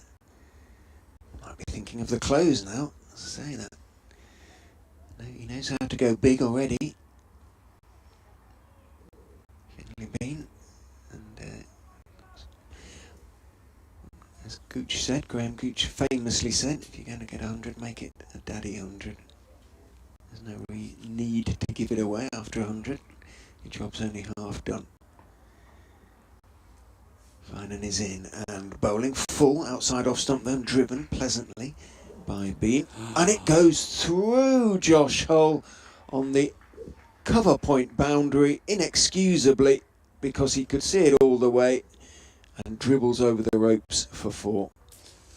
Well, young man, concentration is the key, and he's got his hands on his hips in disbelief at what he's done there, and Leicestershire's day goes from bad to worse.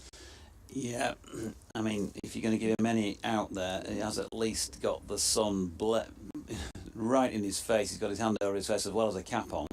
Finan goes in. Oh, brilliantly caught! Brilliantly caught. It was short and just outside off stump. He went for it, Finley Bean, got the edge, and reaching to his right, Colin Ackerman took a high two-handed catch just to his right. He'd moved slightly to his left. He is the only slip at the moment, and it went between he and Peter Hanscom.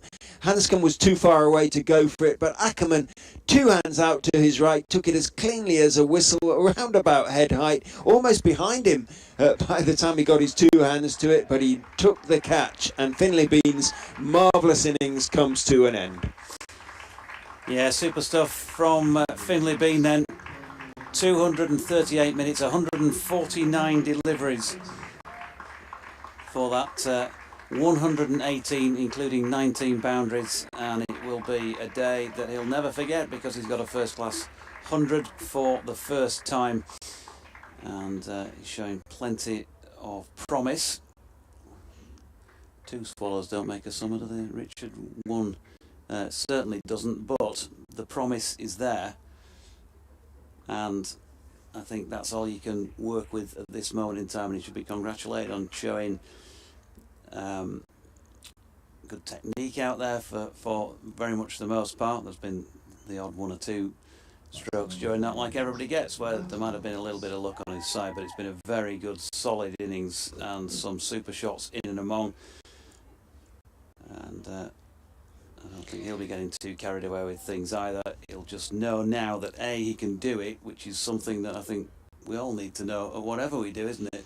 And then B, he's got that base there to build on for the future, and of course I think his teammates will be delighted, and the coaching staff as well, for investing a bit of faith in him towards the back end of last season. Are we surprised to see a night watchman? Matt Milnes? Yeah. I'm a little bit surprised. 6.3 overs to go when the score is 269 for 3. Bright sunshine. Tired attack. But there we go. A little bit surprised. I'm always surprised to see a night watchman, I've got to say. Well, if it was, 2 overs to go, something like that would make a certain amount of sense. But perhaps I'm doing him an injustice. Perhaps he's been promoted to number 5. But I'd be a little bit taken aback. No, I can assure you he's not been promoted to number 5. Well, only in the sense that he's out there to try and get not to the end of the on day. ability. Not on ability, no. With respect to Matt Milnes. So 2 slips, almost first, second and fourth, but we'll say 2 slips and a gully. Budinger is quite narrow there in the gully. As in comes Finan and bowls. 2 Mills, who plays it down into the ground, and it misses the stumps by a fraction. Bounces past them and trickles towards Hanscom behind the stumps. Finan, having picked up his second wicket with just about a legitimate delivery, i.e. he created the chance with that extra bit of bounce and pace, arguably, being drawn into going for it. Brilliant catch by Ackerman, clean as a whistle behind the stumps, took it so nicely. And they've decided that Ed Barnes should go in at leg slip, having seen that particular delivery. And he's being pushed a little bit wider, almost leg gully. And a short leg has gone in as well instead of Gully. In goes Fine and Bowles, pushing it across Milnes, who lifts his bat calmly over the line of the ball, lets it go through to Hanscom. So a little bit of late aggression from Leicestershire, who've picked up their first point of the season. That hasn't changed. You still get one, he says, momentarily hesitating, but no, it's gone up on the board, so yes, definitely that hasn't changed. A bowling bonus point for the Foxes. Something out of the day, at least. Fine bustles in and bowls 2 Milnes. It comes back in a fraction to him, and it's not entirely convincing. Half forward there. Thick inside edge, drops it down at his feet. Out into the offside it goes. So successful over in those terms for Michael Finan. 14.4 overs. It's 14.4 because he finished the over in which Matt Salisbury managed to pick up an injury, and he'd bowled only 2 deliveries. So although it is the end of the over at 14.4, showing on Finan's figures, 14.4 overs, 2 maidens, 2 for 65 for him. And we are now going to see Rahan Ahmed back in action. It could be one of the longest recorded gaps in first class cricket history between overs. First over and second over, perhaps. In terms of time, Yeah. yeah, that could be. Well, for a bowler, maybe not for a part-time bowler, but for a bowler, it's been a lengthy gap because of course he went for that 22 in his first over, where he just couldn't seem to land it. He's coming on at the Kirkstall lane end this time. Sun very low now and just shading his eyes, Milan, as he looks out into the offside. The shadow from the western terrace, and it's not a high stand, as you know, is almost halfway to the wicket. So here is Ahmed, right arm round the wicket. First delivery, well, it was better than the first one he bowled in his previous over because he's just been pushed for a single this time by Milan up to long off. And the field will start to close in on the right-handed Matt Milnes. One-day teammates, I suppose. England one-day teammates, Milan and Yeah. Ahmed. Andy Walker says, happy new season, JD. After all the talk over the winter, it's great to see some cricket. I'm back in my happy place. A great start for the boys today. Can we make it 450 tomorrow? Well, the way things are going, you'd say that's very much on. But things can change. That's cricket. Who knows? This man might have something to say about that as well, because he's bowling over the wicket to the right-handed Milnes, who pushes out into the covers for a single and gets himself off the mark. A first run for Yorkshire in an official game. Did bat pretty well the other day, actually, in a warm-up game. So, for all I said, he's not been promoted on ability to number 5. Not saying he's without ability, Matt Milnes. I think he's had runs against Yorkshire in the past, but he definitely has down at Canterbury. As Milan drops one into the leg side. Dot ball. So 3 to come. Ahmed back round the wicket, and Milan playing this one with the turn. Difficult to see from this distance whether there is much of that, but what should be turning in towards the lefty, and he helped it on its way through the leg side for another single. Sam says, happy cricket season. I'm taking in the game from the Caribbean, where the rain has arrived just as yours has departed, forcing me indoors. As Milnes props forward to another Ahmed delivery, and there's no run. It's forcing me indoors to spend some time watching the White Rose making his promising start to our brief stay in Division 2. Hard life this, he says. Thanks, Sam. Must be tough, that. Ahmed in again, and right over the top of it this time. Milnes pushes into the offside for a dot. Bent Nielsen says, surely Finlay Bean has now, if not earlier, earned the right never to be called Mr. ever again. Can we say young Mr. Bean, or does it irritate people? There's not intended to be a reference to the comic character of that name, but I'll do my best not to. Yeah. Well, I was introduced to his dad as Mr. Bean. In fact, nobody gave me his full name, so I don't actually still know what it is, even though I chatted to him for a while. Adrian Keithley says, am I right in thinking that this game isn't being live streamed? Any ideas why? I've got you on the BBC Sport app, but shame I can't watch it at the same time. Well, it is live, Adrian. been on the stream all day.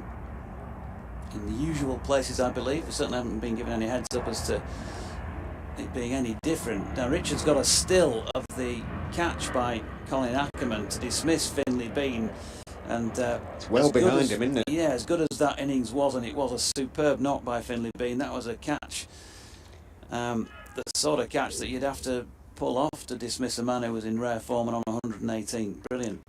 Fine and bowls to Milan down the leg sides. Again, calmly taken by Hanscom, reaching out to his right as Milan doesn't manage to get anything on it, doesn't manage to help it down to the boundary. 4.5 overs remain to be bowled today. That is the most we're going to have.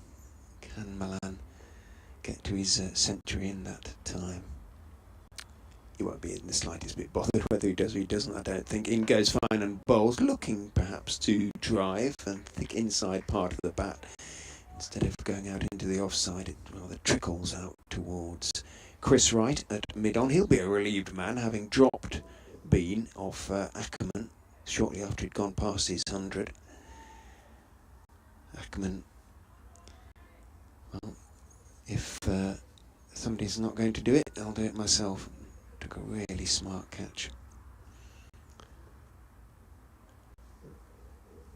Finan is in, bowls very full, goes through, and I've been praising Hanscom to the skies all day, and it was quick and through him. It stayed low, and he was reaching to his right, went down on one knee in the approved style, but was reaching two-handed to his right, and he went either through or underneath his gloves for 4 byes, 276 for 3. He'll be disappointed about that, I'm sure, Peter Hanscom, because he's a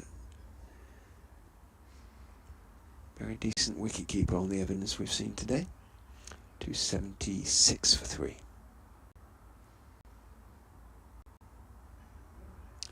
Leicestershire's fielding, Leicestershire's out cricket has not been what they would have hoped on the first day of the season. I think we have to say that. Been good in occasional patches, but there have been far too many loose deliveries, far too many no balls. And quite a few unforgivable fielding errors, really.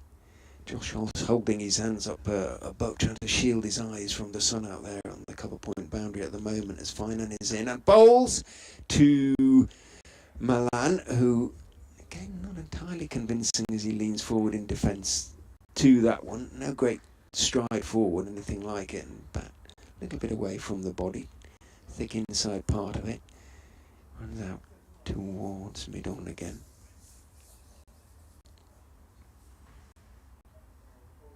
You're getting excited then, weren't you? Did you think he'd I gone through? thought for a minute it detected the inside edge and gone through, but it didn't. Just sounded very tinny, and Milan inspecting the bat for cracks. Can't see one. He continues. Finan is in, bowls to him. That's a better sound and shot as well, wasn't it? Just that side off stump. Firm defensive push out towards Hill at mid-off. Hill fields, no run. Last time you heard you get as excited as that was Dad's when I offered to buy the fish. Well, understandably. Very good fish and chips around the corner. Trying to say I'm tight or what, lad? Finan is in, bowls a bouncer and swaying out, pulling out of the way of that one is Milan, dropping his hands and turning his head to the right as it bounces through to Hanscom. Behind the stumps, end of the over, 276 for 3. 56 overs have been bowled, and if you're good at maths, you'll know already. And that means the run rate has just slipped below 5, but Yorkshire, intended or not, Baz ball or not, Otis ball or not, whatever we're going to call it, will be very happy with a run rate of 4.93, 4 overs to go. Well, yeah, today I suppose it's been Bean ball, was it not? With his 118, very much the major contributor, but David Milan at the non-striking end at the moment has 86 to his name. 4 overs remain in the day as Rehan Ahmed is in, and And ball into the right-handed Milnes, who opens the face, runs it out backward of point. Dot ball, they ain't going to get the 4 in, now they're in 6 and a bit minutes. As Ahmed's in again. And Milnes solidly behind it, pushing back to the bowler. As Richard said not so long ago, the shadow was halfway between the Western Terrace and the strip they're playing on. It's probably about 2/3 now, as Milnes is beaten by this Rehan Ahmed delivery, which may have turned. We're not straight behind the bowler here, nor, those of you watching on the streaming, is that particular camera either, but he's in again, and Milnes punches this one into the covers along the deck and no run. Looked him bounce a little bit as well. He's a short man, Rehan Ahmed, but he does get the ball to bounce from time to time. In he comes again.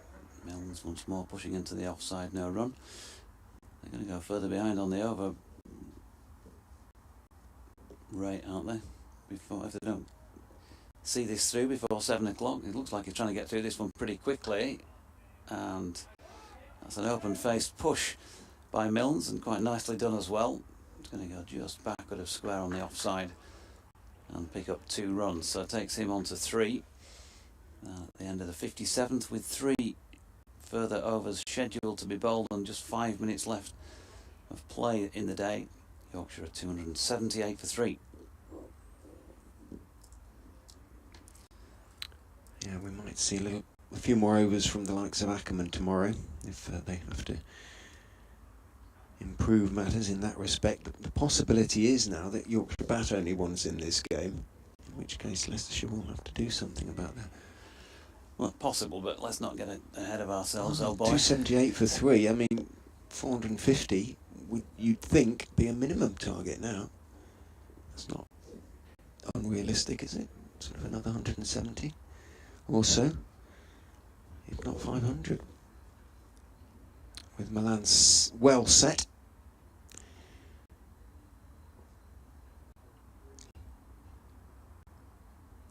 In goes Finan and bowls to him, and he's not sure where that's gone. It's gone off the inside edge and it's running down towards fine leg. Running around from long leg is Rishi Patel, who finds himself down there at the moment. Gets his throw away, but a couple taken by Milan. Moves on to 86, 278 now for 3. Louis Seal has a brief conversation with Chris Wright, who's there at mid-off now. The two decide not to swap positions. Hill stays at a wideish mid-on. Finan is in, bowls to Milnes, who times it nicely out to Hill, but does go straight to Leicestershire's captain, so no run to be taken by Milnes, who remains on 3. Done a good job so far for his side. Who's he protecting? Who would have come in at this stage? What we assume Hope would have been next cab off the rank. You're never quite sure until you get out there, but that was the order they were announced in, and it seemed to be the way that Otis Gibson was suggesting. Finan in, slightly short of a length outside off stump. Leans rather than steps forward Milnes and just deflects it through the vacant gully area down towards Patel, who's now at wide third man for the right-hander. Single taken. Milan happy to take it. The sort of object you would have thought with Milnes out there would be for him to take the majority of the strike as well, but Milan, currently on 87, happy enough to be back on strike. Waits with bat raised as Finan is in, bowls to him, tries to work it away through the leg side. Budinger has his hands on his head at mid-wicket because it wasn't perfectly timed from Milan, got plenty of it and hit it into the ground. Right fields. 280 for 3. 2 balls to go in this over, and then 2 more potentially. We'll certainly get 1 more, I think, from Ahmed. Finan is in and bowls short of a length. Milan is up on his toes, dropping it down into the offside. An exploratory step or two down the pitch. Milnes isn't interested in responding. There's a sort of gesture from Milan, an inquiring gesture with his hand. Shall we, shan't we? Milnes had gone absolutely nowhere. He was still leaning on his bat at the time, and Milan philosophically retreats back into his ground. Sun goes behind. Might be a bit of a shower cloud. Done okay to get 58 overs, maybe 59 in before the close.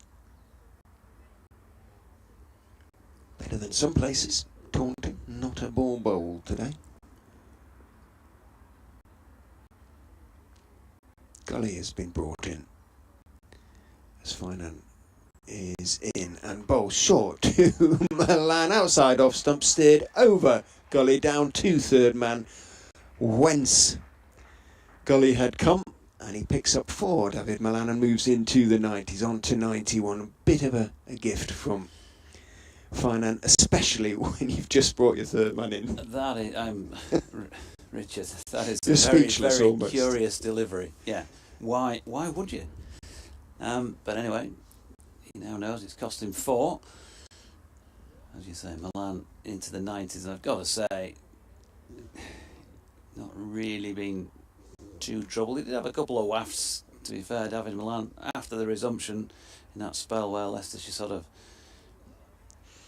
if not came back into it, it's probably not the right expression because they didn't take wickets, but just tightened things up a little bit.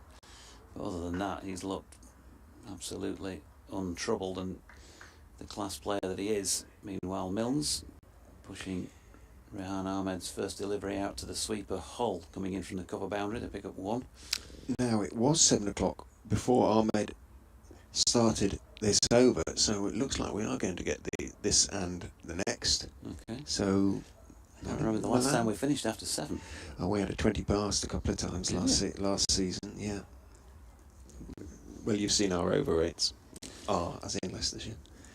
Well, good lord, above his Ahmed in again, and Milan turns that one square on the leg side.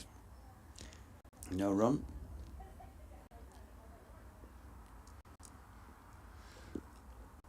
So 285 for 3. David Milan, 10 deliveries to negotiate between he and Milnes to get through without any further loss for Yorkshire. Another one done as he pushes to extra cover. Got an in-out field at the moment. No surprises really with what you see on the board. And Ahmed in again, and under the floodlights, Milan prodding it into the leg side. No run. There'll be questions, no doubt, from you to Lewis Hill maybe about the decision at the toss. Leicestershire winning that this morning and deciding that they wanted to field first, and only taking 3 wickets in, we know, not a full day's play, as Milan drops another one out into the offside.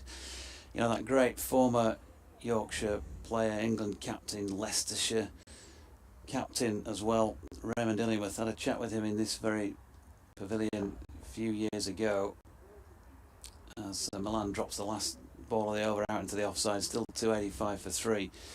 And yeah, the late great Raymond Illingworth said, when you're here, and I played here a lot of times in my career, there's always talk about what's going on up there, pointing skyward, but it's what's going on down there that really counts, and that's the basis on which your decision should be made. On the behaviour of the pitch rather than the sort of conditions prevailing at the time. Colin Ackerman is going to bowl the last over of the day. The first day of the county cricket season 2023. He's going to be going over the wicket, of course, to the right-handed Matt Milnes, who has done his job, because if a wicket falls in this over, that'll be it. Will it not? They will call it a day. They're taking his time to set his field. He's got a slip. Bian Mulder, who hasn't bowled today. He's got a short leg. He's got a deep backward square. Runs in and bowls. Slightly quickish, flattish delivery. Milnes stays on the back foot and just defends it out into the covers, where Finan is the fielder. Ackerman is in, finds the thick outside part of Milnes' bat, dribbles on down towards third man. Ahmed is in pursuit, but the batters have decided not to take a single. So for the first time today, Milan says, no, you can take the rest of the over. Matthew, I will sit on my 91 not out. And seeing that, Hill and Ackerman bring the field in. Ahmed goes into second slip. Alongside Björn Mulder, back goes Milnes to that one from Ackerman. He's not tossing it up. He never kind of really does too much. I'd like to see him give it a bit more air sometimes. Blocked out into the offside. He's going to have a go around the wicket, see if he can bring short leg perhaps into play. Hull, who's been brought into backwards square, takes a step or two to his right. Ackerman goes in, drops a little bit short. Back goes Milnes, tries to force it away through the offside. Connects quite nicely, not quite as well as he would have liked. So Buddinger's able to sprawl across to his right to make the stop. Ackerman is in again, bowls, brings Milnes forward, firmly down into the ground. The ball then bounces quite quickly back up to Ackerman at the Howard stand end of Headingley Stadium. Last ball of the day. Ackerman is in. Back goes Milne. Defends it out into the offside, into the covers. Budinger fields, and that is the end of a very interesting day's play. And as far as Yorkshire are concerned, Jonathan Deutsch, a very successful day's play.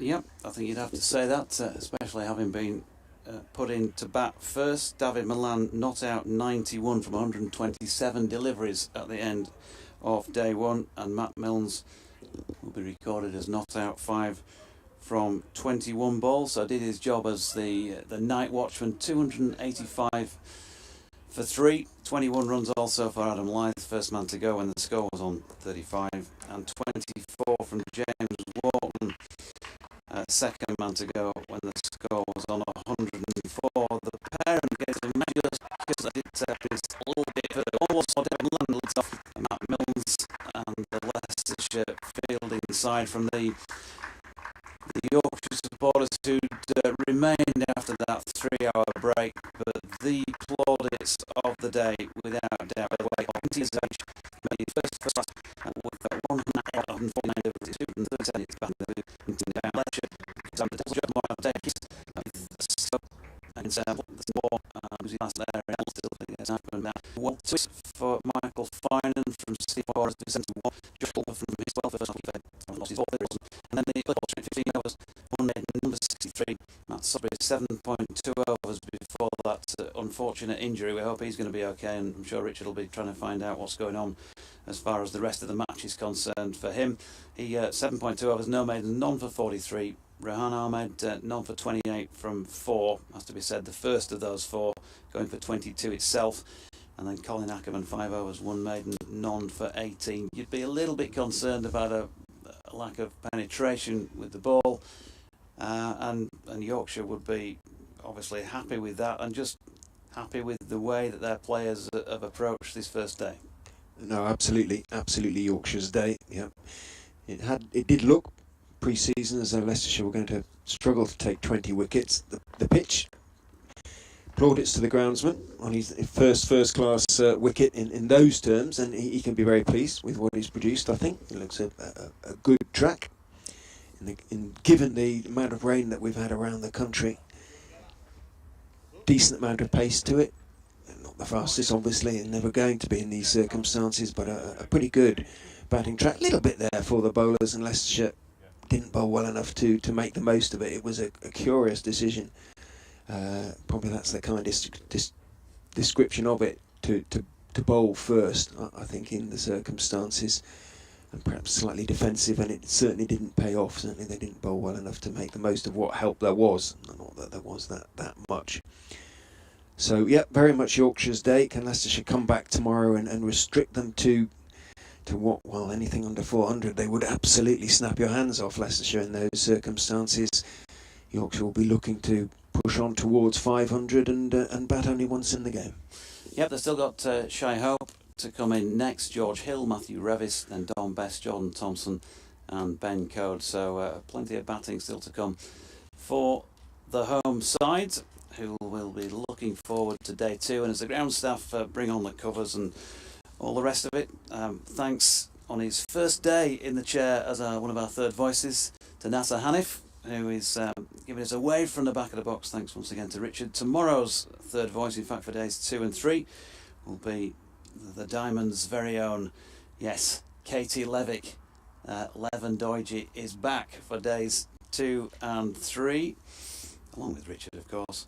So thanks for your company on this opening day of the season. I hope you've enjoyed our coverage, and we'll look forward to you rejoining us tomorrow morning when we'll be back underway at 11 o'clock.